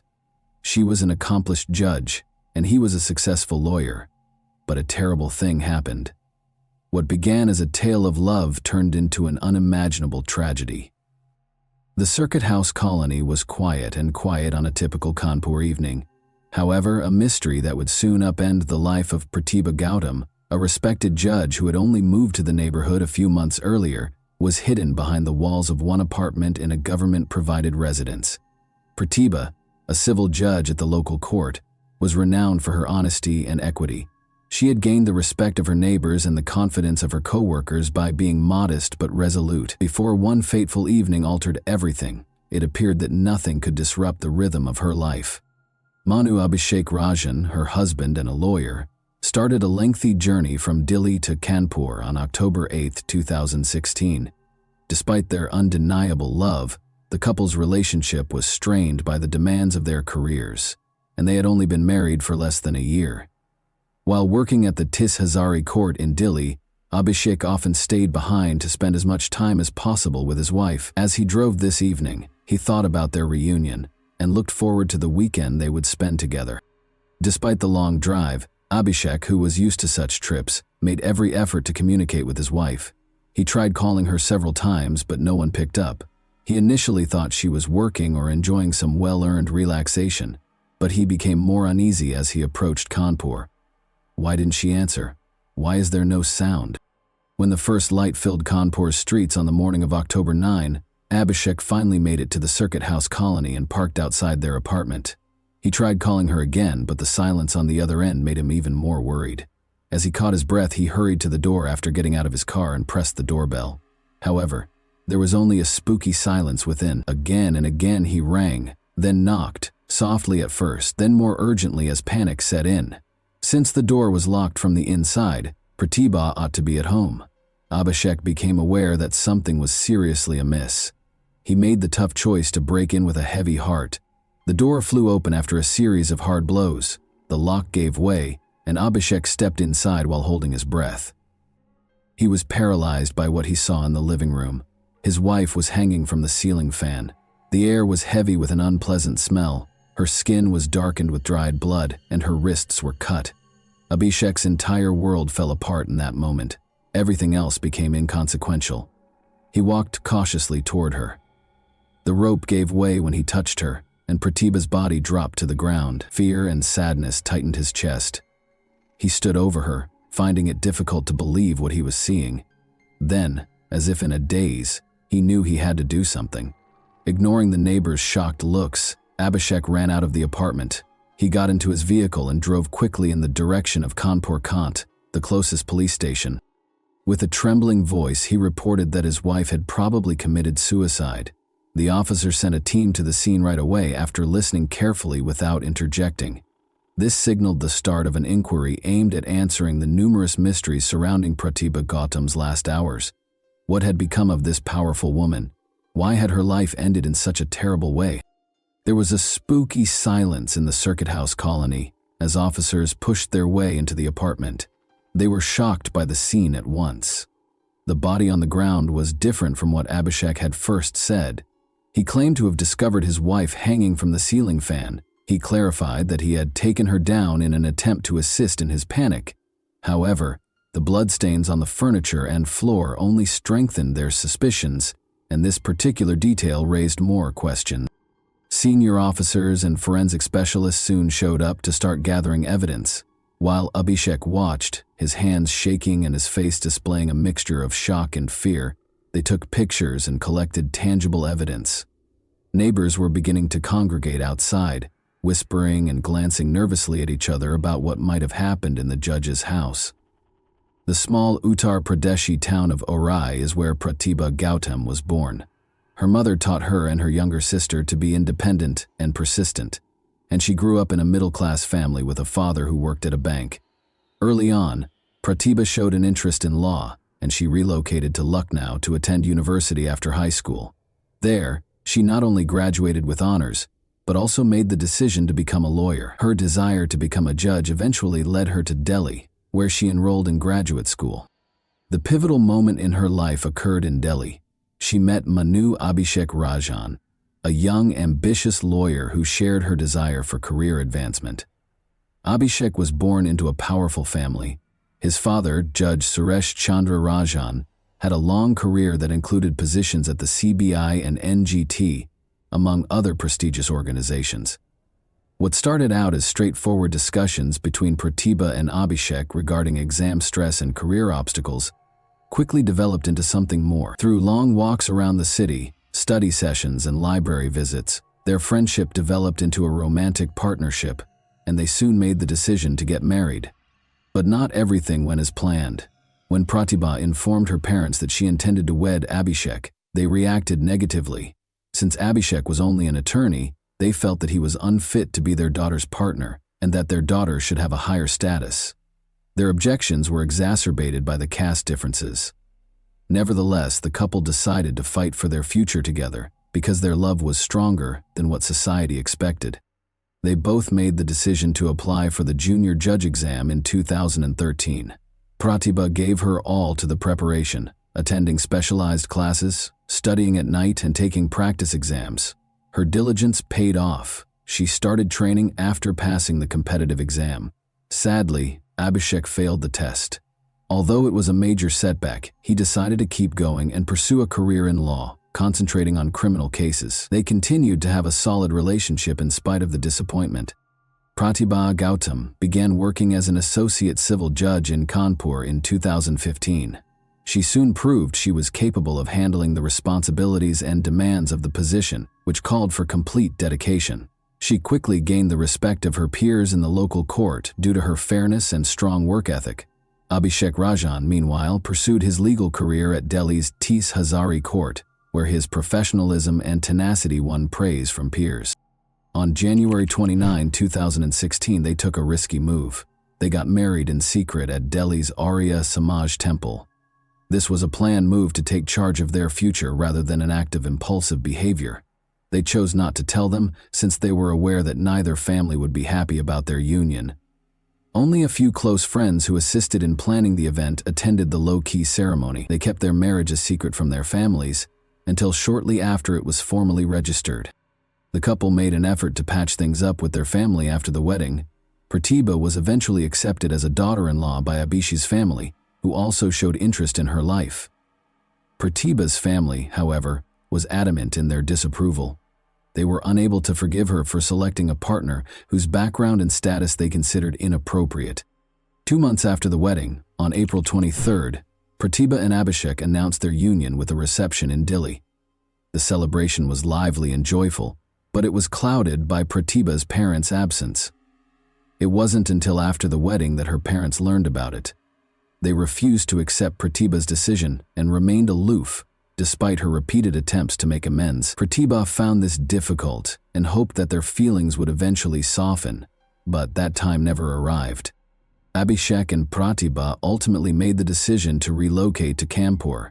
In the respectable Circuit House colony, Pratibha was given government housing. They made this their new home, a peaceful and safe haven where they could put their careers first and avoid family conflicts. After a few months in Kanpur, Abhishek went back to Delhi to carry on with his work. It was 6 months into their marriage. They continued to support one another, stay in close communication, and get together whenever they could in spite of the obstacles, distance, family strife, and the pressure of their demanding careers.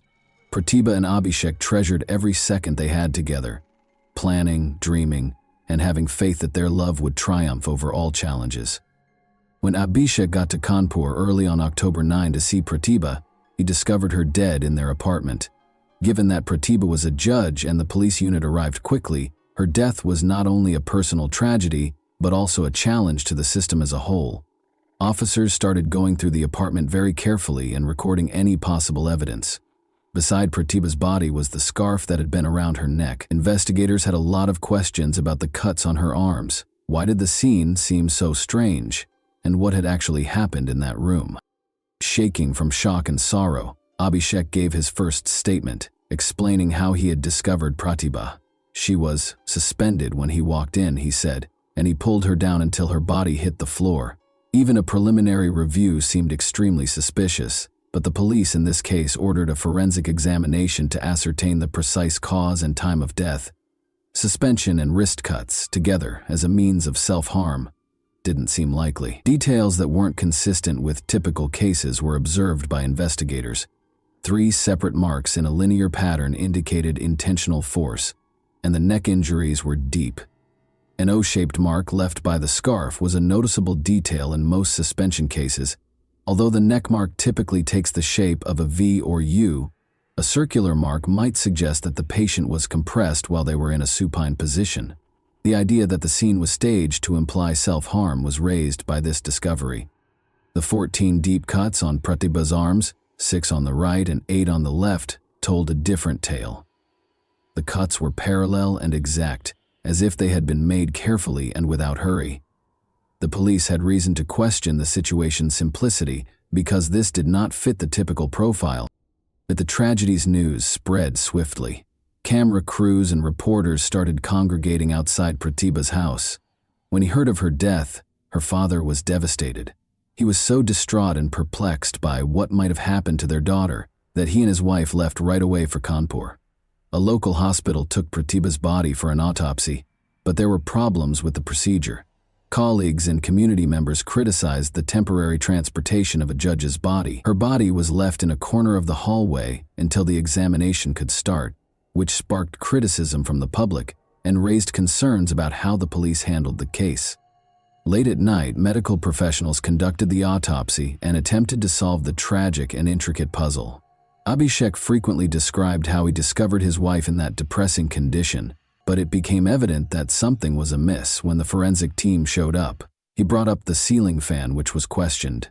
He claimed that even though Pratibha had been suspended from it, the mystery was only made more complex by the bloodstains on the fan blade. The smudges were long, as though her arms had simply touched the blades, devoid of the typical patterns of spatter that accompany physical injury. The scene looked too neat, too perfect. There were questions about the ceiling fan itself. It was obviously not strong enough to bear an adult's weight. There were no indications of bending or damage, which would have been expected from a real attempt to use it. Investigators were beginning to suspect a problem. Abhishek claimed that in order to enter the apartment, he had broken down the door. "I have to force it open," he insisted. Investigators soon discovered, though, that the lock was merely minor damage and was still operational. He claimed a forced entry, but the door opened and closed without any problems. It wouldn't have worked so well if it had been disassembled. The police's suspicions of Abhishek were strengthened by this detail. The physical evidence didn't seem to support his version of events. The lead officer concentrated on getting all the details straight during the interrogation. Abhishek meticulously detailed his journey from Delhi, including every stop and piece of evidence, including his call logs, toll receipts, and surveillance footage. He said that during his journey, he made several calls to Pratibha. It seemed suspicious that he provided so much information without much prodding, as if he had foreseen the questions and had prepared his responses beforehand. The police demanded that Abhishek stay for additional interrogation, despite his repeated requests to be released, claiming that he had done everything in his power to aid the investigation. Being an accomplished attorney, he was aware that there might be many details at the crime scene that could be important, and his in-depth familiarity with these details made his story seem too polished and well-rehearsed. But when investigators learned that Abhishek did not call the police right away after finding Pratibha, the real questions started to come to light. The police station was a mile or two from the apartment, so he got in his car and drove there instead. Most people would automatically contact emergency services right away in such a circumstance, but Abhishek would not. He clarified that he wasn't sure what to do and was in shock and confusion. Although he only went to the station once, he said he had attempted to get help twice. Investigators thought they were dealing with something much more complicated than it initially seemed because of the contradictions, strange details, and disparities in his story. Even with his assured answers, Abhishek was beginning to come across as someone who knew the answers to every question, but the reality of what actually transpired on that fateful day was still unknown. Investigators understood that Abhishek might hold the secret to solving the case, and that the solution was still a ways off. Security kept a close eye on everything that took place in this residential colony. It had security posts and guarded entrances, and was inhabited by senior government officials. But Abhishek didn't ask the guards for assistance when he realized the apartment door wouldn't open. Why not? Investigators were immediately drawn to this question, because anyone else in a similar circumstance would probably turn to those around them for help. In addition to the increasing number of troubling details regarding his behavior, this lack of action seemed suspicious. When he drove to the police station after locating Pratibha, another odd detail surfaced, according to Abhishek. When he left, he didn't tell the guards at the colony's entrance what had happened. He could have gone up to them, which probably would have sped up the police call. Rather, he just climbed into his vehicle and left. His account was further called into question by investigators, who saw this as yet another warning sign. Pratibha's parents were horrified by what they saw when they got to the scene. Their sorrow soon gave way to rage. They publicly charged Abhishek and his family with being behind her death. They said Abhishek had made her living conditions intolerable, put her under continual pressure, and limited her ability to communicate with her family. In order to substantiate their allegations, Pratibha's father submitted a report to the police asking that Abhishek be charged with coercion and causing harm. Either Abhishek was directly responsible for her death, he claimed, or his actions had caused her to die this way. As a judge, Pratibha was a successful and self-reliant woman who was used to running her own affairs. For 6 years, she had been independent. Her family found it hard to accept that she would voluntarily hurt herself. She had never displayed any signs of distress or malice, they remembered. This made one wonder, what might have motivated her to do this? 4 seasoned medical professionals performed the autopsy on the evening of October 9 and came up with startling results. Asphyxiation was the cause of death, which suggests foul play. Her body had marks that suggested she had been struck by a metal object. In addition, she had 3 deep cuts on her neck and 14 cuts on her arms and wrists. Everything pointed to a struggle, a last-ditch effort to resist. The most unexpected discovery made about Pratibha before her death was that she was 3.5 months pregnant. The investigation was further complicated by this detail. How could a pregnant woman who was in a responsible role at work choose to hurt herself? The presence of bruises and other marks didn't fit the scenario where she may have caused the injuries and suffocated herself. Why did her body show so many signs of damage? Abhishek started to exhibit signs of discomfort as the questioning went on. His answers, which had been confident, became uncertain. Investigators took notice of his hesitation and self-contradiction. He might be concealing something, and these were obvious clues. He was eventually arrested for additional interrogation. The police were aware that this case needed to be handled carefully. Abhishek practiced law. His brother-in-law was a prominent figure in the judiciary, as was his father, a retired judge. Any mistake could have dire consequences. Public pressure and his family's influence were major factors when Abhishek appeared in court to set bail terms. The judge restricted his confinement to 7 hours rather than the usual amount of time. Investigators and Pratibha's family members were not happy with this decision because they thought Abhishek was treated too lightly, considering the seriousness of the charges. Pratibha's body was given to her family after the autopsy was finished. Her parents, siblings, and other family members were devastated. They remembered how Pratibha had sounded quiet when she called home in recent months. She avoided talking about her personal life and shared few details, and now all those little clues seemed like warning signs they might have missed. The case became more complicated every day, and the solutions appeared farther off. After seizing Abhishek's phone, the police started going through all of his emails, calls, and messages. They found that during the past few months their relationship had becoming more tense. Nearly every message from Abhishek was tinged with annoyance, and they frequently argued about their plans for the family and the future of their child.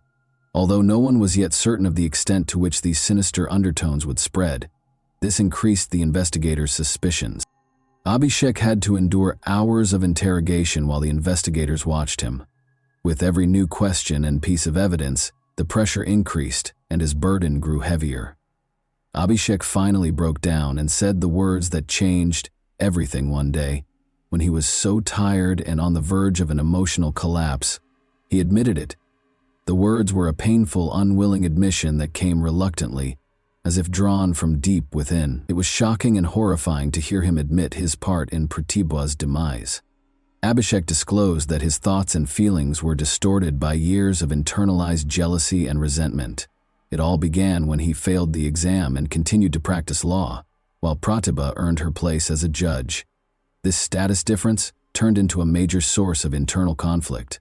He found it hard to believe that his wife had accomplished more than he had, and that her family publicly disapproved of him. His emotions became more destructive with every day that went by. Then she found out she was pregnant. It represented their love and their hope for the future for Pratibha. She thought the baby would improve her relationship with her parents and strengthen their marriage. Pratibha's mother was ecstatic and intended to help her daughter, even meeting to talk about their future together. However, this news felt like yet another setback for Abhishek. He experienced fear and a greater sense of alienation in place of happiness. He saw the pregnancy as a further erosion of his independence, an increase in his responsibilities, and a widening of the gap between him and Pratibha. Abhishek's friends knew him as someone who liked to live a carefree life. He was known for his parties, independence, and lack of responsibility. Now, he was overcome with fear at the thought of becoming a father. He started to coerce Pratibha into thinking about getting an abortion, but she adamantly refused. The tension between them only grew as a result of her unwavering desire to keep the child. He became increasingly frustrated with her every time she smiled and tried to show him that their future might be promising. He was stuck. The situation only got worse. Abhishek began to have even more influence over Pratibha's life. He cut off her communication with her parents and grew more and more envious of her achievements and career. At home, Pratibha's world was dominated by control and anxiety, despite her independence and success at work. The turning point came when Pratibha's mother said she wanted to see her in early October. Abhishek's response was furious. The fact that Pratibha had disregarded him and contacted her family was too much for him to handle.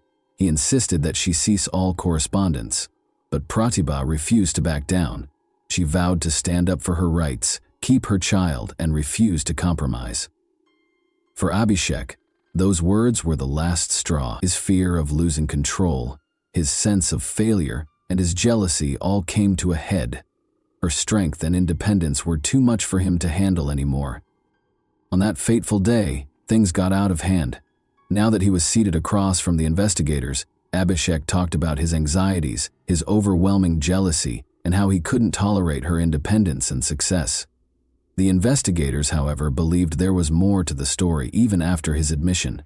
The deeper secrets of their relationship had not yet been revealed, and it appeared likely that Abhishek had only told a portion of the truth. Things started out quickly and unexpectedly when Pratibha told Abhishek she was going to Delhi, in spite of his strong protests. On October 7, Abhishek was at a resort unwinding with friends. He was startled by the news. He made the decision to go back to Delhi right away.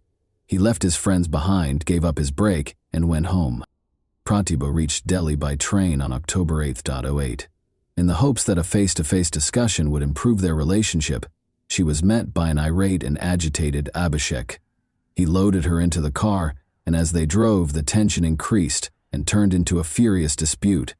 Shouting broke out during the exchange, and Pratibha finally had enough.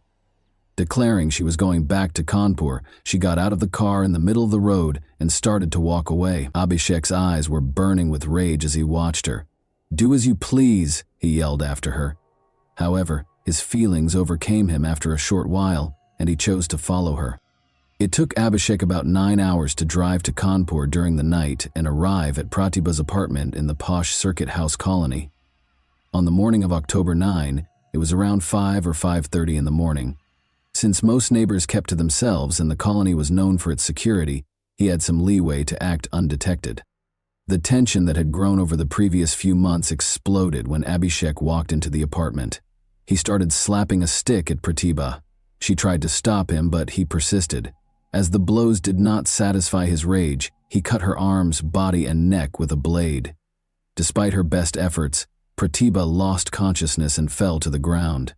Abhishek intensified his actions upon realizing she was still alive. He reached for a scarf, pulled it tight around her neck, and held it there until she exhaled. Breathless, standing over her, he started to realize the seriousness of his actions. He needed to hide his tracks now.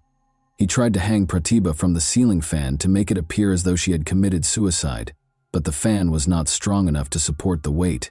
It looked like it might shatter. Abhishek left her body on the ground after realizing that this plan would fail. Knowing that it might expose his intentions and motivations, he swiftly looked around the apartment for anything that might implicate him and took Pratibha's phone. Trying not to draw attention, he left the apartment at around 6 in the morning and made his way to his car before leaving the Circuit House neighborhood. However, he did not immediately call the police. Rather, Abhishek paused on a calm Kanpur street to collect his thoughts and prepare his statement to the authorities. Every detail would be important, he knew. He didn't visit the Kanpur Cant police station until 3 hours later, at approximately 9 in the morning. He claimed to have discovered Pratibha dead in the apartment when he reported her death there. Inconsistencies in his behavior were immediately observed by the police. Why hadn't he reported the incident sooner? Why hadn't he gotten help right away, rather than taking some time to think about what to do next? The investigators were particularly interested in these questions. Abhishek was taken into custody for additional interrogation after making his initial statement. The police started a thorough investigation of the crime scene in the meantime. The scarf that was used to kill Pratibha was discovered, but the blade that was used to injure her was gone. Suspicions increased as a result. Abhishek had obviously tried to conceal evidence and mislead the investigation, indicating that a comprehensive and intricate investigation would be necessary to find the truth. Abhishek put Pratibha's driver and housekeeper on leave the day before the incident, which at first glance appeared to be a random coincidence, but turned out to be a component of his scheme. Following Abhishek's arrest, his parents promptly fled, evading all police requests. After taking notice, the court ordered the seizure of their assets and issued an arrest warrant for them, pending their appearance for interrogation. Abhishek's parents appealed to the Supreme Court in an effort to defend themselves. They were successful in getting the warrant temporarily stayed, but on October 18, the court in Kanpur ordered their voluntary surrender. To cooperate with the current investigation, Abhishek's parents showed up at the chief magistrate's court. Abhishek, meanwhile, tried several times to get bail. He filed petitions with the Supreme Court, the High Court, and the Session Court, among other courts. But every request was turned down. He could not be released due to the seriousness of the charges and the possible danger to the investigation. After several years, Abhishek had been incarcerated for almost 5 years by 2022. After a protracted legal battle and multiple appeals and counter-motions, the High Court finally granted him bail in April 2022, but this was only a short-term solution. The case was still being reviewed, and a verdict has not yet been rendered. Despite all of their efforts, Abhishek's family persisted in demanding his exoneration, while the police and prosecutors persisted in their attempts to establish his guilt. Both parties are still engaged in a fight for justice, while the investigation continues, and the final ruling is still pending. And that wraps up today's chilling story. If you enjoyed this video, don't forget to like and subscribe so you never miss a new upload. Also, let me know in the comments what part of this story shocked you the most. Thank you for watching, and I'll see you in the next video.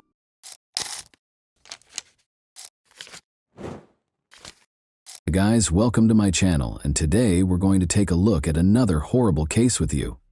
Lam Kor Wan, Hong Kong's first serial killer, was introduced in 1982.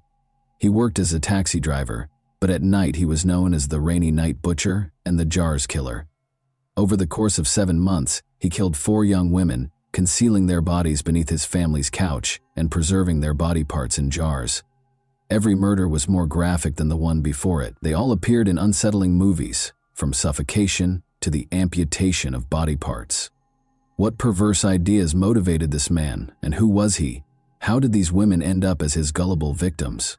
Let's discover the terrifying reality that was born on May 22, 1955, in the center of Hong Kong. Lam Kor Wan had a challenging childhood. With 10 children, a legal wife, and 2 mistresses, his father, Lam Weil Lok, led a difficult life. This set the stage for Lam's turbulent early years. Lam was subjected to cruel treatment during his early years while residing in Malaysia with his biological mother. His father violently abused both of them at home. Lam's situation was made worse by the fact that his parents divorced when he was a child. Due to a horrific event in which his father slammed his head against a wall, leaving 2-year-old Lam unconscious with periorbital bruises and a fractured skull, his father had a fierce temper. Following a period in Brunei from 1957 to 1962, during which Lam shared a dormitory with his father's half-siblings and mistresses. Despite his academic success in primary school, Lam returned to Hong Kong in 1968 to attend Ricci Middle School in Sham Shui Po for junior high school. Having to balance two different school schedules because of his father's work had affected Lam's performance, particularly in mathematics. By 1970, Lam's academic standing had declined due to the demands of managing his father's motorcycle shop after school. His relationship with his father deteriorated even more, and this was marked by harsh treatment. Lam also started running away from home a lot as a result of this. Up until middle school, it had become a recurring pattern in his life. Lam had begun working in his father's motorcycle shop years after he had graduated from high school. He later went on to learn how to service air conditioners from a relative. The entire ordeal, which was replete with family issues during difficult times, had prepared Lam Korwan to become the enigmatic individual he would become. After a fight with his father outside a public restroom on Hakuin Street in early 1973, he was expelled from his house and sent home. After forcing a woman into the bathroom with a knife, he touched her lower body in an inappropriate manner. He was arrested as a result of this incident. A doctor examined Lam and determined that he had mental health problems, making him unfit for trial or incarceration. He was therefore ordered to receive treatment at King Shan Mental Hospital. He chose to change his name to Lam Jiao Koang by the time he was 19, after being treated for 102 days and being released from the hospital. Along with his collection of locked-away pornography kept in a metal ammunition box, his family noticed his odd fascination with the female body. Even though his family made an attempt to assist him, nothing seemed to change. His behavior changed to something more unsettling when these measures did not satisfy him. The women chased him down the street after he bought a Polaroid camera and started taking illegal photos of them from beneath the doors of restroom cubicles. At their home in Kwantong, he had later been caught snooping on his sister as she undressed outside the restroom. After that, the family decided to move further away, into Kwawan at their new residence. There was an agreement in place for him and his younger brother to share a room and sleep in different parts of a bunk bed. They were to keep their possessions separate and free from outside interference. He officially began working as a taxi driver in 1978, after obtaining a license and assuming the name Lam Korwan. His family only saw him every 14 to 15 days after he was moved to the night schedule around 1980. He then developed an intense interest in photography in 1981, which led him to study the art form. But since he didn't have a darkroom at home to print color pictures, he looked for a photo studio. He enrolled in a photography course offered by the Chinese YMCA of Hong Kong at the Waterloo Road Association in order to avoid suspicion. His classmate was employed at a sim shots. Lam made up a story about needing help with autopsy photos because he was a part-time photographer and worked in a mortuary. Surprisingly, his account was approved, and the classmate edited Lam's images to prevent alarming other students. His mother observed a significant shift in his behavior after he had been a night taxi driver for a year. He began to disregard personal hygiene, declining to take a shower or change his clothes. On the gloomy night of February 3, 1982, at the age of 27, his mother even saw him wander home like a sleepwalker in the dead of night, but his demeanor became forlorn. During his time as a taxi driver in the Simsha Sui district, Lam changed from being a simple peeping Tom to something more sinister. He was looking for clients one day who were coming home from a night out. This is where things started to go south. When Chan Feng Lan, a clearly drunk woman, emerged from a restaurant at around 4 in the morning, she was in such need of a ride that many taxi drivers refused to give it to her.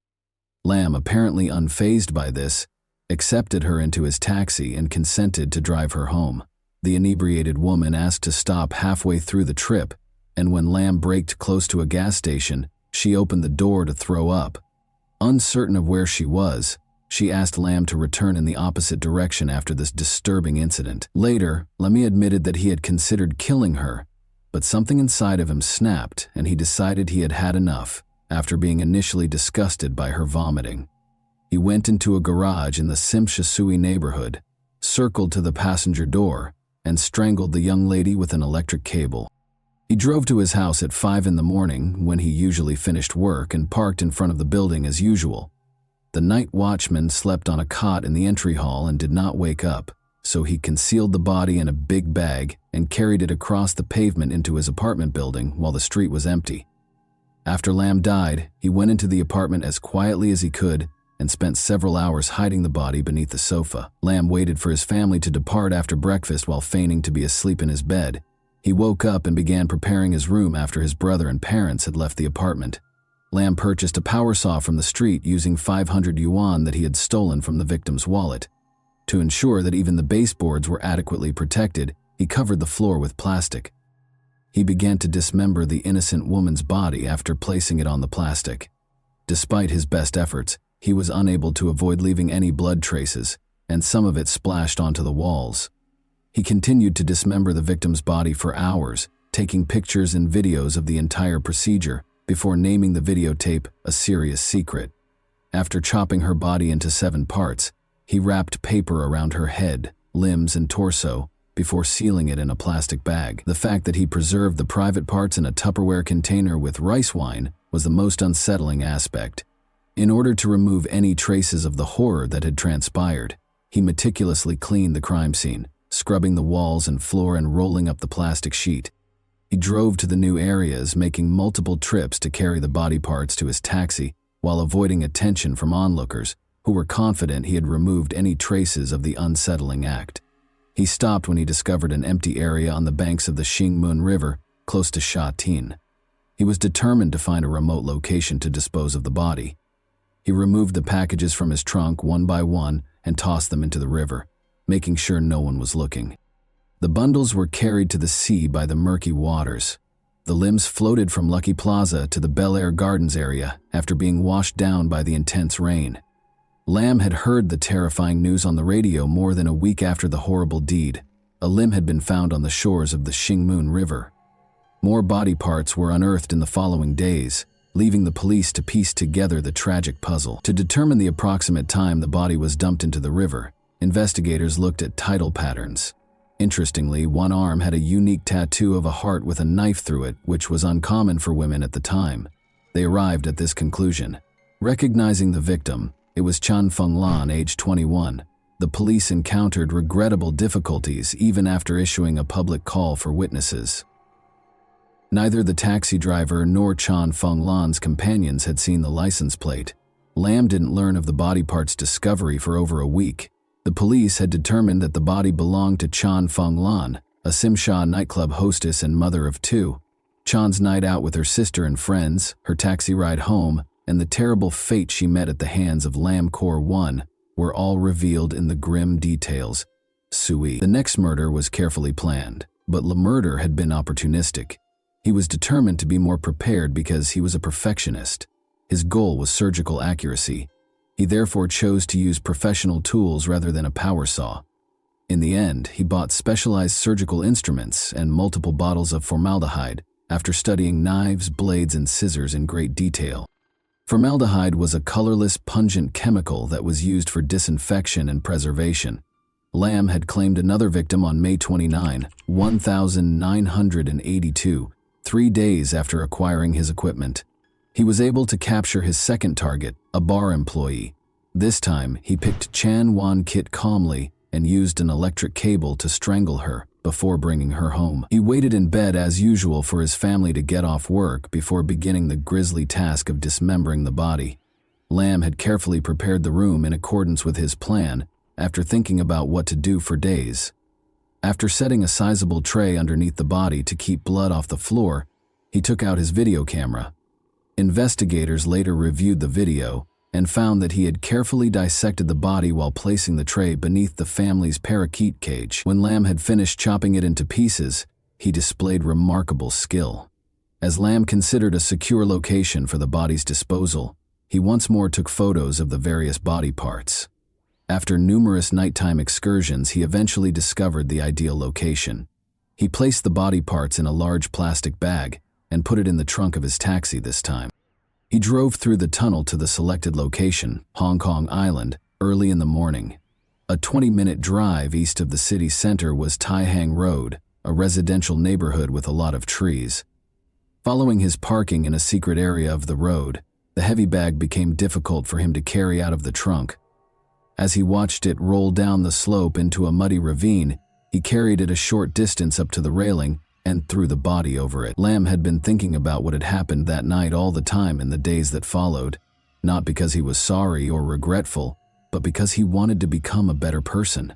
On June 17, 1982, 2 weeks later, he had struck once more.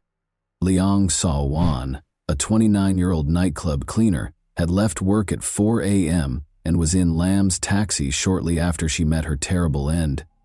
Lamb took her lifeless body back to his house and engaged in a terrifying string of acts.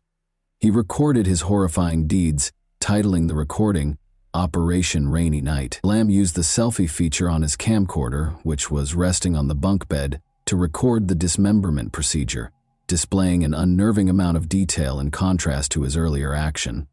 On this occasion, he even cut open the abdomen, removed the intestine, and even tried to taste human flesh before giving up because it made him sick. Then, in yet another horrific episode of this gruesome rampage, he abandoned the severed limbs in a burlap bag on Tai Hang Road. Lamb had grown bolder with every crime. Knowing the bars in the Simsha Sui neighborhood, he had spent his time meticulously planning his next crime. He was also aware of the locations where women frequently waited by themselves for his cab. He had wanted the next victim to be a woman from a higher social class, but his first 3 victims had been what he had dubbed bad girls. He purposefully chose a young woman who seemed innocent, and this time it was Leung Wai Sum, 17. On July 2, 1982, Lamb had discovered her outside the Simha Sui Hotel. Before the final exams, she had gone to a party at her high school, but she had made the decision to leave after dinner.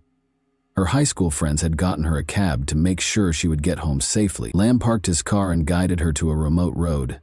When he took hold of her wrist and handcuffed her to the front seat, the teen was frightened. Surprisingly, he wanted company, which was another reason he wanted to keep her in his taxi, even though it was only 9:30 p.m. and too early for him to go home. Desperate for a friend, he kept Ling confined for hours, asking her about her family, religion, and life in general. He wanted to talk to her without any friends.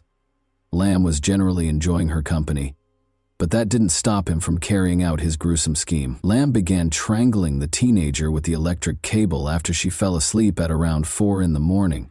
He then brought the dead girl's body home and, as usual, waited for his family to vacate the apartment. He hung his video camera from a high shelf and started recording when no one else was home. This was the video that the police would eventually play in court. The video wasn't just unsettling. Lamb was acting necrophilically, that is, performing inappropriate acts with the dead body in the video. It should be mentioned that Lamb had burned the young victim's skin after falling on her thighs while he was earlier assembling the lighting apparatus to record his activities. In order to later refer to it as the 4/3 operation, he also recorded it on video and took pictures of her. Then, just like he had done with the earlier victims, he dismembered the body, which would later come back to haunt him. On August 10, 1982, he later left the body on Tai Hang Road. Lamb tried to make his 4th victim's mutilated photo larger.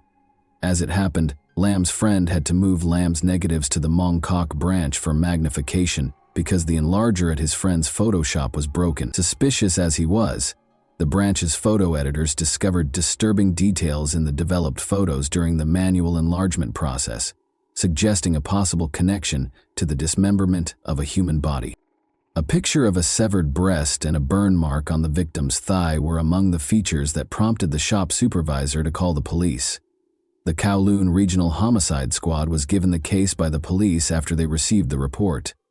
Detectives under the direction of Sergeant Lee Kwan obtained statements from the clerks at the Sima Sui and Mongkok branches while safeguarding the negatives and photograph. After a thorough examination and analysis of the flesh and blood color, the forensic officer from the Scientific Forensics Department concluded that the photographed corpse had been dead for less than 3 hours. The dismemberment technique ruled out the possibility that the perpetrator was teaching pictures because it implied that they lacked medical anatomical knowledge. The typical green sheet used in autopsies was conspicuously missing.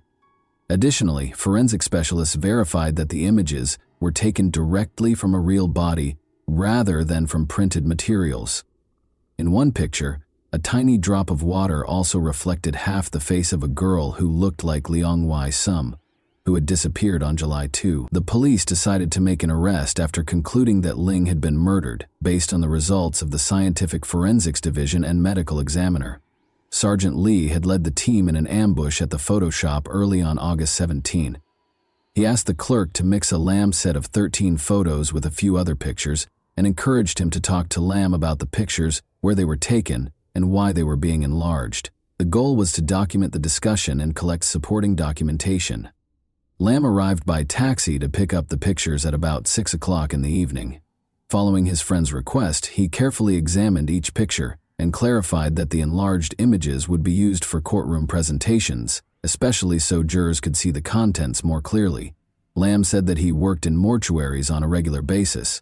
Sergeant Lee revealed his identity after verifying the images and making the payment, and he immediately took Lam into custody. Lam first made up a story, claiming that the pictures were taken by a four-eyed man he had met in Quan who worked for the Oriental Daily. Investigations, however, showed that there was no such individual. In order to gather tangible evidence, the authorities promptly requested a warrant so they could search Lam's home within the allotted 48 hours. Otherwise, they would have needed to let him go. During the search, they found personal belongings, preservatives, anatomy books, surgical instruments, Lam's cupboards, and severed body parts, including the deceased women's breasts and vaginas. His taxi was also seized and searched by the police, who left a note on the windshield stating that it was not to be towed and that it had been involved in a crime. Subsequent investigation of the car turned up evidence like wire and handcuffs in the glove box, as well as 2 holes in the back of the front seat that were probably made by one of the women who died wearing high heels during a struggle. Investigators allegedly recovered a large collection that included 1,900 carefully coded photos, 1,500 color slides, and 696 negatives that documented coronavirus victims at different points in his crimes.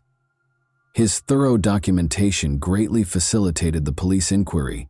All of his victims' body parts were eventually found by authorities, allowing for their identification and eventual return to their families. To assist with the investigation, Lam Korwan was taken to the police station with his father and younger brother. Authorities suspected that the taxi driver wasn't acting alone because of the small living area and the amount of evidence found in Lam and his brother's bedroom. After 3 days of intense interrogation and detention, Linwas was freed. The younger Lam insisted that he had little contact with his brother because of their divergent schedules and was neither involved in nor aware of the incidents to expedite their release. Korwan was pressed by their father and younger brother to make it clear that they had nothing to do with trying to get her son to confess. Lam's mother went to the police station as well. Korwan assisted law enforcement in identifying the victims' body parts. The police, however, continued to suspect the younger Lam of involvement despite their cooperation. As a result, both brothers were brought before the Sanpo Kong magistrates' courts on 4 counts of murder. In order to support the younger brother's persistent denial of involvement, they were later moved to the Su Lam Psychiatric Center for evaluation. After the 6th hearing, he was ultimately freed because there was not enough evidence. The case was sent to the Supreme Court for trial after a medical evaluation determined that Korwan was of sound mind, had a remarkably high IQ, reportedly over 130, and was deemed fit to stand trial with established prima facie evidence. On March 3, 1983, the trial began, and a large crowd gathered outside the court to watch Lam's behavior. Because it was thought that the more than 1,000 pieces of evidence that would be presented in the case were too graphic for women, a number of men were chosen to serve on the jury. Authorities claimed that the specifics of the case were too upsetting for women, so 7 men were chosen specifically to guarantee a fair trial and avoid shock. The only people who could watch Lam's videotapes were the jurors, judges, and attorneys. Furthermore, during the trial, the victims' organs were not allowed in the courtroom. Police officers, Photoshop employees, forensic and scientific specialists, and even Lam's relatives were called as witnesses by the prosecution. Acknowledging the strength of the evidence against him, Lam negotiated a reduced sentence in exchange for admitting to manslaughter. But this appeal was turned down. The jury was instructed by the judge to choose between charges of murder and manslaughter, rather than to discuss Lam's guilt, With testimony from 5 psychiatrists, the trial descended into arguments about Lamb's mental health. 3 of them suggested an obsession with women, while 2 questioned his self-control. On April 8 the same year, after 18 days, the judge gave the jury instructions to render a verdict based on whether or not they thought Lamb had control over his actions during the crimes. The jury unanimously concluded that Lamb was sane, motivated by aberrant desires, and guilty of murder. After more than 3 hours of deliberation, Lamb was originally given a hanging death sentence, but thanks to the governor's pardon, his sentence was reduced to life in prison when Hong Kong abolished the death penalty in 1984. Following his conviction, Lamb was taken to Stanley Prison and then Shek Pik Prison, where he was called a lamb by the other inmates. He kept a low profile, avoiding conversations about his past and valuing his privacy. Rob. He reportedly had a modest salary, was reticent and rarely interacted with people. He read religious, medical, and newspaper articles and took part in Catholic and Christian classes while incarcerated. While he did not receive family visits, he did occasionally receive visits from church volunteers. He amassed a reputation among the prisoners for his understanding of purple star astrology, a type of Chinese fortune-telling, and his cell was stocked with books and newspapers. When Lamb applied for parole in 2018 at the age of 62, after serving more than 34 years, even prison officials sought his counsel, raising public outrage. The parole board decided against changes or parole at that time due to concerns about the possibility of repeat offenses, even though they review parole every 5 years. According to reports, during the 1983 trial, Lamb was also observed by some inmates dissecting cockroaches in the prison and making elaborate displays out of them while they were kept in a matchbox. In her testimony, Lamb's mother described the physical abuse her oldest son had suffered as a child. The father of coronavirus had even caused severe head trauma when the boy was only 2 years old, leaving him with 2 black eyes. She had also been the victim of domestic violence. Experts have connected severe head injuries sustained as a child to psychological problems like necrophilia later in life. Lamb reportedly told a psychiatrist that he thought God had given him the order to carry out the murders. Lamb's actions remained mysterious throughout the investigation. Investigators were baffled by his decision to develop films at a Kodak store, even though he had the required equipment. Some conjectured that he may have secretly wished for arrest because he had almost been arrested before the gruesome autopsy results, and the manner in which the bodies were dismembered suggested that a professional killer was at work. However, despite these disturbing facts, Lamb's family had difficulties because of the case's publicity. They tried to sell their apartment but were unsuccessful because of its fame, so they were forced to stay after the case ended. The police, concerned about possible media exploitation, destroyed all of Lamb's tapes and photographs. Some of the victims' organs, however, had a different destiny there and were kept for educational purposes at the Wan Chai Forensic Medicine headquarters. As our journey through Lamcor, Wan's haunting saga, comes to an end, it is important to remember these 4 innocent women whose lives were tragically taken. Lamb's father sought atonement for his son's sins on November 16, 1986, by dedicating a memorial tablet at Yuan Shin College for the lives lost to his son's evil. The story of Lam Kor Wan serves as a chilling reminder of the intricacies of the human psyche and the terrible outcomes they can produce. Such tales act as a forceful plea for greater comprehension, awareness, and attention to mental health. As the first serial killer in Hong Kong's history, Lam Kor Wan, now 68, is serving a life sentence in the maximum security Shek Pik Prison on Lantau Island for the gruesome killings that rocked Hong Kong in the early 1980 CE. His reign of terror came to an end on August 17, 1982, the fateful day of his arrest, when he was just 27 years old. His horrifying post-crime rituals, which included hiding victims under the family couch and preserving body parts in jars, earned him the terrifying nicknames the Rainy Night Butcher and the Jars Murderer. Such unsettling behaviors reveal a terrifying picture of a disturbed mind. And that wraps up today's chilling story. If you enjoyed this video, don't forget to like and subscribe so you never miss a new upload. Also, let me know in the comments what part of this story shocked you the most. Thank you for watching, and I'll see you in the next video.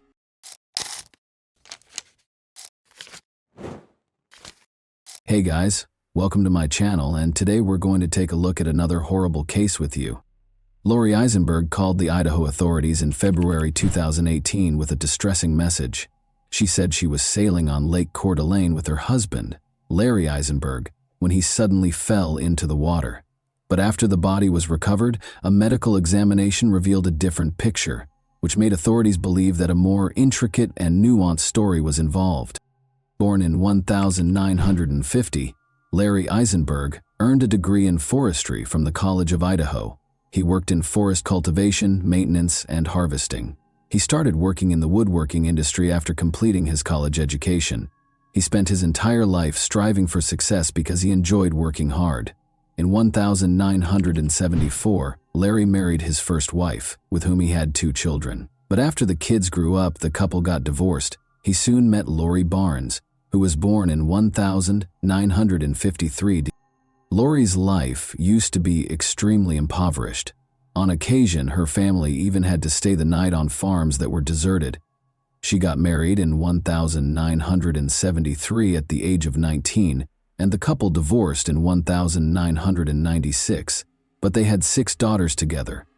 She moved out after the divorce and became a single mother to her daughters. Many were drawn to Lori because of her amazing laugh and smile, and she was very good with people. Larry has consistently stated that he loves his wife more than anything else since they were married in 2004. Their neighbors and friends said their 17-year marriage was perfect. In northern Idaho, they led a contented life. Lori was the executive director of the North Idaho Housing Coalition at the time, which remodeled homes for impoverished families to buy or rent. Larry was retired but still involved in a number of community activities, and she was a well-respected member of the community. Lori and Larry decided to take their boat to Lake Coeur d'Alene on February 13, 2018, so they could watch the sunrise from Sunup Bay, a beautiful location. Given that Lake Coeur d'Alene is generally regarded as having serene waters, what happened that day was nearly unthinkable. But soon after they set sail, Lori looked very upset and used Larry's phone to dial 911. She reported her husband's drowning to the authorities. Lori described her desperate search for Larry in the water and her need for immediate help. At 11 a.m., officers reached the closest shoreline and sent a rescue boat to retrieve Lori so that she could receive medical care. Sheriff deputies asked the woman for any information regarding Larry's last known location when they arrived at the scene. Lori claimed she couldn't find her cell phone and didn't call emergency services until 2 hours after Larry went overboard. Additionally, Lori stated that she had to manually start the engine again because the ignition key had broken shortly before the incident. She then disclosed that after searching the neighborhood for Larry, she chose not to drive the boat back to shore out of concern that she would lose the trail. She eventually located Larry's cell phone and dialed 911 after taking out a blanket to stay warm. But after she finished speaking, the cell phone fell out of her grasp and into the lake. The officer observed that the woman's emotion appeared to be very real during this exchange. They all believed it to be an accident. Lori was assisted by medical staff in waiting for an ambulance so she could be monitored further. Officers towed the Eisenbergs' boat to a speedboat nearby so they could inspect it. Detectives noticed blood spatter in multiple locations as soon as they got on the boat, most likely from Lori's nosebleed. Officers discovered a switch and cord on the floor, despite Lori's assertion that the ignition key broke prior to Larry falling into the water. Because the switch and cord would have needed to be connected to the ignition switch in order for the engine to start later, investigators thought this was strange. Furthermore, the ignition key was obviously bent, indicating that there may have been a struggle of some kind. Along with Lori's purse, which included an empty juice bottle, officers also discovered a number of additional keys. These things were all taken as proof.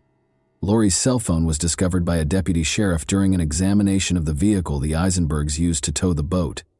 Additionally, a vial of allergy medication containing the active ingredient dimenhydrinate and an unidentified liquid spilled in the cup holder. Despite being an over-the-counter antihistamine medication that is frequently used to treat fevers and allergies, it still makes you feel extremely sleepy. Unfortunately, a thorough search was necessary because Lori did not provide precise information regarding their most recent location. As a result, it was determined to use a group of divers equipped with sonar. In an attempt to find Larry, search and rescue helicopters were also involved in the search, but to no avail. Detectives were still unable to locate Larry, so 5 days later, on February 18, they called Lori Eisenberg and asked her to go on the lake with the sonar diving team. Despite her agreement, Lori was unable to name any particular landmarks and offered the searchers little help. The investigator thought this behavior was strange. Lori laughed and joked during the search, and occasionally broke down in tears for no apparent reason. However, this was not stressed because everyone grieves in a different way. However, Lori's suspicious behavior at her husband's house, which was 20 minutes southwest of town, prompted 2 calls to the county sheriff later that day. Police became interested after the callers, who were the Eisenbergs' neighbors, claimed that Lori's family members were assisting her in moving her belongings out of the house. On February 21, 2018, a startling discovery was made that completely changed the course of the case. Due to Lori Eisenberg's potential fraudulent activities, the North Idaho Housing Coalition, where she had worked for years, notified police officers that it would no longer be working with her. It turns out that the coalition's accountant found errors in the report, and that $500,000 was missing from their budget total. That was the amount that only Lori had. Those who knew Lori Eisenberg were shocked by this news because, according to law enforcement, she was a law-abiding citizen with no prior criminal history. Larry's son made the decision to speak with the investigator at this point. He told him about Lori's peculiar actions and the potential role she played in his father's passing. However, the detective was certain that the woman had nothing to do with Larry's death and saw it as merely his personal grievance. However, in response to Lori's fraud charge, a search warrant was issued for the Eisenbergs' residence the following day. Several pieces of evidence were found during the search, including red stains on the floor outside the house, paper towels that appeared to have dried blood on them, black latex gloves, and a Ziploc bag that contained an unidentified white powder. Lori was immediately briefed on the evidence by the investigating detective. She countered that she was unaware of the brown stains in the backyard, and that the blood they discovered on the gloves and towels was her own. The red marks on the concrete were later identified by forensic analysis as paint drips that had stained the boards. Lori was arrested on 40 counts of forgery on February 27th. Since the coalition was partially financed by taxpayers, the nearly $500,000 she was accused of stealing would escalate into a far more serious offense. On the following day, one of Lori's daughters posted her $75,000 bail. About 3 miles from the location where Lori claimed Larry fell overboard, Larry's body was discovered floating face down, close to the shore on March 1, 16 days after the tragic event. An autopsy the following day verified that the body belonged to Larry Eisenberg. That's not all, though. Toxicology tests conducted by the coroner's office showed that Larry's blood contained deadly amounts of the antihistamine dimenhydrinate. Experts concur that despite the extremely low frequency of overdoses, the drug is fast-acting and can be lethal if taken in excess in a short amount of time. Although the autopsy results were not made public by the authorities, Lori had previously claimed that her husband took several pills daily and frequently neglected to take the recommended dosage. Larry also had flu-like symptoms, according to Lori. Larry only ever mentioned being sick once, in a message to his friend. But was Larry the one who sent that message? The expert analyst concluded that the last time the cell phone signal was present close to Lori's son's house was when Larry vanished into the lake, despite the fact that Larry's phone had drowned. Given that Lori said the phone fell into the lake on February 13, this was strange. Detectives concluded that Larry's death was most definitely not an accident. As a result of all of this, Lori did not show up in court for her fraudulent fraud case in late May. A warrant for her arrest was consequently issued, but she never showed up. Investigators kept questioning the Eisenberg family's close associates, and soon the idyllic relationship started to show signs of weakness. Despite their apparent happiness, Larry had been very dissatisfied with Lori's recent spending patterns and the fact that she frequently provided financial support for her kids. Investigators also discovered that Larry was one of 3 men Lori had cheated on her first husband with. Furthermore, it was found that Lori herself had handwritten modifications to Larry's will a month prior to his death. According to the will, Larry's children would receive 80% of the estate, while his own would only receive 20%. Authorities chose to make the autopsy results public and declare the case a premeditated murder since Lori was still at large. It was discovered that he overdosed on the antihistamine Benadryl and died from diphenhydramine toxicity. Diphenhydramine, an antihistamine used to treat allergies, is marketed under the name Benadryl. It is also used as a sleep aid because it makes you drowsy. Even at standard dosage levels of 1,0,100 nanograms per milliliter, diphenhydramine induces drowsiness. Larry's body contained a deadly 7,100 nanograms of diphenhydramine at the time of his death.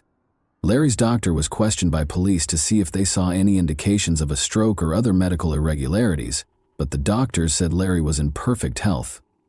Investigators concluded that Lori texted Larry's daughter that morning before poisoning her husband, based on all the evidence they had collected.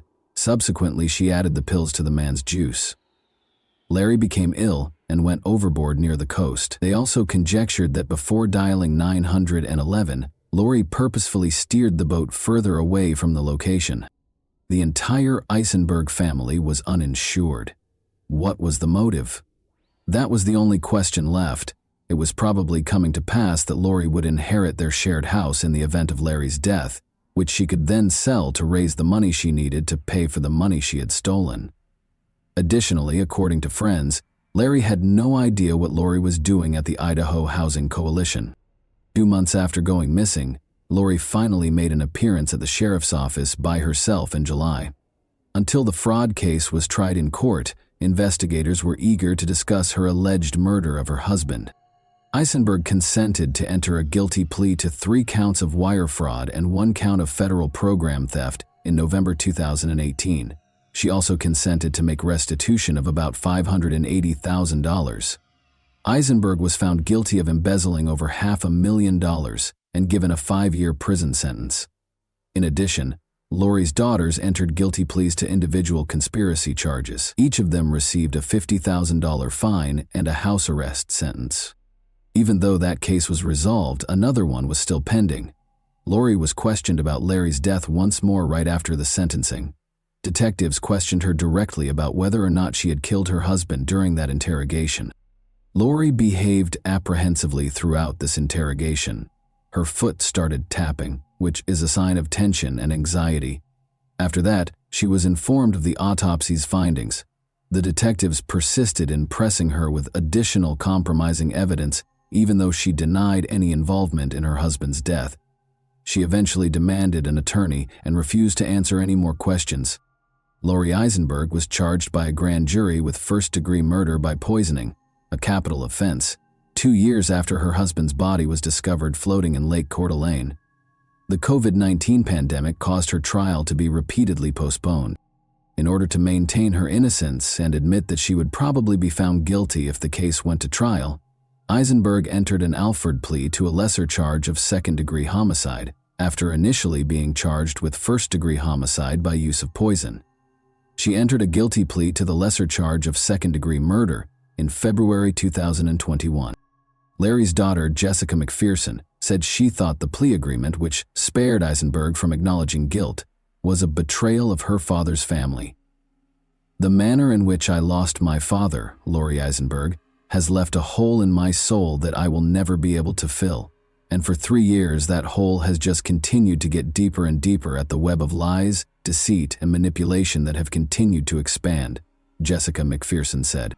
Larry's son, Dean Eisenberg, stated, "It is impossible for me and those who are deeply impacted by the loss of such a great man and wonderful father to find closure." In an unforgettable way, he referred to his father as his best friend. "Even those who hated him loved him in a way," he stated.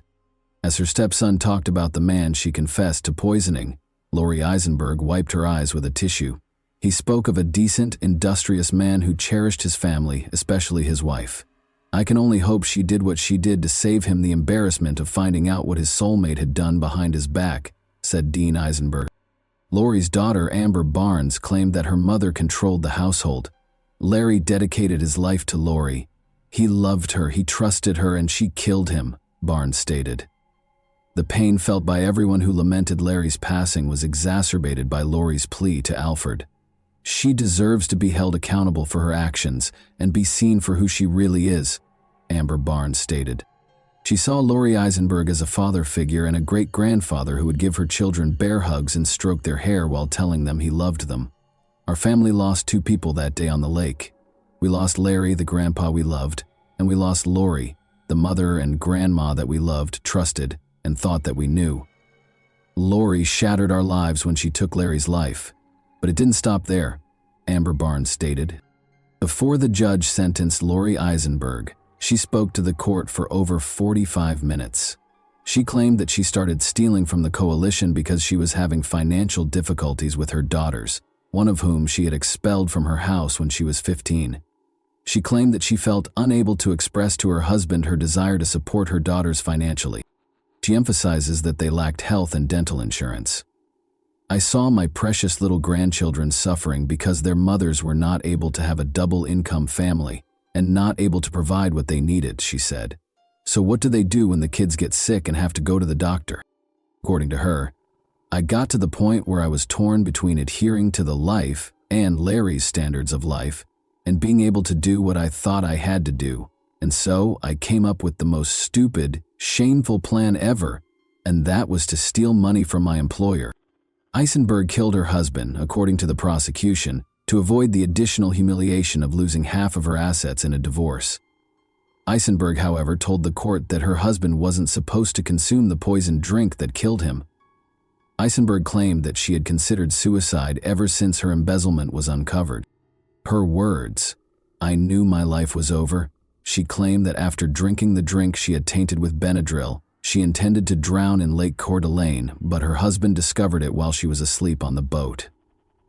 "I had 2 options, death or life in prison. I never wanted to get away with anything. I know Larry would still be alive if it weren't for me," she replied. According to the judge, he was convinced that Eisenberg's account of what happened in court was accurate, at least the version she had chosen. "Your truth doesn't hold up in the light of all the evidence," he responded. Eisenberg was given a life sentence with 30 years fixed and credit for time served, according to the judge's ruling. Following the delivery of the sentence, Larry Eisenberg's family silently embraced it. And that wraps up today's chilling story. If you enjoyed this video, don't forget to like and subscribe so you never miss a new upload. Also, let me know in the comments what part of this story shocked you the most. Thank you for watching, and I'll see you in the next video.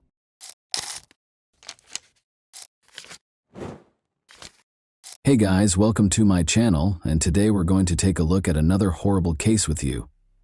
When 9-year-old Charlotte Senna abruptly vanished in the middle of the crowded park in Greenfield, New York, a fun and laid-back day in the park turned into every parent's worst nightmare. Charlotte appeared to disappear into thin air, but dozens of people immediately began looking for her. In a matter of seconds, the nation's attention was drawn to the Charlotte disappearance case, a terrifying story of a kidnapping, endless searches, and an amazing turn of events that left everyone in shock when the kidnapper gave a crucial clue to solving the case. Possibly more than one, this thriller is full of unexpected twists and events that unfold before our eyes. Charlotte Senna, a 9-year-old 4th grader, lives in Greenfield, Saratoga County with her 2 sisters ages 4 and 10 and her parents, David and Trish. Her mother is a food inspector for the Stewart Shops chain, and her father, David, is a pipeline mechanic. Charlotte's parents are a typical working family, and they never would have thought that their daughter would be the object of a repeat criminal who wants to use her to help him out financially. Evidently, though, nobody is immune to the nightmare that has become reality. Charlotte was having a picnic with her family and friends on Saturday, September 30th, 2023, at Morrow Lake State Park, which is only a 15-minute drive from their house. The 6,250-acre park is named for Morrow Lake and is located 70 kilometers north of Albany, New York. It is a well-liked recreational destination with boating and fishing opportunities, a sandy beach, 158 picnic areas, walking trails, and amazing dense forested areas. Its easy access to other resort towns draws tourists from all over the state. David and Tricia Senna, Charlotte's parents, made the decision to unwind with a sizable gathering here. Charlotte and her friends went cycling around lunchtime. She was about to head back to the camping area after a few rounds when she promised her friends that she would complete one more lap alone before joining the others. The time was around 6:15 p.m. back then. Her parents, however, became aware of her absence 10 minutes later. Other park visitors quickly joined them as they started looking for her and addressing her by name. To assist in finding the child, people got up from their tables and left their food. The area where she vanished became chaotic. They eventually located her daughter's bicycle at 6:45 p.m. That was the beginning of every parent's worst nightmare. The parents had already called the police at 6:47 p.m. They were appalled that they had already lost 30 minutes and were positive that Charlotte had been kidnapped. How were the girl's parents made aware of her abduction? They got a clue from her bicycle. Charlotte wasn't the type to just up and start walking instead of riding her bike. She could ride with the breeze, so why would she get off? If the bike had malfunctioned, things would have been different, but it was in perfect operating order. Besides, it was standing on its kickstand, not lying on the path. In other words, something, or probably someone, managed to attract the girl's attention, stop her, and then kidnap her. Police officers reached the park by 7 p.m. There were definitely severe worries about Charlotte's safety, because the bicycle was located, but she was nowhere to be found. But the police could not rule out the possibility that the child had just lost their way. As a result, both directions were pursued. Information regarding the missing child was quickly disseminated by the media. Numerous individuals looked for her, but as night fell, the situation deteriorated. Over 100 people had already begun searching the park by Sunday, and another 300 joined them the next day. They looked through a number of phones near the park. Luckily, visitors had to register and pay an entrance fee, which allowed the police to interview everyone who had come to the park for recreation. But this took time, and when the officers searched diligently and failed to locate the girl nearby, they began to suspect that she had been kidnapped. Furthermore, Charlotte's scent trail was lost nearly at the same location as her bicycle. If it was a kidnapping, the kidnapper probably had a car, took the girl inside, and drove off. As a result, the stakes were much higher. The likelihood of finding the kid alive drastically decreased just 3 hours after the kidnapping. This is due to the fact that most of the time a criminal views the victim as an object to satiate their personal desires rather than as a child. The victim becomes a witness, evidence of their crime that must be removed. Once they have accomplished their objective, of course, this discussion is about a situation in which the abductor is an unrelated individual who targets the victim, not about a parent kidnapping a child because of a custody dispute. The police put an officer at Charlotte's family's home immediately after she vanished. As David and Tricia Senna, Charlotte's parents, were still looking for their daughter in the park on October 1st, very early in the morning, even before dawn, a car pulled up close to their home. At 4:20 a.m., the policeman observed an unidentified man placing something in the family's mailbox. The man hurriedly got into the car and drove away as the officer started to approach him. Despite noting the car's model, the officer was unable to apprehend him. The police were shocked to discover a ransom note in the mailbox. For Charlotte, the man demanded $50,000. He allegedly made her write the note by force. For failing to stop the stranger, the officer was criticized. It was a chance to save the child and apprehend the kidnapper. Although he witnessed the man leaving the letter, the officer was unable to determine what the man had left in the mailbox. Many people send the parents cards, flowers, and letters of support after learning about a child's disappearance. But this note proved to be very important in saving Charlotte's life. The kidnapper must have arrived so early because he thought no one would be home and no one would notice him. However, he left a crucial hint. The case made an unexpected breakthrough at 2:30 p.m. on Monday, October 2. A fingerprint was discovered on the note by forensic specialists. They found a match after running the fingerprint through the database. Craig Ross, who was previously charged with driving under the influence in Saratoga Springs in 1999, owned it. Craig was among the people in the park when Charlotte was kidnapped, and his phone ping matched theirs. Additionally, a car registered to Craig was tracked by the police back to his mother's house in Bolton Spa, New York. Craig lived behind his mother's house in a tiny motorhome. DNA frequently plays a big part in cases like this. But in this instance, the letter contained an old fingerprint that was found to match a prior drunk driving case. Given the fingerprint, DNA would undoubtedly be present on the note, but fingerprint comparison is 1,000 times quicker. 2:30 p.m. was when the match was found. The FBI and police had already encircled Craig's home by 6:30 p.m. When a child's life was on the line, they didn't need a warrant. Craig's neighbors said they never expected to see something like that, and that the suspect's capture was more akin to a crime thriller. Approximately 6 p.m., about 200 meters from their home on Monday, Charlene and her 11-year-old daughter Bella spotted a number of police officers. Around 6 p.m., a neighbor of Craig's reported that she saw 2 cars stop on her lawn and went outside to eject the rude drivers. Then, out of the cars came police officers fully armed and wearing bulletproof vests. At least 15 police and apprehension team vehicles gathered close to Craig's residence. Armed with weapons and flash grenades, at least 30 officers in full uniform poured out of them and went into action right away. The neighbors at the time found it incomprehensible that their neighbor was detaining the missing girl against her will. But when they saw a convoy of police and FBI cars close to their homes, an ambulance and a helicopter hovering overhead, all of their doubts were dispelled.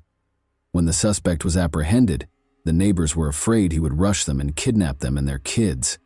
However, the officers took prompt action and prevented the situation from getting out of hand. Craig was taken into custody after 20 members of the apprehension team barged into the house. During the arrest, he resisted and was slightly hurt. The man was only wearing his underwear when they caught him. It was difficult to find the girl. She was also covered and concealed in the man's bedroom in a tiny closet. Charlotte realized right away that the officers were there to save her. When she realized that everything would be all right and that she would soon be seeing her parents and sisters, it was an extremely emotional moment.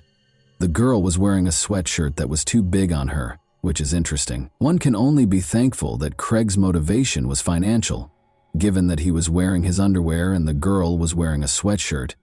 Even though he had complete control over her, he could have done anything he wanted with the girl, and the rescue effort would not have ended as happily. The authorities notified Charlotte's parents that their daughter had been saved, was alive and unharmed at 6:32 p.m. According to Craig's neighbor, she saw Charlotte's face and exclaimed, "It's her! She's there!" as she watched Charlotte being loaded into the ambulance. The woman acknowledged that until her mother showed up and reassured her daughter that Charlotte was safe, she longed to embrace and hold her. Over the course of these few days, the girl became like family to everyone who had been worried about her.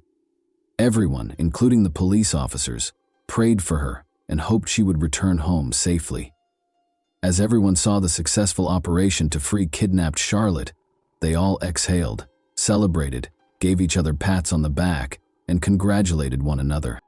The police officers' discovery of the potential kidnapper was a startling moment. Their 2 objectives when they stormed the house were to capture the kidnapper and save Charlotte's life. In this instance, things turned out better than anyone could have imagined. The criminal has been apprehended and the girl is safe and unharmed. But what if money hadn't been his motivation? It would have been too late by the time they recognized him. The mere thought of it is terrifying. Charlotte was taken to the hospital right away, and following a medical examination, her family was allowed to return home.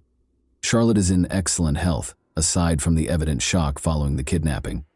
She will still have to respond to inquiries regarding the kidnapping and her experiences during her captivity, so it's not quite over for her. To prevent Charlotte from experiencing more trauma, investigators will enlist experts who are trained in communicating with young victims.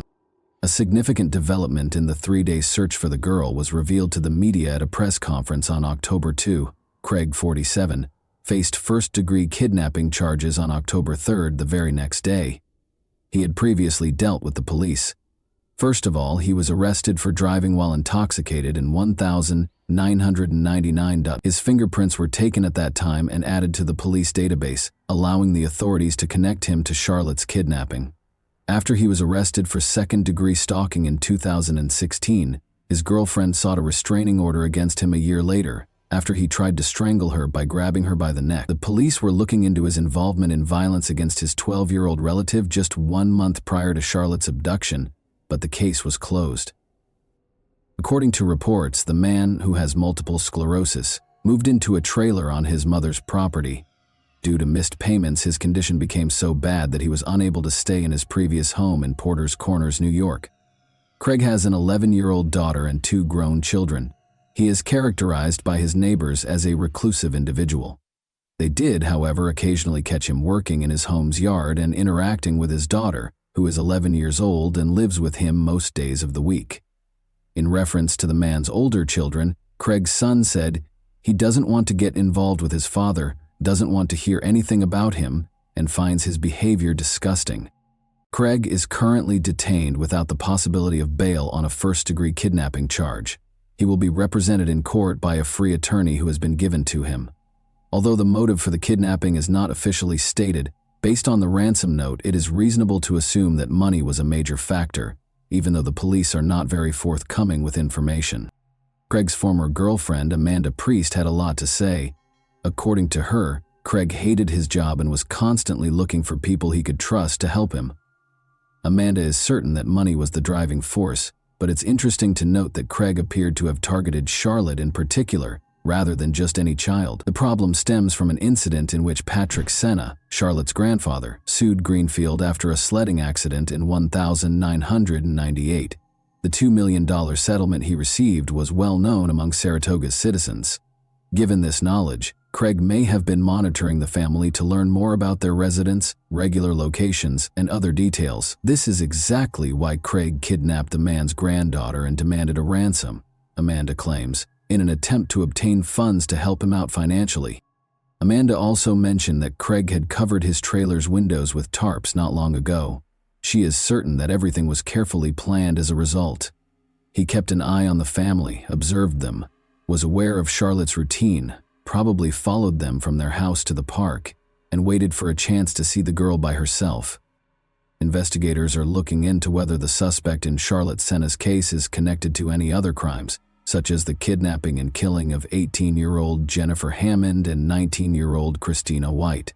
As is customary, investigators are looking into his involvement in any significant incidents in the area, even though there is currently no evidence connecting him to these cases, since their disappearances in 2003 and 2005 respectively, from Milton, the same town where Craig spent decades. The cases of Jennifer and Christina, whom investigators believe to be connected, have remained unsolved. On November 2, 2003, Jennifer went missing according to her boss. No one saw her after co-workers dropped her off at the Creek and Pines trailer park, where she was supposed to sell magazines. Later, all of the girl's possessions were discovered in an Albany hotel room where she was lodging with co-workers.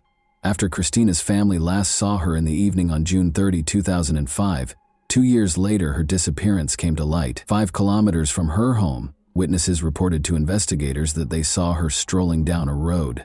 In March 2006, hunters discovered Christina's remains, which were essentially just a skeleton, 16 kilometers from her last known location in the D-Town Forest in Greenfield. According to the autopsy, Christina's chest and abdomen were fatally struck by the murderer.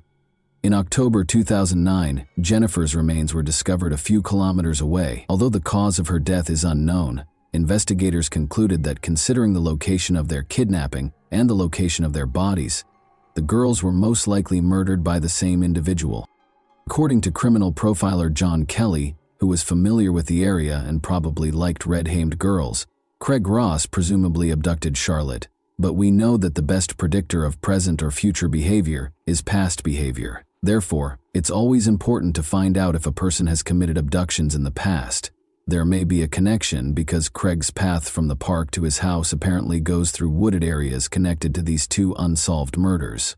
He was keeping an eye on the family and may have believed he could kidnap them again because he had done it successfully in the past. However, he could demand ransom and simultaneously improve his financial situation rather than committing murder. In any event, the inquiry is still ongoing to determine whether he is connected to any other crimes. He has been questioned by the police in the interim to determine whether he was keeping an eye on Charlotte and whether his motivations extended beyond his need for money. The Senna family thanked everyone who put in so much effort to bring their daughter home. Naturally, they expressed their relief at Charlotte's return home and recognize how lucky they are that things turned out this way. They are aware that not all kidnapped children make it back home safely. And that wraps up today's chilling story. If you enjoyed this video, don't forget to like and subscribe so you never miss a new upload. Also, let me know in the comments what part of this story shocked you the most. Thank you for watching, and I'll see you in the next video.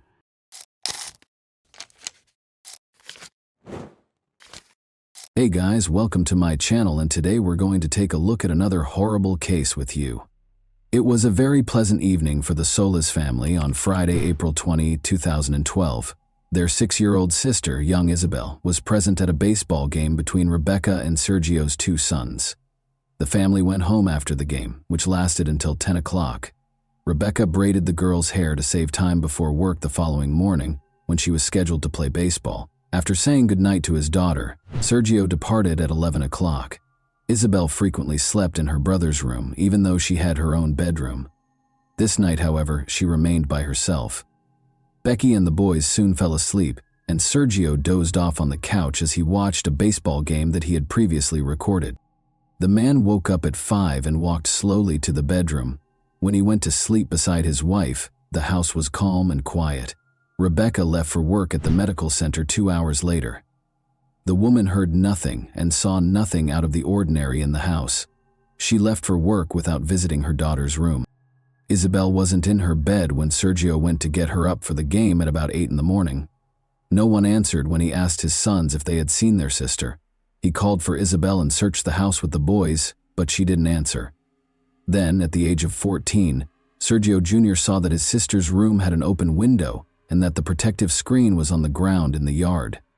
While Rebecca was hurrying home and the sons were desperately looking around the neighborhood for their younger sister, Sergio called his wife. Sergio dialed the emergency number. This was the call that ultimately led to a great deal of controversy and backlash against him. Sergio was remarkably composed throughout the call, despite the fact that people react differently when under stress or panic. In addition to his composure, many found it odd that he announced his daughter's kidnapping right away. The idea of telling his wife to come home even made him laugh. Sergio clarified that he was only attempting to maintain composure so that he could give the police all the information they required. It's interesting to note that Sergio Jr.'s neighbor also dialed 911.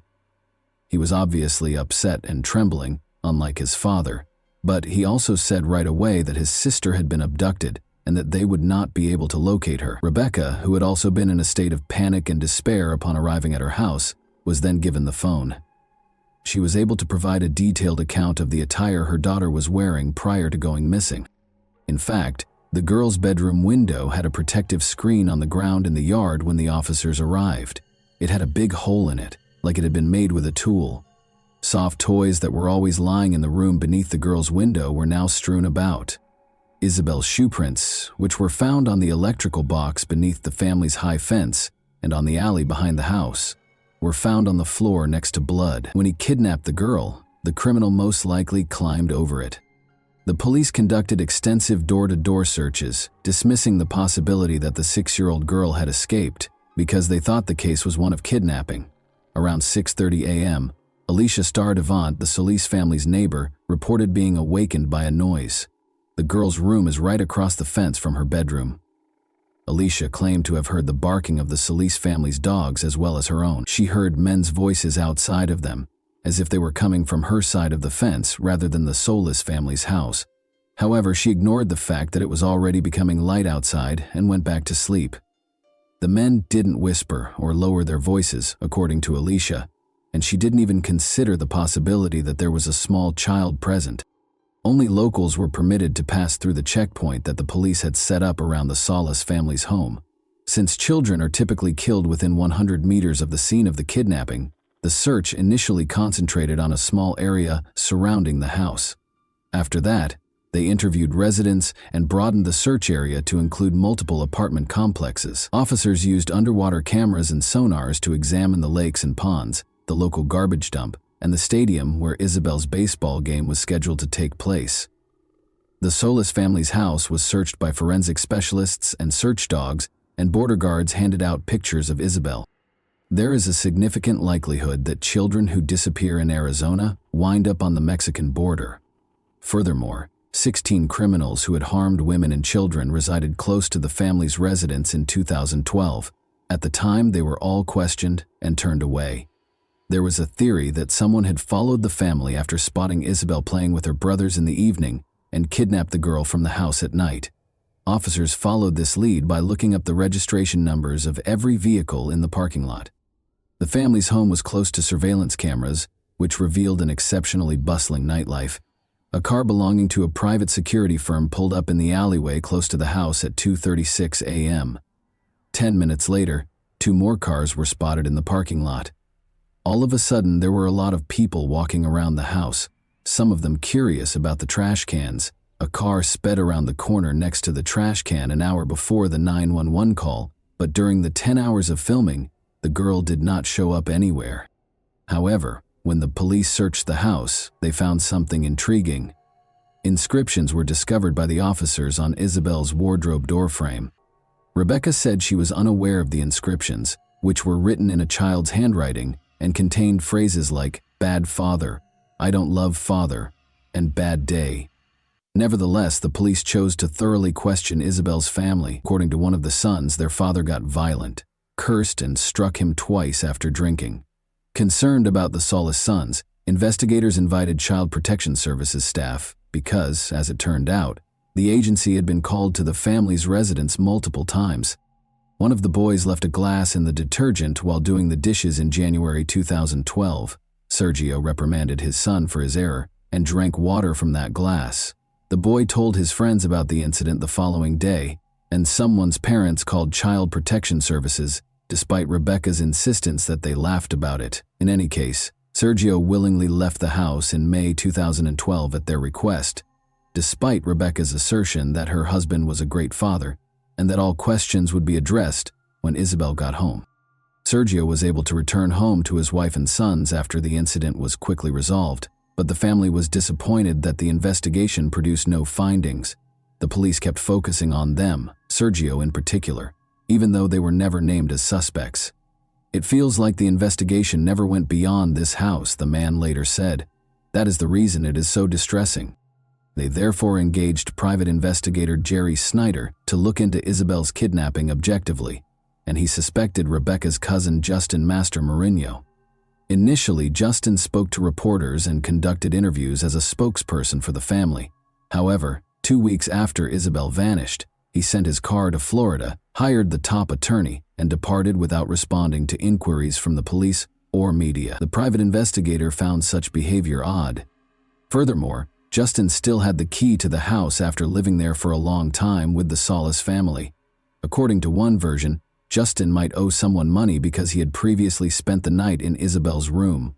The criminal would come for him, but instead of Justin, they would find Isabel in the room and take her as leverage, or as ransom. Sebastian Hartsfield, a friend of his, is certain that Master Mourinho made the correct decision and would have left as well if he had the money.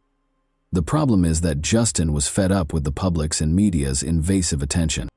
Sebastian claimed that he and Justin spent the night of the kidnapping together. He reluctantly acknowledges that he and Justin smoked and drank all evening because it was April 20, National Cannabis Day. Sebastian is certain that his friend is innocent, even though there was a 6-hour lapse while they were sleeping, and he is unsure of Justin's whereabouts. The police chief stated that the investigator the family had hired had no evidence, but the police were certain of Justin's innocence when they finally questioned him. It is noteworthy that Sergio's daughter was abducted for ransom and that he was also suspected of owing money to criminals. Isabel was at the age when family members most frequently kidnap children. Sergio kissed her goodnight at 11 o'clock, the last person to see her after she was abducted from the house where only her family members were present. He failed the polygraph exam. Furthermore, the dog's nighttime barking serves as an indirect indication that a family member was involved. How could an outsider be aware of the girl's room location, the fact that she wouldn't be sleeping in her brother's bedroom, and the fact that her room would be dog-free? Her bedroom was usually where at least one of them slept. How could the kidnapper have known exactly how to get past the street security cameras? However, aside from suspicion, neither Justin nor Sergio were connected to the crime. Isabel was where? Rewind to the morning of July 23, 2012, when 3 distress calls were received by the rescue service. A young girl called to report that she had been kidnapped. "He's coming," she said, mentioning Isabel's name and identifying the district in which she was located, before the call ended. The officers searched the designated district but were unable to locate anyone. 2 sisters, ages 9 and 11, lived in the apartment complex where they traced the call. The sisters had just chosen to pull a practical joke. Despite the commotion, the calls were promptly released. However, the city had to pay $4,700 in officers' wages for the search in the district the girls had designated because of their joke. The police made multiple attempts to raise awareness of the case after this incident, such as posting a picture of Isabel's potential appearance years later. However, the case remained unresolved for years in spite of all efforts. Who took Isabel hostage? Was she taken by someone the family didn't know who came in through a window? Did Justin think about kidnapping Isabel in order to demand a ransom because he was in debt, but the kidnapping didn't work out? Are there relatives hiding what happened to her? And was one of her brothers complicit? Or is the biological father of Isabel more knowledgeable than he claims to be? Unexpectedly, the case made a breakthrough on February 8, 2017. Melissa called the FBI and said they should talk to her fiancé, Christopher Clements, regarding Isabel's disappearance. They should speak with him because, allegedly, he might know something about the girl's disappearance. But Melissa was unable to elaborate. It was easy to find Christopher because he was incarcerated on robbery charges. Christopher assured the agents that he was aware of Isabel's location, but he insisted on a bargain in return for information on her whereabouts. In Isabel's case, he demanded complete immunity, the dismissal of his charges, and the return of his seized Acura Honda. He reassured them that only he and a member of the Solis family are aware of the girl's fate. He made hints that Sergio was aware of and complicit in his daughter's kidnapping. Christopher informed them that at a nearby pawn shop, Sergio was observed giving Mexican gold coins to a customer. After an alleged altercation, Isabel was taken to collect the money her father owed for the pilfered coins. Regardless of how much the agents probed him, Christopher stayed away from specifics and spoke in general terms. The man refused to back down, a deal in exchange for information. He achieved his goal. After negotiating, the prosecutor's office dropped the robbery charges and gave the car back. On March 3, 2017, the police and FBI discovered Isabel's remains after the man gave them the location. Rebecca and Sergio Solis had to confront the sobering realization that Isabel had permanently departed. Any hopes they had of a joyful reunion were dashed. Christopher Clements did not, however, get the freedom he had hoped for from the agreement. He was instead taken to the Maricopa County Jail, where he was accused of committing another robbery. Full immunity, which Christopher insisted on in Isabel's case, was not provided by the agreement. Investigators started looking into the man's past in greater detail. He committed first-degree violence when he was 16 years old, beginning his criminal career. Ever since, he had been in trouble on several occasions. The man's ex-wife claimed that Christopher was compelled to sleep in the car until they left, frequently brought girls home from strip clubs, and was obsessed with adult films. He was employed at a shopping mall just 2 kilometers from Isabel's residence when she vanished. Detectives definitely looked into Sergio's relationship to the local pawn shop that Christopher had mentioned. 2 months prior to Isabel's kidnapping, they learned that 21 gold coins had been taken from a woman's home, and they assumed Christopher was the thief. Hours after the theft, he was seen on the security camera entering the pawn shop, delivering the items, and taking the cash. Sergio's involvement or any connection to the case was not implied in the video. Christopher was probably merely researching the charges against Sergio that were reported in the media and speaking with agents in an attempt to discredit the girl's father. A search warrant for the home where Christopher and his fiancée Melissa previously resided was among the many that the police were issued. Investigators discovered a sheet of plywood in one corner of the yard, beneath which was a plastic container filled with ashes and a number of gory finds, such as a faded, lilac child's hooded hoodie and a very young child's school assignment with the name Mercedes on it. She was Isabel Mercedes Solis in full. On Christopher's devices, they also discovered explicit images of girls between the ages of 3 and 13. His computer was searched for Isabel Solis, unsolved cases in Arizona, and child killer acquitted.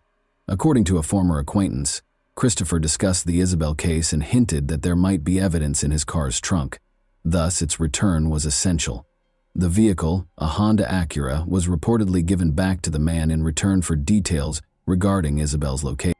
Although Isabel's cause of death is still unknown, the same acquaintance claims that she was suffocated and that chemicals were poured over her body. The man recalled that Christopher had concealed pictures of the Solis house in a Bible in his room and showed them to him. In addition to obtaining a warrant for this Bible, investigators did discover images of the house. After 2 months, the Tucson police chief declared that they had a suspect, Christopher Clements, 36, who was accused of 2 murders. The problem is that when Christopher told 2 agents on March 3, 2017, where they would find Isabel, he pointed out a crucial marker, a stack of tires that obviously did not appear there in a single day. The agents were immediately alarmed by this instruction, because the police had discovered the body of a teenage girl from Tucson near that same tire pile a few years prior. Maribel Gonzalez was the girl's name. Isabel had been missing for 2 years when a rescue service dispatcher received a terrifying call in June 2014. A woman reported seeing a body by the side of the road. When the police arrived on the scene, they discovered a naked body buried beneath the tire pile, the smell of decay and evidence that someone had been dragged on the ground. The place was a long way from the closest residences. In an attempt to identify the girl, the police sent a picture of the tattoo on her collarbone and a chain with an anchor that she was wearing to the media. In fact, a number of people reported that it was 13-year-old Maribel Gonzalez to the police. According to Maribel's relatives, she was seeing Mariano, a man in his 20s. A month before Maribel vanished, they ended their 3-year relationship. Around 11 or 12 p.m., Mariano told the police she sent him a message. She had a fight with her mother the day she vanished, so she asked him to come get her. He had to get up early for work, so he disregarded her message. She was never seen by him again. Even at night, she enjoyed taking solitary walks, according to her boyfriend. She also enjoyed visiting the mall, which is the same one where Christopher Clements worked and is close to Isabel's house. Because the bodies were discovered close to one another, the police were able to connect these cases. Maribel's DNA and Christopher's DNA were compared, and they matched. 2 years prior to Maribel, Isabella was abducted and murdered. Could Maribel's death have been avoided if the offender had been apprehended following the initial crime? As it turns out, Christopher's name was mentioned multiple times during the investigation, prior to his 2018 conversation with the agents. As is already known, the officers got in touch with everyone who lived close to Isabel and committed sexual offenses, which are violent crimes against women and children. Christopher was one of 16 names on the list. He was classified as a Class 3 offender, which means that he has a very high chance of committing the same crime again. He spoke with the police, but he clearly managed to persuade the officer that he was unrelated to the case. Maybe he had an alibi from his girlfriend. In addition, Isabel's parents requested that anyone who might raise suspicions, such as traders, distributors, advertising agents, unannounced visitors, or unexpected meetings, be remembered after Isabel vanished. Rebecca thought of the man who had shown interest in their red Acura right away. Despite his 2 visits, he never entered the house, and the woman was unaware of his name. It's interesting that during the interrogations, Christopher also brought up that encounter. On February 10, 2017, he told FBI agents this. He claimed that 2 individuals feigned interest in the vehicle. Actually, they had to confirm that Sergio actually resided at that address. Rebecca gave them her phone number and insisted that they speak with her husband Sergio about the possibility of purchasing from him. The men thus verified their desire. Christopher claimed that although he was aware of the visit, he had never gone to the Solis residence. However, he repeatedly used the pronoun we rather than they throughout the conversation, seemingly admitting that one of the men was actually him. With one exception, the woman described only one man who fit Christopher's description and drove the same car as him. Her account of the visit deviates slightly from her husband's account, but otherwise, it is consistent with Rebecca's account. What if this lead had been pursued by the police right away after Isabel vanished? Would they have found Christopher Clements as a result? Investigators think Isabel was not abducted on her own initiative. Christopher's crimes were premeditated. When the woman from whom he had stolen gold coins was not home, he called her house several times. As early as October 2011, he also made a call to the seller's family residence. Christopher washed his car and changed his phone number the day after the kidnapping. He usually pays about $10.35 to have his car cleaned, but this time he paid $110. However, since phone records connected Christopher to 2 crimes, changing his number did not help. The shoes that Christopher was frequently spotted wearing and even photographed in, but which none of the Solis family wore, matched the footprints discovered at the scene of Isabel's abduction. Investigators also examined images on his devices and discovered a small snapshot. It was a selfie of a man who resembled Clements, sitting in the front seat of a car, and a young girl who was lying on the back seat and looked a lot like Isabel. Rebecca and Sergio saw the picture. The woman acknowledged that the girl looked like Isabel, but the poor quality of the picture prevented her from being certain. When Melissa, his fiancée, saw the picture, she started to shake, despite Christopher's claims that the child in it was his son. The child did not seem like her own. The 1.5-year-old boy with the fair hair did not look like the child in the picture. Rather, it resembled a girl with dark hair who had her hair braided, a style that Isabel's mother had adopted shortly before the abduction. The defense contended that Christopher was not carrying his phone when he made those calls. The footprints were first identified as work boots, and the blood in Isabel's bedroom most likely existed prior to the kidnapping. In order to prevent the prosecutor from presenting evidence for both crimes at once, Christopher's attorneys were successful in their efforts to have the Isabel case and the Maribel case tried separately. But since he had already been convicted of Maribel Gonzalez's murder, this did him little good. He is still awaiting trial for Isabel's abduction. And that wraps up today's chilling story. If you enjoyed this video, don't forget to like and subscribe so you never miss a new upload. Also, let me know in the comments what part of this story shocked you the most. Thank you for watching, and I'll see you in the next video.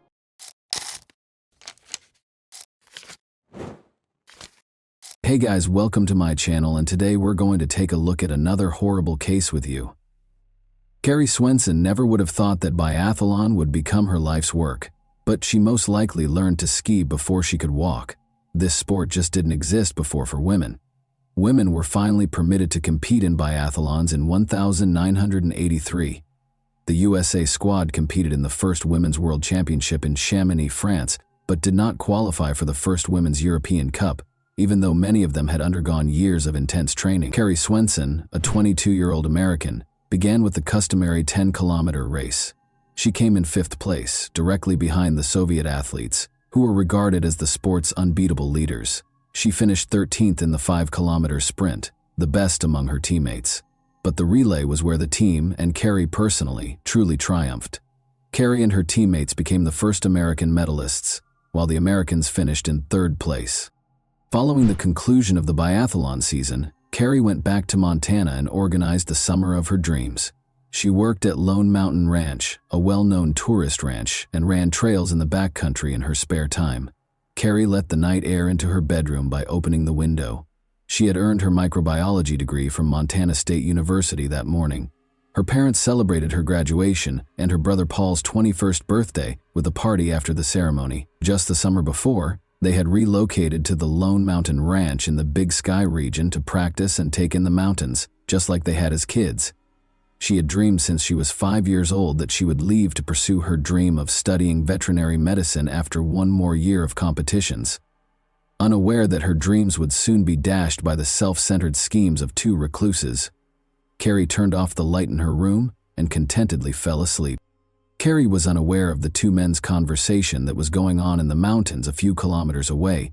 The younger man was clearly irritated.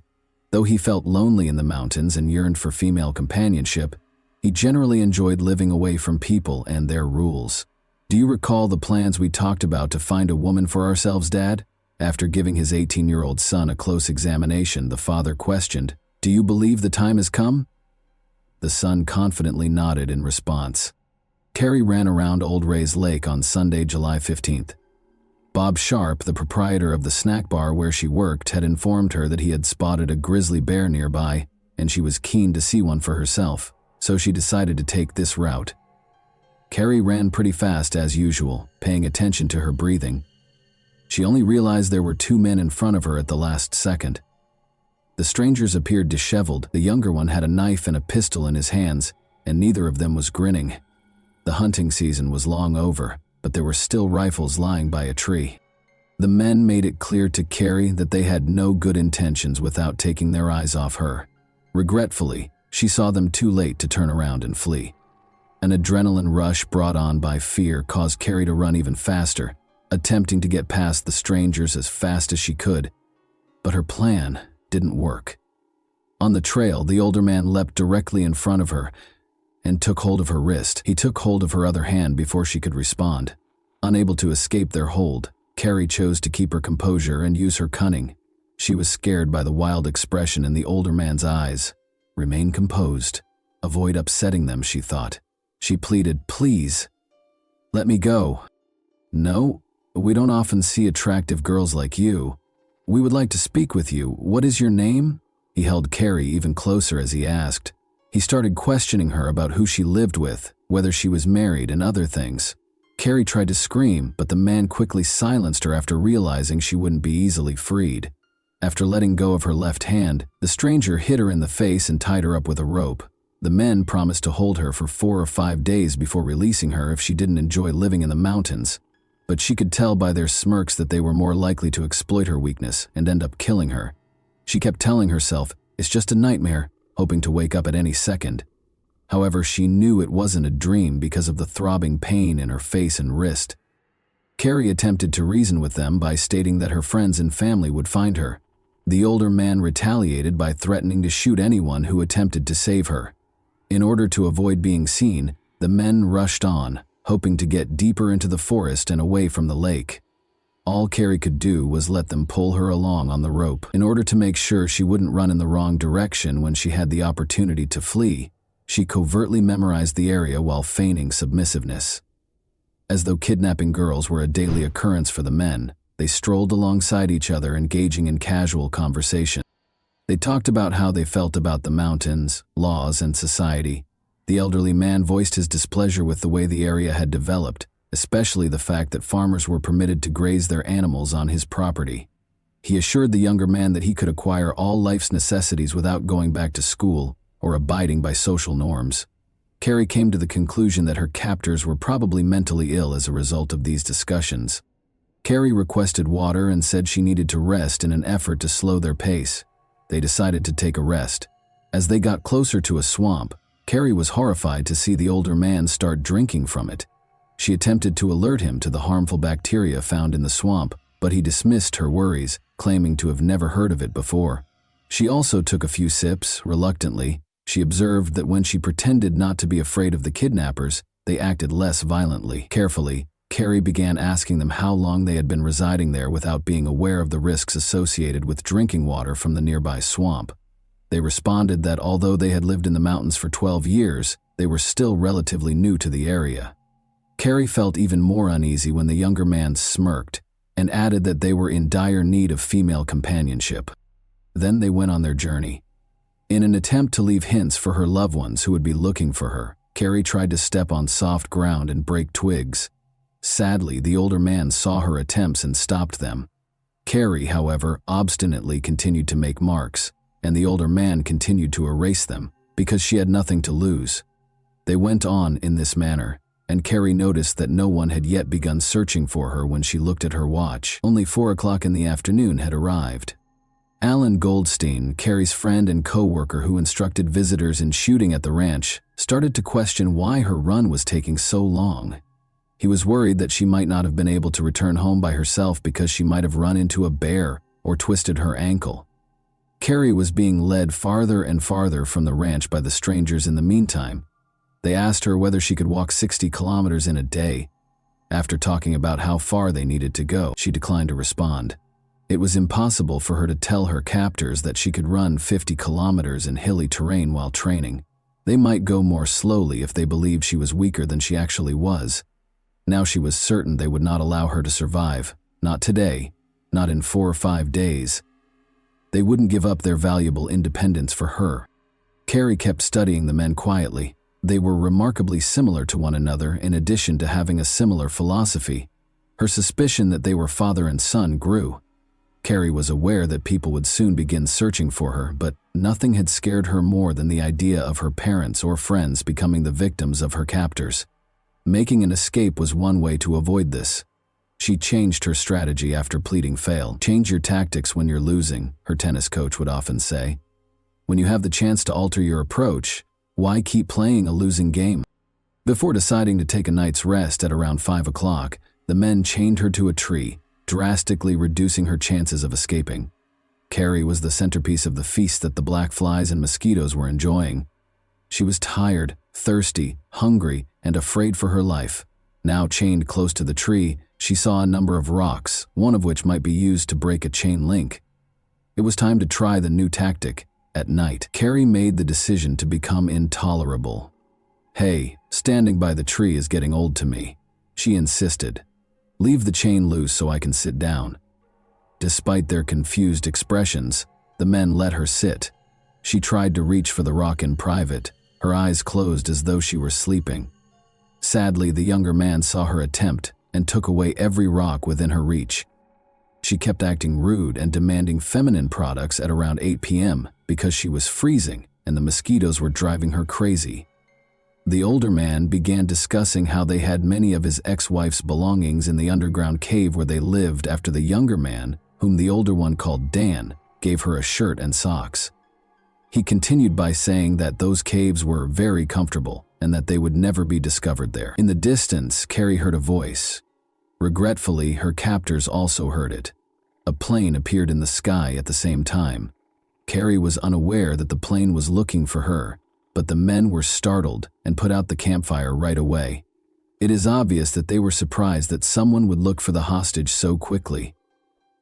The plane circled the forest for about an hour before taking off. Carrie waited anxiously for the night to come and to see what they would do to her.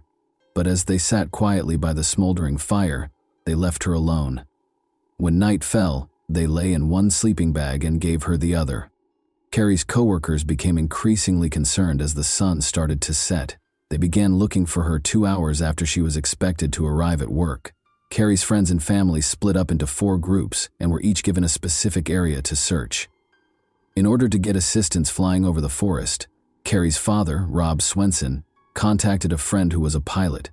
He was filled with fear when Bob Sharp told him that Carrie might run into a grizzly bear on that trail. For several hours, the teams combed the areas where Carrie was likely to run while calling her name. However, they had to halt the search as night fell. When their father got back from the airstrip, Carrie's brother Paul discovered him at the ranch. His father appeared pale and anxiously restless. Paul went to his room and asked his father to notify him as soon as there was any update on Carrie because he needed some alone time. After a hasty shower, he collapsed on his bed. Then he caught sight of Carrie. Like a captive animal, she was chained to a log. Nearby, the men sat around the campfire. His sister was in tears. Paul hoped it was only a bad dream when he woke up from this terrible nightmare, not knowing what it might mean. They would resume their search as dawn broke, and they would undoubtedly locate her in the morning. To Carrie's surprise, the captors only moved the camp roughly 50 meters from the original campsite when they made the decision to move it. Dan didn't think twice about using his gun to go hunting and shoot a squirrel for breakfast, in spite of the continuous search for her. The older man insisted that Carrie turn over her shorts while Dan was making breakfast, claiming that their vivid red hue drew too much attention. After taking them, he returned to the former campsite. This gave Carrie a chance to speak with Dan alone. By claiming that he was too young for such crimes, she attempted to convince him to allow her to return to her family. Dan said, "No, you're cute, and you'll stay with me," after giving her a close look without showing any signs of regret, worry, or a smile. Carrie received her shorts, which were smeared with soot from the earlier campfire, from the second kidnapper when he returned. Carrie began putting on the shorts in her sleeping bag while fighting back tears. She was nearly finished when she noticed someone flat on the ground and heard rustling in the bushes to her right. Dan sprang to his feet and pulled his gun from its holster. Carrie yelled, "Remain back! Keep your distance! They will shoot because they are armed!" "Stop talking!" The older man grabbed his rifle and gave an order. "Get out!" "They will murder you!" Carrie yelled once more. Abruptly, a loud noise reverberated and she was flung back. She smelled the gunpowder and felt the searing pain pierce her chest. "I didn't mean to shoot her," Dan said again, startled. "I didn't mean to." Amazingly, Carrie believed she had been shot right before rescue arrived. No attempt was made by the kidnappers to assist her, but someone else appeared from the bushes to the left. It was Jim Schwalbe, another ranch worker. Evidently, he was unaware that the kidnappers were criminals and thought they were a rescue team attempting to assist Carrie, possibly hitting her by accident while frightening off a bear. Jim dropped his backpack on the floor and hurried over to Carrie. Only then did he realize the truth when he noticed the chain around her waist beneath the sleeping bag. While he was still being threatened with the rifle, he insisted that the older man take Carrie's chain off of him. Dan dropped his gun to the floor and removed the chain's key. Jim then told Alan Goldstein, one of the kidnappers, to flee for assistance. However, it seems that Alan had already discovered their true nature. The kidnappers were surrounded by 200 people, so he yelled that he was armed and told them to surrender. Carrie let out a painful scream as Dan yanked the chain violently. The older man pointed the rifle at Alan as Jim turned to face them. "No!" Carrie let out a gasp. Everyone heard something fall in the grass and heard a shot. The kidnapper had already vanished from view when Jim hurried to the fallen friend. Jim was already too far away when the older man reloaded the rifle and pointed it in his direction. With haste, the abductors stuffed their things into their backpacks, removed the chain, and even threw Carrie out of her sleeping bag, claiming she would no longer require it. Carrie and Alan lay on the cold ground, and they did nothing to help them. Carrie could hear Alan's radio crackling, but she dared not try to get to it because he was lying too far away. Her whole body felt cold, and she tried to crawl toward the extinguished fire with what was left of her strength. Hoping there were still warm logs to help the leaves catch fire, she tossed some leaves and twigs toward the fire while lying on her stomach. Carrie lost consciousness when she attempted to blow on them because she was too weak. An army of black ants raced toward her blood-soaked shirt as she awoke. No, she chased them off. She was reminded of her desire for life by these ravenous insects. Alan had fallen too far away for her to help him find the radio, but then she saw Jim's backpack close by. After struggling to unfasten the backpack with her icy fingers, she discovered a sleeping bag, a chocolate bar, and a water bottle inside. There was no radio. After successfully inserting her legs into the sleeping bag, Carrie opened the water bottle to find some warmth. She took a sip of what turned out to be warm lemonade and nibbled on the chocolate bar. Carrie attempted to approach Alan once more, but this time she had to pull the sleeping bag with her. She couldn't help but think of her brother Paul's reaction when he saw her crawling on the ground like a caterpillar. He would most likely chuckle and encourage her at every turn. She laughed at the absurd ideas that crossed her mind during these times. Unaware of the situation, other search teams carried on their work about 1.5 kilometers away from the shootout. Jim Schwalbe, breathing heavily, abruptly cut them off. To those around him, he yelled, "There were two guys. When Carrie yelled at us to keep away, they shot her and tied her to a log." "Is she alive?" Bob asked him. "She was when I fled, but she was shot by that scoundrel, and Alan was struck in the head by the elderly man." Carrie was losing life with each breath. The bleeding worsened as breathing became extremely challenging. She instinctively made a choice. She closed her eyes and found herself back on the biathlon track, where, like speed and accuracy, athletes systematically practice their breathing technique. Carrie was able to slow down her bleeding and heart rate by focusing and breathing very slowly, almost like in yoga. Strangely, the annoying flies that buzzed around her kept her awake. Jim was on her mind. Unless he encountered the kidnappers once more, he ought to have brought assistance by now. A few hours later, that grating buzzing noise was back. Searching for the source, Carrie noticed a helicopter hovering over the treetops. People were looking out of it as it paused right over her.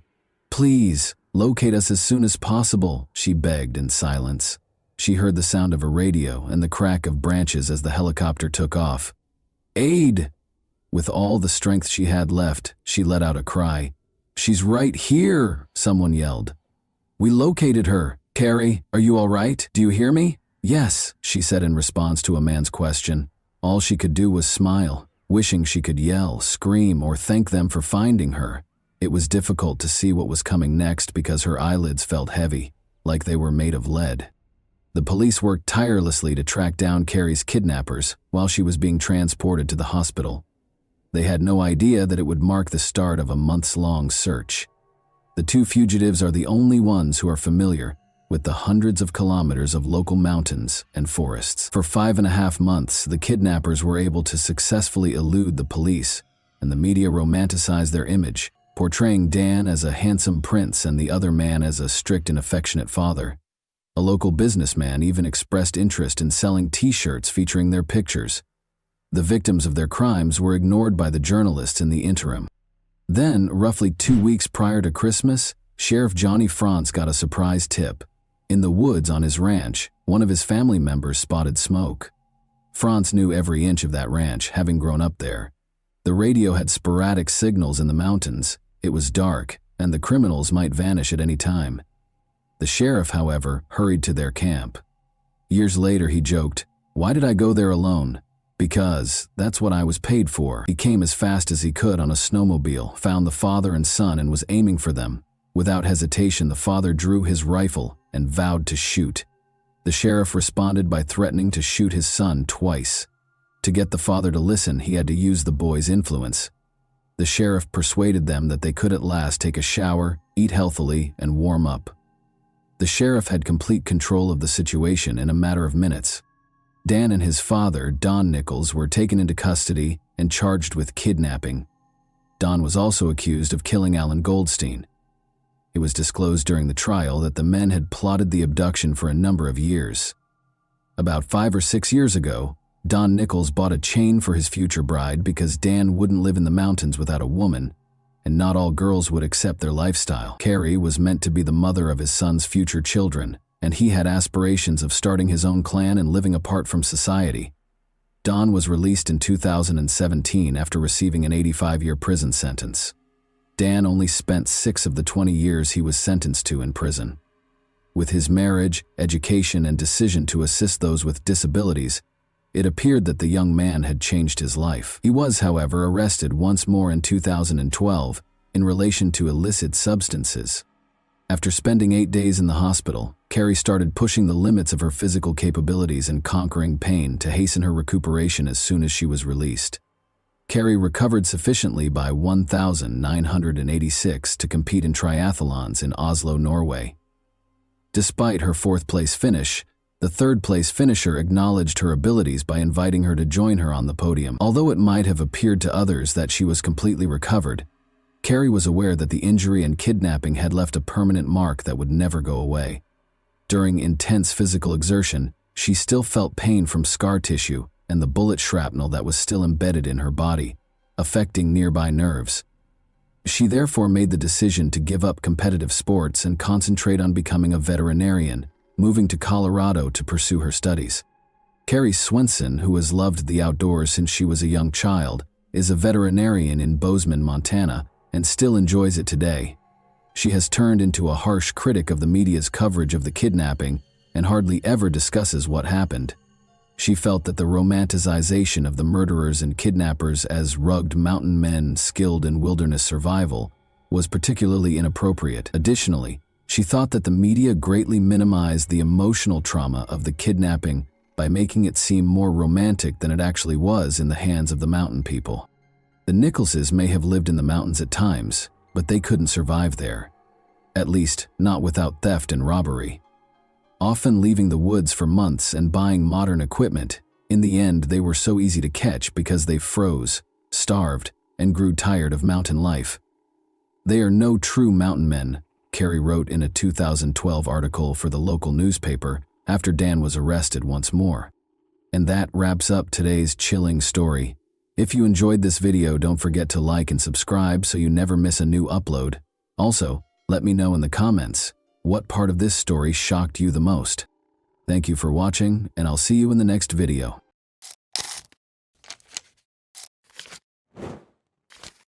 Hey guys, welcome to my channel, and today we're going to take a look at another horrible case with you. On February 27, 2017, the 1-year-old Valerie Arrow was found dead in her home. The scene that unfolded before the eyes of the police was shocking in its cruelty. Valerie lay on the bed wearing a bathrobe, her wrists bound with a shoelace, and a scarf in her mouth as a gag. It was soaked in blood that had flowed from her throat.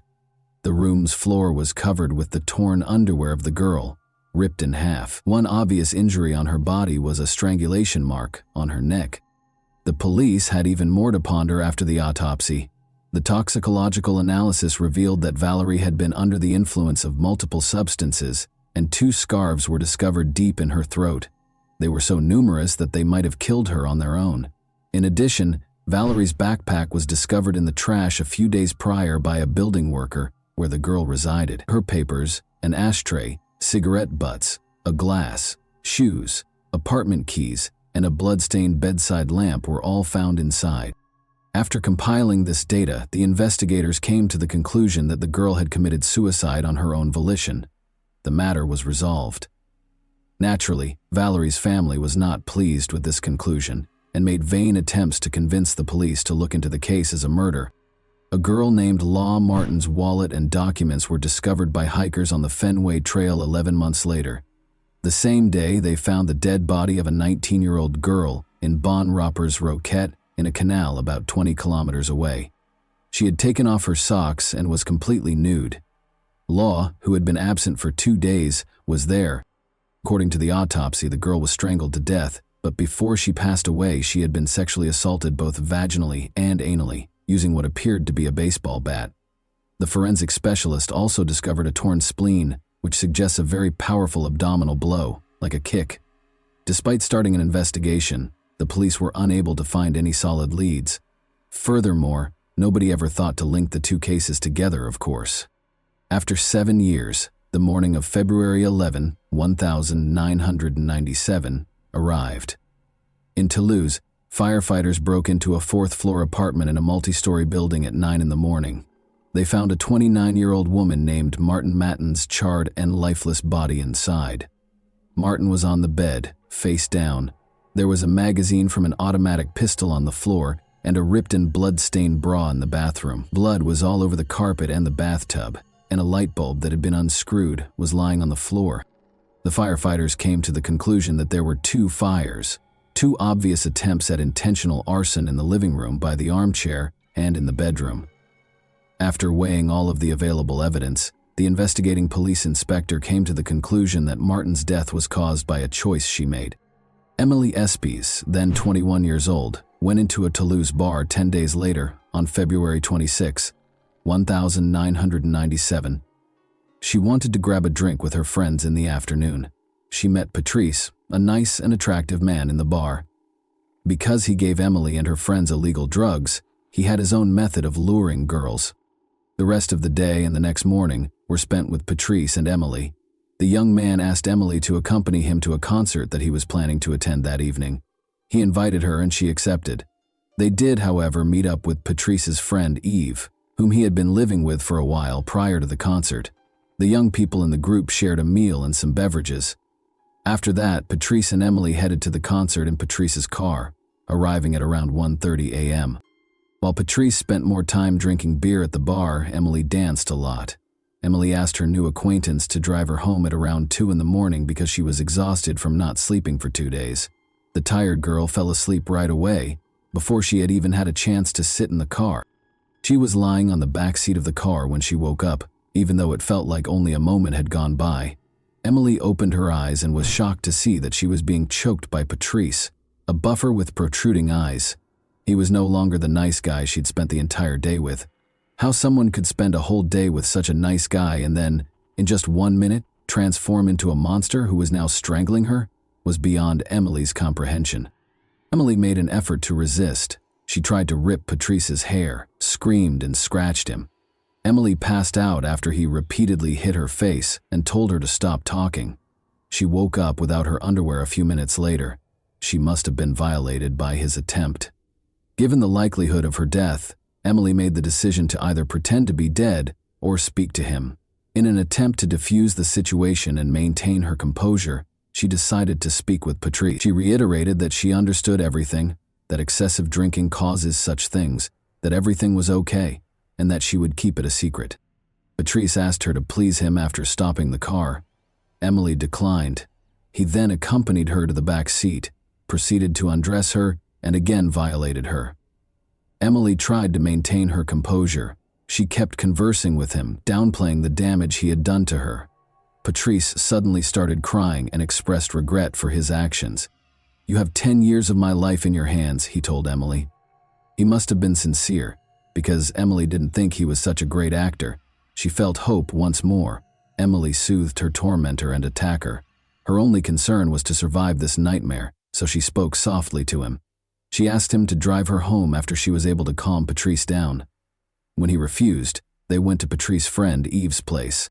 Patrice stopped touching Emily as they lay down to sleep in the same bed. A sense of expectation developed. Despite going through hell, Emily is still alive. Even though the assailant was only a few centimeters away from her, she felt a little safer because she knew Eve was in the adjacent room. For several hours, the girl was able to sleep until she heard his girlfriend Eve awaken. They were in the kitchen when Emily got up. When Eve and his girlfriend Nora noticed Emily's facial bruises, they were appalled. She told them that a guy at the concert had attacked her. His face was hidden by a hood so she couldn't see it. Emily lied, primarily to protect herself but also to protect Patrice. She had been severely shaken and was still in shock after all. She might not have been completely conscious of what was going on, as though her soul had separated from her body. This is a typical defense mechanism used by traumatized individuals. Since Eve knew that his ex-girlfriend had thrown him out following a heated argument and didn't fully trust him, she discreetly pulled her aside and inquired as to whether Patrice had anything to do with it, even though she was staying with him. Nora is adamant that it was a guy from the concert and that Patrice had nothing to do with it. Patrice went to the kitchen as well after waking up. Emily was right when he said, "Yes, it was a guy in a hood. Unfortunately, there was no chance of catching him." Anyway, Emily was taken to the hospital by Nora. The girl's neck had evidence of strangulation, according to the doctors. She also had a number of facial injuries. She would need to stay in the hospital for a few days while being monitored by doctors. Emily felt at last more secure in the hospital. She made the decision to come clean and admit that Patrice had actually attacked her. But he had already vanished because he thought Emily might confess everything. Now that one of Patrice's victims was alive, the police began looking for him. He would spend 3 months evading capture. Patrice, now known as Frank, met Marie Norman at a country festival on June 14, $1,997. Murray lived in a chalet in a small town below Foix and was 35 years old.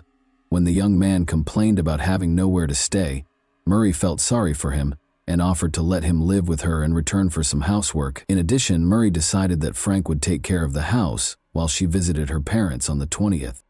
For a few days, Murray and Frank lived together in this manner. He fixed things and worked in the garden during the day, and they ate dinner, chatted, and smoked together in the evening. Murray and Frank had a terrific time on June 19th. She organized a dinner to celebrate Murray's new position at a wolf sanctuary in Orlu. They smoked cannabis and drank a lot, clearly in a positive mood. Frank, that is Patrice, tried to plant a kiss on Murray. To avoid an unpleasant situation, she went into the bedroom, but it was obvious that she wasn't prepared for it.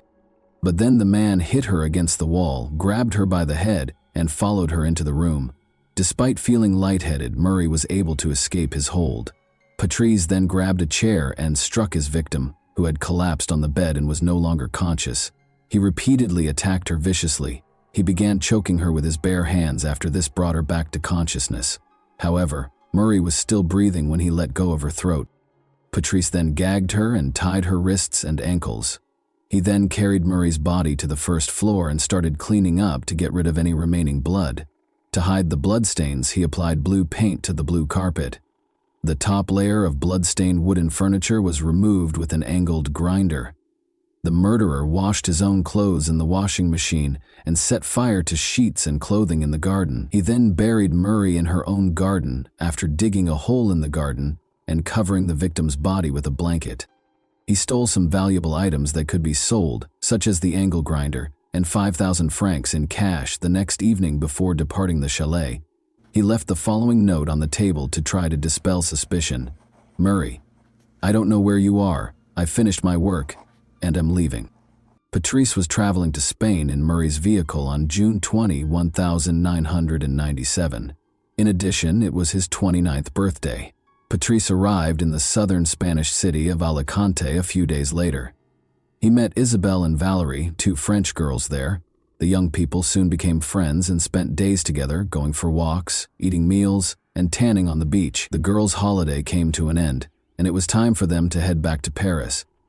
They exchanged phone numbers and agreed to get together again in the future, if only they were aware. Patrice proceeded with his travels, stopping in Belgium and Germany before reaching Paris on September 1, 1997. He called Isabelle and Valerie, of course, and they decided to go out to dinner that same evening. Patrice told the girls that his car and all of his money had been stolen, but they were still glad to see their new friend again. He was very good at making himself look like a victim. Before leaving, he asked one of the girls if he could spend 2 days with them. Valerie was unable to take him because she was going on a business trip the following day, but Isabel let him sleep on her sofa as long as it didn't last longer than 4 days. A loud explosion woke up the residents of the apartment building where Isabel Shuchari, then 31 years old, lived on September 4, 1997. As it happened, the girl's apartment had been the scene of a fire before the explosion. Her body was discovered on the bed, partially burned. The fire started close to the restroom after the kitchen's gas burners were turned on. Isabel's death was clearly not a coincidence. 3 glasses, a bottle of pink wine, and champagne were on the table, and the front door was left open. The killer's extreme cruelty was demonstrated by the wounds on the victim's body. Blood was dripping from her mouth, nose, and anus, and there was blood in the toilet. Isabel's body, however, showed no signs of semen. Rather, a carrot that was stained with blood was discovered close to the mattress. It would be confirmed by the autopsy that the girl was tortured by the perpetrator. In addition, she had been badly beaten. Her face was primarily struck, but other parts of her body were also hit. The cause of death was asphyxia. Because of the testimony of Emily Espy, who survived Patrice Allegre's attack at the end of February, investigators were immediately alerted to the fact that Isabel had provided shelter to a man named Patrice. This was because the police had been looking for a particular Patrice for a while. Then, Mireille Norman's relatives, who were expecting her as a guest, started to worry after she vanished. But her body wasn't discovered until 3 weeks later, when it was bound and buried in the garden. However, even though he gave a false name, many witnesses had seen his face and recognized him from the investigators' photos. So after the body was found, gendarmes' suspicions were strongly connected to Patrice. He was already being actively sought when he returned to Paris in early September. His search warrant made the rounds of France. The police reached out to his friends and family and offered a reward for helping to apprehend him. Patrice then got in touch with a friend and asked him if he could spend the night in Paris.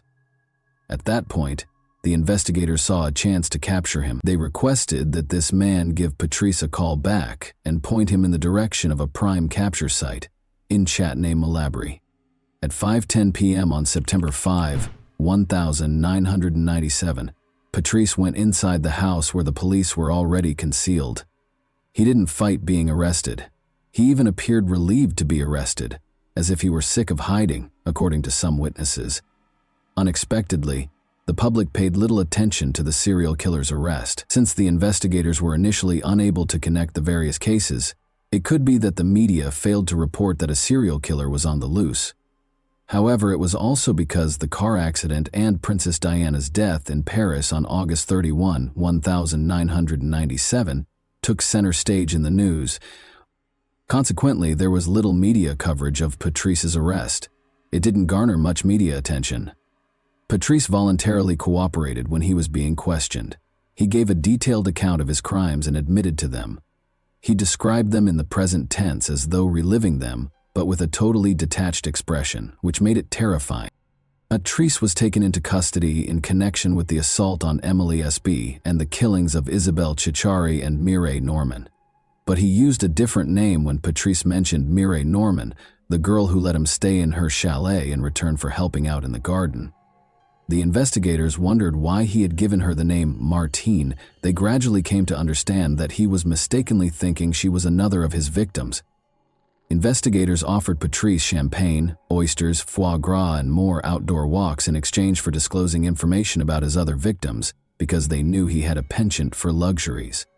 In fact, Patrice later admitted to the murders of Valerie Thériault, Martine Mathias, and Laure Martine. Only after the pieces of the puzzle began to fit together as evidence that the detectives were already aware of. As is already well known, investigators came to the conclusion that Valerie Thériault and Martin Mathias had committed suicide, but as it happened, Patrice knew each of the women personally. He was co-workers with Valerie Thériault, who was a waiter at the same Toulouse cafe. She recognized Laure Martine, who lived with him in the same area of Toulouse, and got into his car. She was Patrice's neighbor, Martin Mathias. They shared apartments across from one another. To put it another way, Investigators were unaware of numerous hints that suggested Patrice Allegre was a potential suspect for a long time. For a serial killer, that was unusual. Even if they were only acquainted for a few days, as was the case with Emily, Patrice knew each of his victims by name. However, his approach was always the same. We hang out, spend time together, make friends, and then the attack happens. Investigators and later psychiatrists observed that Patrice found it much more difficult to explain the murders when they discussed them, even though he readily confessed to the killings and helped the investigation during interrogations. Every time, he described the incident as follows. He attempted to kiss the victim, but she refused, so he got angry and strangled her. The man claimed that he did everything by himself, but in certain instances he assaulted the victims with objects. This suggests that his account of the killings and assaults is not accurate. Does he have a bad memory of what happened, or is it a lie?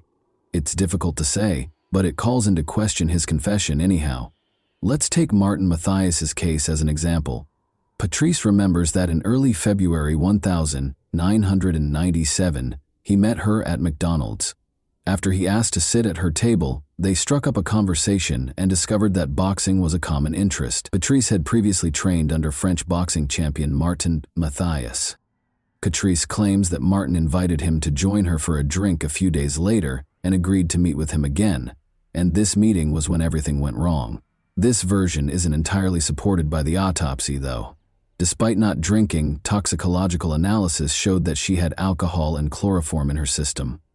Additionally, the intimate area of her body bore the scars of an electric shock. As you may remember, the electrical wiring in the apartment was altered, and a light bulb was unscrewed. This raises the possibility that Patrice stalked the girl because he lived across the street, even though the girl did not invite him to her home. Then, because Martin Mathias was stronger than him in normal conditions, he rendered her incapable of moving. It is crucial to recognize that there are differences between the killer's account and the available evidence, even though there are no facts that can be used to prove this. Furthermore, this suggests that he is not making an effort to be totally truthful with the inquiry. He also talked excitedly and in detail about his early years. On June 20, Patrice was born in Toulouse. At the age of 17, his mother, Michelle, a hairdresser, became pregnant with him. Roland, his father, was a police officer and 4 years her senior. He was always an unwanted child, and Patrice knew it. The second son, a desired child, was born to Michelle and Roland 7 years later. One could not say that Patrice had a happy childhood. His father would physically abuse his mother, and his parents would frequently quarrel. When Patrice attempted to step in, he was beaten instead. Being a police officer, Roland neglected his son and was frequently away from home. In contrast, Patrice's mother didn't seem to care much for him. But when Patrice was young, she collapsed into an alcoholic coma in front of him in her beauty salon because she was an alcoholic. She also consistently cheated on her husband and was unfaithful to him. Patrice was able to observe some of her private interactions and the post-fight reconciliations between Michelle and Roland. He would frequently try to sleep in his room by covering his head with a pillow to block out the sounds of his mother's groans coming from the room next door. Another time, when Patrice, then 6, was sitting in the back seat and watching everything, she got pleasure from one of her friends in the car. Patrice idolized his mother and hated his father in spite of everything. He would stand up for her and was offended when others made disparaging remarks about her. He had to repeat a year multiple times because he struggled to learn in school. Because his mother permitted it, he would skip classes. He started stealing, selling drugs, and committing crimes during this time. But each time he was taken into custody, his father would save him. For instance, Roland once compensated the victims of Patrice's thefts with 300 francs. His actions may have stemmed from a traumatic incident that happened to him when he was 13 years old. 2 boys kidnapped him after he fled his home. He was abused in a car and drugged with strong illegal substances before being abandoned on the side of a distant road. For a boy who was not yet 14, this could not have failed to leave scars. This gives us a chance to learn more about him, but it doesn't excuse what he did later. He began abusing drugs and drinking excessively when he was 14 years old.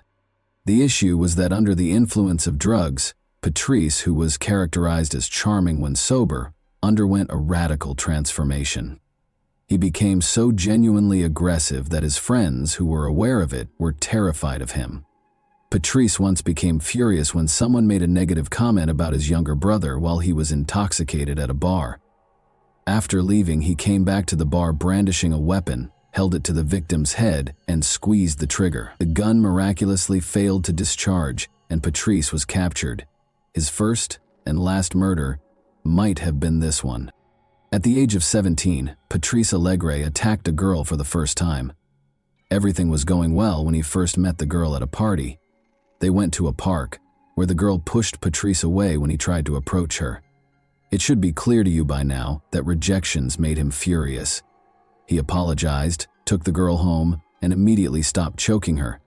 But his strategy was already starting to take shape. It's interesting that Patrice never had issues with girls. Rather, the issue was that he had two sides. He was charming as long as the girl agreed, but if she didn't, he had to coerce her into giving him what he wanted. Patrice had two committed romantic relationships in his life. Cecile was the subject of the first. Their first real love story began in 1986, when Patrice was 18 years old. After 7 years of dating, the young couple had a daughter. But their relationship ended in 1989, just months after he committed his first murder. Their bond was similar to Patrice's parents. Patrice would physically assault Cecile during their heated arguments, but Patrice could control himself to some extent with Cecile. He tried to strangle her, for instance, but stopped when he said, "No, not you, not you." Cecile ended up in the hospital in 1994 with a broken jaw. After she lodged a complaint, Patrice was placed under arrest for a number of weeks. Cecile ultimately made the decision to end her relationship with Patrice in 1995. He met Sylvie the following year, and the two would live together until February 1997, when Sylvie also left Patrice because of his violent behavior.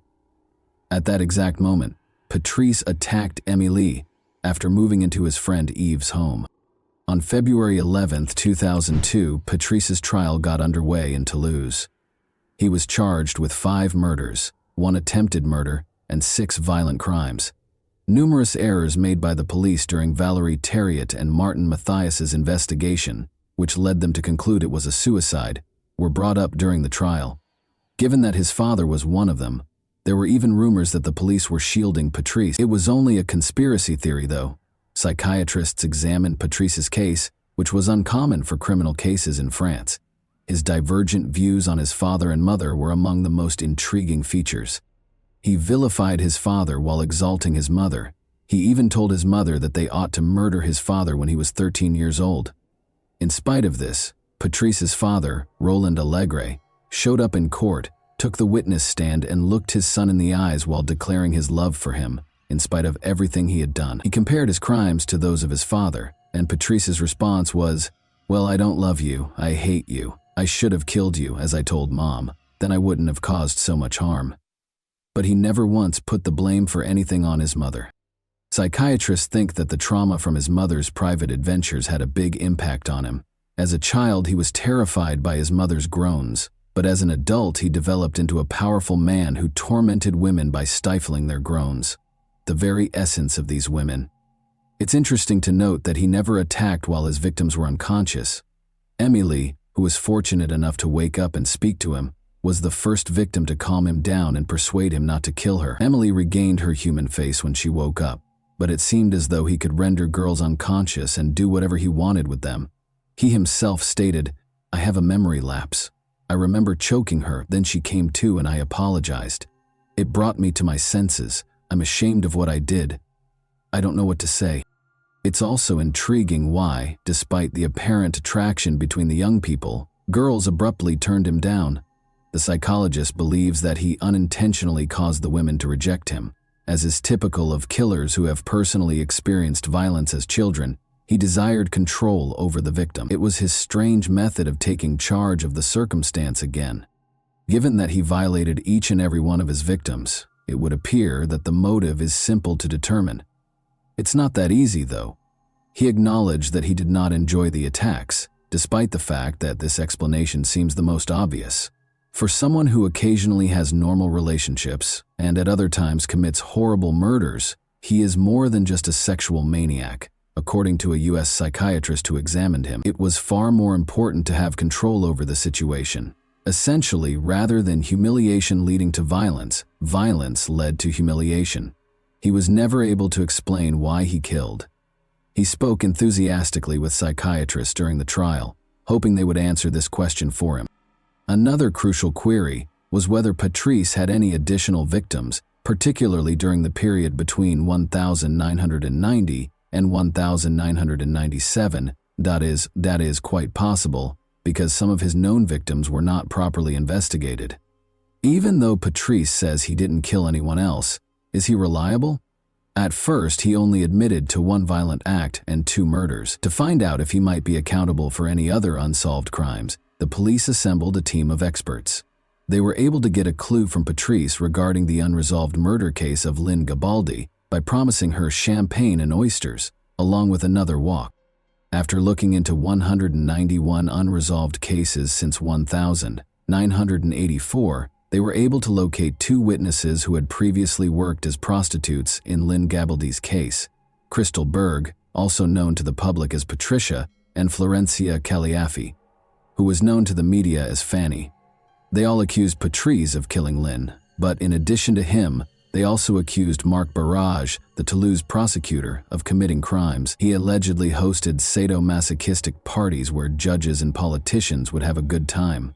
According to Fanny, the girls were abused, tortured, and occasionally killed because they did not voluntarily attend the parties. The orgies prostitutes were supplied by Lynn Garibaldi. Marc Barrage ordered Patrice to kill her because she threatened to tell the police everything. The name of Dominique Baudis was mentioned once. He was the former mayor of Toulouse and is said to have been with Barrage when Lynn was murdered. As the tension around his case increased, Patrice wrote a letter to a popular program claiming that Barrage and Baudis were in fact a part of a criminal organization. Fanny was interviewed by the same show 2 weeks later, during which she described the children she witnessed shackled in a torture chamber on the ground floor of a home close to Toulouse. However, Patrice withdrew his confession to the murder of Lynn Garibaldi only 15 days later. Later, it came to light that Patrice and Fanny had received generous compensation from the show's producers for their stories. It also turned out that Marc Barrage didn't even know Patrice, and Dominique Baudis couldn't have been at Lynn's murder because he was in Paris. Patrice and Fanny were accused of giving false testimony, and the politicians were exonerated of the charges. For providing false testimony, Fanny and Patrice received sentences of 18 months and 3 years in prison, respectively. In July 2005, Patrice Allegre was given a life sentence on February 21, 2002, with the possibility of release after 22 years. He has already completed the required 22 years of service and is currently 54 years old.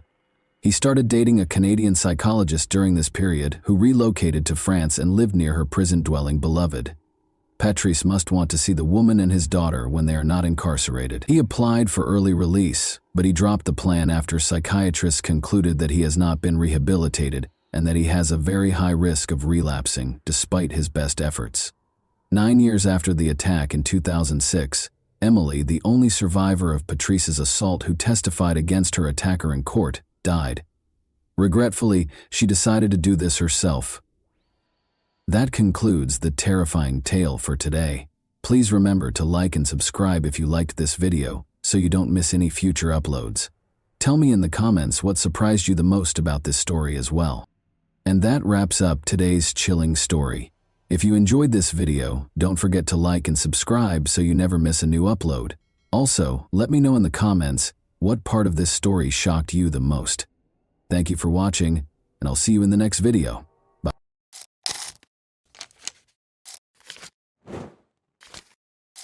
Hey guys, welcome to my channel, and today we're going to take a look at another horrible case with you. She was a virtuoso in her art and a master of tricks, never leaving any traces behind. Her lack of humanity was the only thing that made her successful. Nobody could have predicted that a quiet but intelligent girl would grow up to be one of the world's most skilled criminals, behind a long string of schemes that funded her transformation from a regular girl into a dangerous individual living in luxury. The vicious con artist, who had a taste for killing, was the epitome of evil and was always one step ahead of the police. Until they finally got a chance to confront her in person.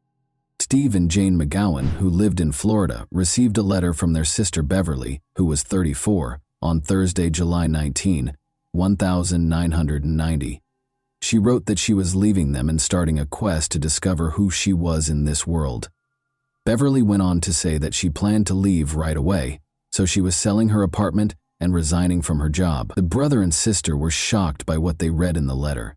Beverly had put in a lot of effort and was happy with her new home and job. She worked 2 jobs to pay off the mortgage and had just bought the apartment of her dreams.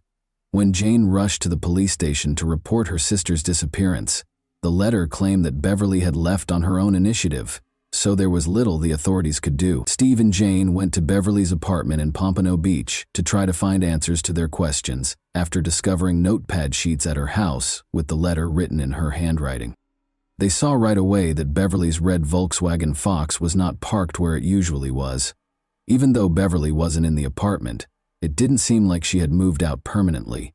Clothes hung in the closet, a nightshirt rested on the unmade bed, and dirty dishes were in the sink. But there were also indications that Beverly had no plans to come back. Her 2 cats were nowhere to be seen, the answering machine was gone, and the phone was disconnected. After searching through drawers, Steve and Jane found that Beverly's address book, birth certificate, and passport were also gone. In addition to her part-time job at a nonprofit, Beverly worked in a bank's loan department. Steve called the bank to ask if her coworkers could provide more information. They told him that Beverly had taken a sick day, claiming to be ill, the day before he got the farewell letter. Given Beverly's reputation as a trustworthy and accountable worker, this was out of the ordinary. She asked them to sell the mortgaged property and get rid of her personal belongings that were still in the apartment during the phone call, adding that she no longer wanted to live there.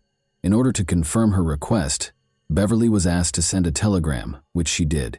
Steve and Jane had to accept that their sister had actually left without telling anyone why, despite the peculiar circumstances. Nevertheless, Steve closed Beverly's credit cards and persuaded the police to report her missing. Closing the cards would upset her travel schedule and make her angry enough to call the family, he thought. While Steve and Jane were checking out their sister's apartment that same evening, a fisherman and his young niece went fishing to find bait for their next trip. They reached a broad irrigation canal in a secluded part of St. Lucie County, 160 kilometers north of Pompano Beach. When the fisherman saw what looked like a bag of trash, he left his niece in the car and started to walk along the canal. He rushed back to the car and called the police as he got closer and recognized what it was. When deputies from the St. Lucie County Sheriff's Office got to the spot the fisherman had pointed, they found a woman's body. It was clear that in addition to killing her, the killer did everything in his power to hide her identity. But he missed something. A tiny tattoo of a yellow rose was concealed under the woman's jeans on her right ankle. The media was given the tattoo's description in the hopes that locals would recognize it. Around 10 p.m., Steve McGowan had already arrived home when the phone rang. It was his sister's missing friend. She had recently learned of the discovery in the St. Lucie Canal and Beverly's corresponding tattoo. Steve and Jane went to St. Lucie the following day to talk to investigators and show them a picture of their sister. Although conventional identification techniques had to be disregarded due to the body's condition, they were both certain that it was their Beverly. A comparison of her dental records proved it was her. No blood or suspicious objects were found during the examination of Beverly's apartment. No indication of a struggle was present. Jane and Steve were unable to comprehend who would hurt their sister. Her nephews in particular loved her, and she loved them in return. Beverly didn't have a lot of money, and she didn't have any complicated relationships. The deaths of her 2 boyfriends in different auto accidents cast a shadow over her life, but Steve was sure Beverly had been enjoying her life lately, even in spite of her past. Despite working 2 jobs, Beverly's income was insufficient to pay her mortgage. She began renting out one of her apartment's bedrooms in order to supplement her income. Investigators discovered a notebook containing a list of possible tenants while searching her apartment. Except for one, each entry contained the full name, phone number, and the time of the apartment viewing. Alice was the only name on the first line, which was scheduled for Tuesday at 6:30. Beverly had heard nothing but good things about Alice.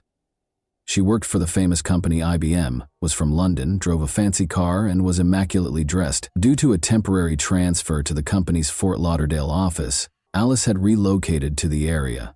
She told her friend that Alice would be moving in on Friday, July 20th, and she had impressed Beverly enough that she decided to make her the new neighbor. By the way, Beverly said she was first introduced to numerology by Alice. Alice tried to forecast Beverly's future, but she required a number of numbers that were important to Beverly, including her date of birth, social security number, passport number, and even information from her driver's license. The odd thing is that Beverly gave her all these numbers. She shared Alice's future predictions with her friends because, all things considered, she was happy with them. Regretfully, she didn't give them her new neighbor's last name. The identity of Alice was still unknown. Furthermore, there was no proof that Alice had ever been to Beverly's apartment, let alone moved in. When the investigators contacted IBM, they were told that the company did not have any UK workers in the South Florida region. They didn't even have a Fort Lauderdale office. According to the results of the financial investigation, someone took $795 out of the $800 in Beverly's bank account on the day her body was discovered. Then, at a Miami shopping center, she used her credit card to buy books and women's clothes. The customer was described as bright blonde with a British accent by the salespeople who assisted her. The tall blonde woman who had garnered national attention at the time fit the description. Police officer Lori Bembenek had been given a life sentence in 1,982 years, 8 years prior, for killing her ex-husband's ex-wife. There had been a stir about the case. Lori was somewhat of a celebrity due to her glitzy appearance and the high-profile nature of the case. Lori had freed herself from Wisconsin prison a few days prior to Beverly's murder. The Miami salesperson identified Lori Bembenek as the person who had used Beverly's credit card after seeing pictures of her, until it was revealed that Lori had actually fled to Canada and was not in Florida at the time of the crime. The police were baffled as to how the path of a modest bank employee could have intersected with that of a convicted killer. However, Beverly's card was used once more in Miami, this time at a travel agency, on Friday, July 20, one day after her body was found. Interestingly, the cardholder looked like a man disguised as a woman. The individual wore oval-shaped glasses and a cheap black wig in the Cleopatra style. The man identified himself as Sam and spoke with a British accent. Sam apparently used the card to buy a ticket for British Airways Flight 2922 because he was going to London in 2 days, on July 22nd through 2922. Investigators looked through Flight 292's passenger registration records and those of every other flight that was scheduled to depart for Britain on July 22. None of them bore the name of Beverly McGowan, but after being parked there for 5 days, Beverly's car was discovered in the airport parking lot. 4 synthetic black wig hairs were found inside the car, but fingerprints inside the car did not show any significant results. On Monday, July 23rd, according to London time, British Airways Flight 292 touched down at Heathrow Airport. A traveler with oval glasses and short black hair came up to the Avis car rental desk after the plane touched down. The passenger, who was most likely Sam, provided her driver's license as identification and made a car reservation in Beverly McGowan's name. Beverly wore glasses and her dark hair reached her shoulder. She looked like the person behind the counter. Sam gave Beverly's Visa card to the clerk when she asked for a credit card to pay for the car's fuel. However, the card was turned down. They may have gone over the limit and paid in cash, Sam clarified. Actually, Beverly's credit cards had been canceled by her brother Steve by that point. Sam was long gone by the time Florida detectives found out about this botched transaction. Transactions on the credit card could not be tracked because it was no longer in use. American law enforcement agencies had no jurisdiction over Sam once he arrived in Britain. Detectives from Florida called the London police to ask for help. John Cornish, a detective, consented to assist with the global investigation. He talked to the Avis company and told their employees to tell the suspect to go to their closest office if he got in touch with them. Sam did get in touch with Avis later that week. He was asked to come to the local Avis office and asked for an extension on the rental car. Sam never arrived at the location where the police were waiting for him. On the day of the car's return, a contingency plan was developed in which officers would wait at Heathrow Airport. When that day finally came, Sam was nowhere to be seen. Without any hints, Sam's abandoned car was discovered a few miles from the airport in the early morning. Detective Cornish ordered his team to board all flights to the U.S. that day in order to check the passengers, because he suspected Sam might be trying to fly back to the U.S.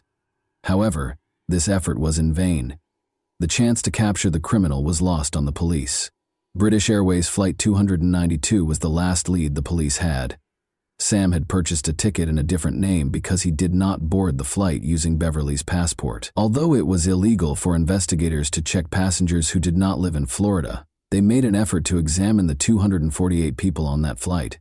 So they turned to the United States for help, State Department in Washington, D.C. The process could take years because each passenger's name had to be compared with passport information, and there was no single database that contained all of this data. The State Department didn't give the police a name they considered significant until January 1996. British national Sylvia Hodgkinson was on Flight 292. A woman with dark hair and eyebrows was shown in the passport photo. She was compelled to relocate to a women's shelter following the death of her spouse. There was nowhere else for her to go. A passport was issued in her name less than a year after her husband's passing. It was suspected by investigators that someone else had taken Sylvia's identity in order to obtain documents in her name. There was fear that Sylvia had met a similar end to Beverly's because they were unable to find her in any way. Additionally, the State Department found a fascinating link between Sylvia and two other women, Elaine Antoinette Parent and Charlotte Ray Callan. An incident that happened a year after Beverly's murder revealed that all three identities were unintentionally connected. A woman in a rental car was approached by North Miami police on May 22, 1991. It was past due to return the car, which had been rented in Los Angeles 6 months prior. To hide its origin, stolen license plates were affixed to the vehicle. A tall redhead woman, who introduced herself to the officers as Charlotte Ray Cowan, sat inside the vehicle. The woman's personal diary, 2 dogs, multiple wigs, and several documents bearing Charlotte's photo under the names Sylvia Hodgkinson and Elaine Parent were all evidently in the car with her. Charlotte's failure to return the rented car led to her arrest by the police. The following day, she posted bail after spending the night in jail. Surprisingly, the police did nothing about this issue, even though the woman was clearly using a false identity. One of the arresting officers was in the building on the day of Charlotte's court hearing for the offense. A redhead woman stood up when Charlotte's turn to appear before the court came. The officer who had arrested Charlotte, however, was taken aback to discover that the woman he had arrested was not the same one who had been called to court by the subpoena. Charlotte was perplexed as to why she had been summoned to court so abruptly. She questioned the officer about the height and red hair of the woman he had arrested. She boldly declared that she knew exactly who it was when he said yes. Almost 10 years prior, in the middle of the 1980s, Charlotte was unwinding at an Orlando bar when a well-dressed woman with a British accent came up to her. Like Charlotte, she had stunning blue eyes and short red hair. The woman offered to buy Charlotte a drink and identified herself as Anne Tremont. The offer was accepted by Charlotte, and they struck up a conversation. Anne mentioned numerology in passing during their conversation. She began by requesting Charlotte's birth date, adding that she would be pleased to make a matching matrix for her. Anne took Charlotte's driver's license information and social security number one by one. She wrote it all down on a napkin and made a hopeful forecast for Charlotte's future. Anne and Charlotte began talking and became friends right away. Charlotte met Anne's brother a few days later. He was a tall, blonde man who shared his sister's grace. The women eventually lost contact with one another, though, as they saw each other less and less. When Anne called Charlotte a few months later to inform her that her aunt had died and left her a sizable inheritance, Charlotte was taken aback. Anne claimed that her brother had chosen to have her institutionalized in order to keep all of the money for himself, even though they were meant to split it. Anne showed up at Charlotte's door at 3 a.m, approximately a month after the phone call. She was wearing a man's shirt with a tie and a tangled wig. She broke down in tears as she described how she had gotten out of the institution where her brother had put her. She needed assistance going missing because she was hiding from her family. In order to establish a new identity for herself, Anne pleaded with Charlotte to let her take her birth certificate. At first, Charlotte declined, but after witnessing Anne's distress, she grudgingly consented. The birth certificate would be returned shortly, her friend assured her. Charlotte didn't hear from Anne for weeks. She started to worry. The birth certificate and a note from Anne expressing regret for the wait were finally sent to her. It wasn't until she was summoned to court in 1991 that Charlotte learned more about her friend. After hearing this intriguing tale, the investigators were curious to find out who the mysterious and elusive scammer was. Although not much was known about Elaine Parent's life, she was a real person like everyone else. On August 4, 1942, she was born in the Bronx, New York. Her parents were loving and reasonably well off, and she was their only child. She was a tall, slim beauty with dark hair and piercing blue eyes by the time she reached adulthood. She relocated to Florida at the age of 30, where she briefly worked at a real estate company before being arrested for shoplifting in Fort Lauderdale in 1976. They took her fingerprints and put them in the database. She then stole $40,000 worth of jewelry from an elderly acquaintance in 1985. Parent and Charlotte met at about the same time. The fingerprints of the parent and the woman who was arrested in 1991 for not returning a rented car were compared. They were identical. Elaine Parent was the woman posing as Charlotte Cowan. Naturally, it was assumed that Elaine Parent, the elusive suspect Sam, and the new neighbor Beverly McGowan's Alice were all the same person. They still had to establish a clear connection between Elaine and Beverly's murder, though. In addition to reviewing the case's evidence, the detectives looked through a notebook that contained letters that Beverly had written to her sister and brother. This specialized equipment uses an electrostatic detection device, ESDA, to find impressions or indentations left by previously written letters on paper. The notebook had been used for a number of other letters that weren't written in Beverly's handwriting, according to the analysis of the notebook. The author appeared to be a woman with a deep-seated animosity toward Beverly. Threats were included in the rather aggressive messages. Elaine Parent's handwriting samples were compared to the letters, and they matched. Parent's letters were sent to a woman in London who was the chief executive officer of a large corporation. She filled in many of the gaps in the elusive fraudster's life, but was named Witness X in the case materials for her protection.